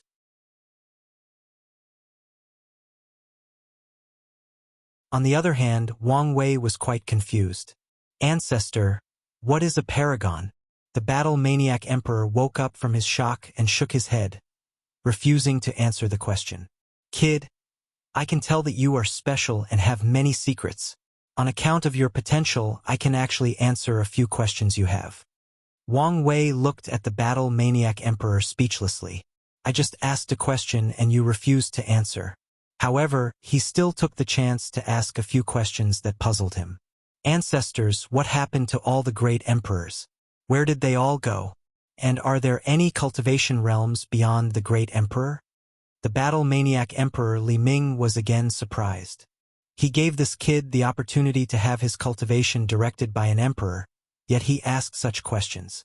However, thinking about it, Li Mind finds it reasonable. People as talented as Wang Wei have deep pride in their bones. They might be weak in strength, but they do not believe that they are in any way inferior to any emperors. After thinking about this, the battle-maniac emperor Li Ming smiled and said, "You are ambitious, aren't you?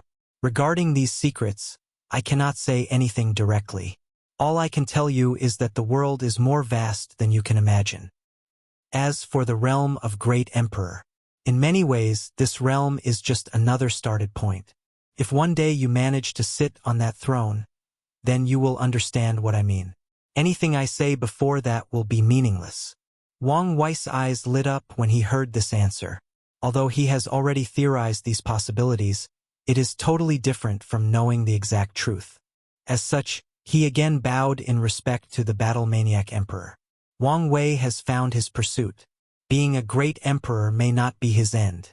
He will walk the path of cultivation all the way to its end, and maybe go beyond it. This time, the battle-maniac emperor accepted Wang Wei's bow as he could feel the sincerity from him, the sincerity of someone determined to walk to the end of the Tao. "Well, you are indeed a fine descendant. When I first saw you, I wanted to give you some rewards. However, after seeing you, I can tell you have your own pride and may not necessarily accept. So, I have a few pieces of advice for you. Your soul will be of great benefit for you in the future. However, before that happens, it will also greatly hinder you. If you cannot solve the problems it will bring you, then your cultivation path will be severed. Secondly, if one day you manage to prove the Tao, do not easily reveal the power of your soul even to the people closest to you. As a matter of fact, find a way to hide or change the fluctuation it emits. Finally, do not ever forget your original intention, your original pursuit of the Tao. Otherwise, you will become your own worst enemy." After saying this, the battle-maniac emperor waved his hand and Wang Wei was sent out of the tower.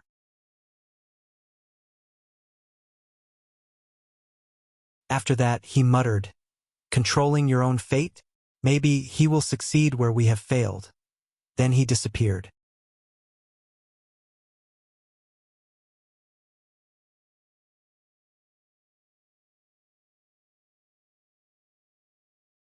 Chapter 79. Inside a cultivation room, Wang Wei opened his eyes and exhaled. After more than 3 years, I have finally reached the peak of ocean origin. Who knew that having such a powerful foundation will actually slow down my cultivation speed? However, Wang Wei did not care about the long process of cultivating. As a divine sea realm cultivator, he has 300 years of lifespan, 100 years more than the body refining realm. Furthermore, his fate puppeteer physique provided him with an extra 200 years of lifespan. After saying this, he stood up and started moving. His body cracked due to the stiffness of sitting cross-legged for a long period of time. Then Wang Wei started mobilizing his origin qi. He easily compressed it, turned it into cone shape to increase penetration, then transformed it into waves to overlap strength. This was the result of his countless fight against the young emperor clone in the battle tower. However, the will of the real great emperor never manifested again. Wang Wei thought it was a bummer. He could probably learn a lot of secrets from the battle-maniac emperor. After finishing exercising his origin qi, Wang Wei walked out and headed towards his resting room. However, the entire room was filled with talismans and documents. Wang Wei looked at the mess inside. I could not find any information whatsoever about Paragon. Even his father and grandfather had never heard anything regarding paragons.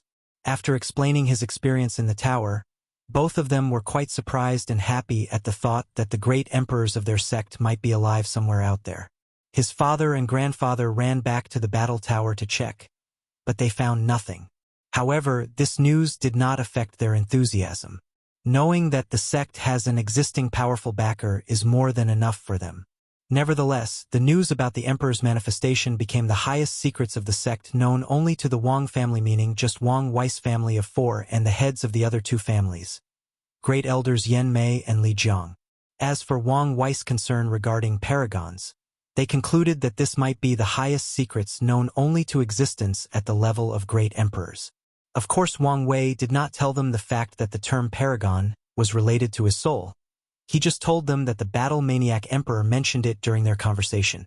Wang Wei called a maid to return all these documents back to the library. At this point, his search has proven to be futile. Wang Wei decided to take a break. In the past 3 years, all he did was just cultivate and fight. He needed to relax for a while. Just as he was thinking about what to do for entertainment, one of his communication talismans lit up. It was a message from Li Jun knowing that he was not busy cultivating. Wang Wei invited him to drink together.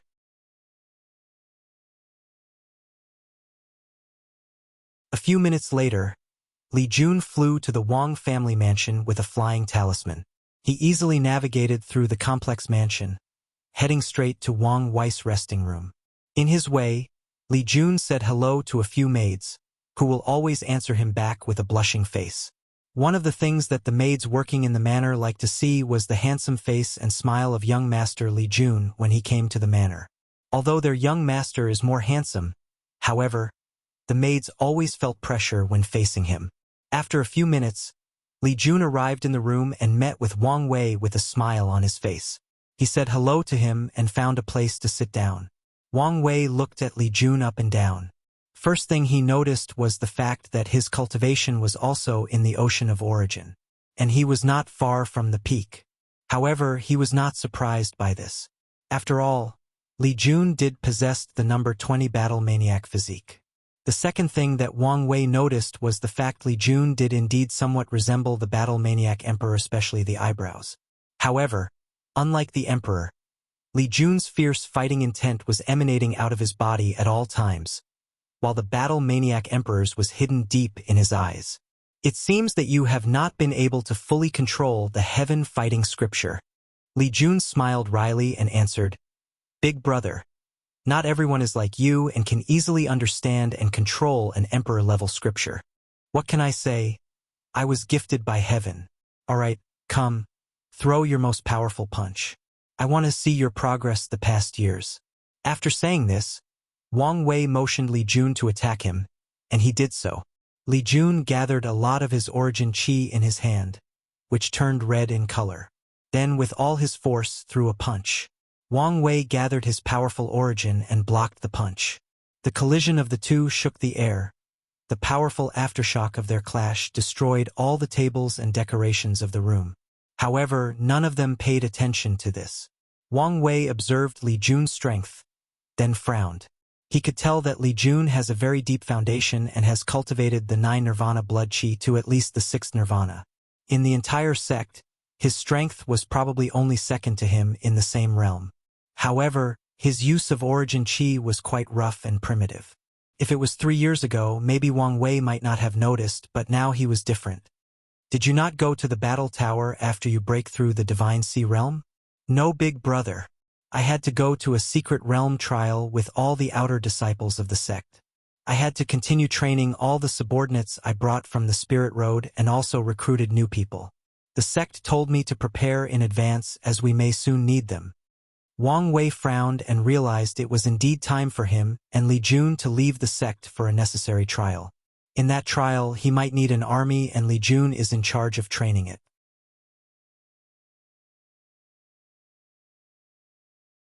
When you have time, visit the battle tower to train.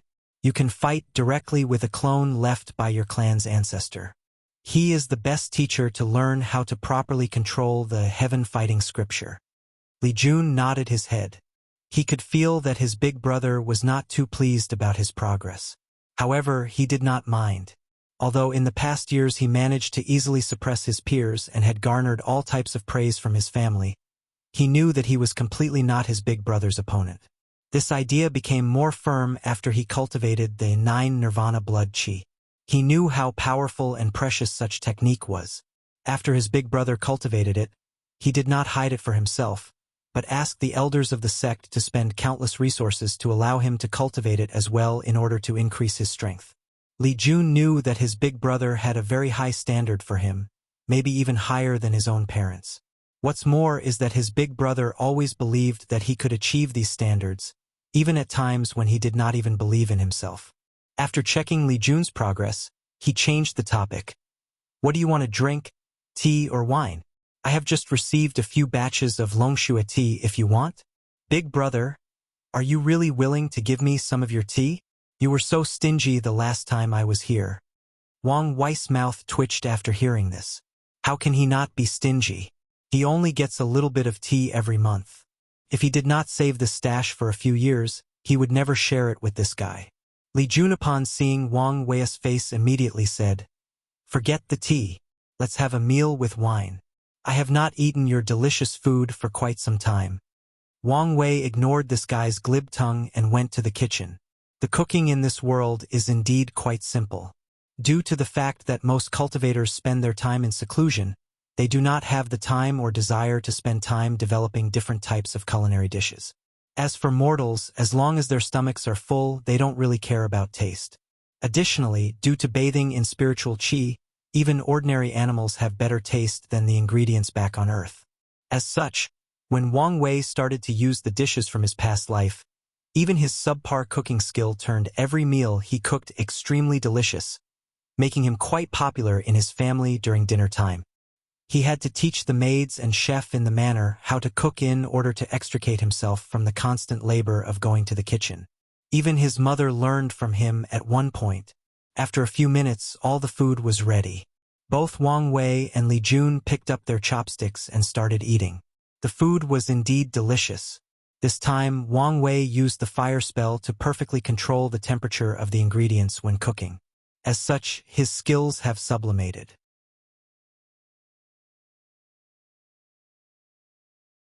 While eating, Wang Wei suddenly asked, "How is your relationship with Yan Liling going?" Li Jun was a little surprised by the question, but he still answered, "It is going quite great, actually." Then a smile appeared on his face. Wang Wei placed down his chopsticks, took a mouthful of wine and said, "You have been with me for a long time. As such, you should be aware of the political machinations of the sect. Are you sure about this? Li Jun's hand that was about to place food in his mouth suddenly stopped. After more than a minute, he continued eating and said with the corner of his mouth raised, "As long as there is love between us, then everything else is fine. Well, it is your private life. As long as you do not regret it in the end, you can do whatever you want. However, if you do not want to, with me here, no one can force you." After that, the two of them continued eating and talking about other topics, simply ignoring their previous heavy conversation. You're tuning in to the Legend of the Vagabond YouTube channel. Don't forget to subscribe and join us on this journey to catch the most captivating stories.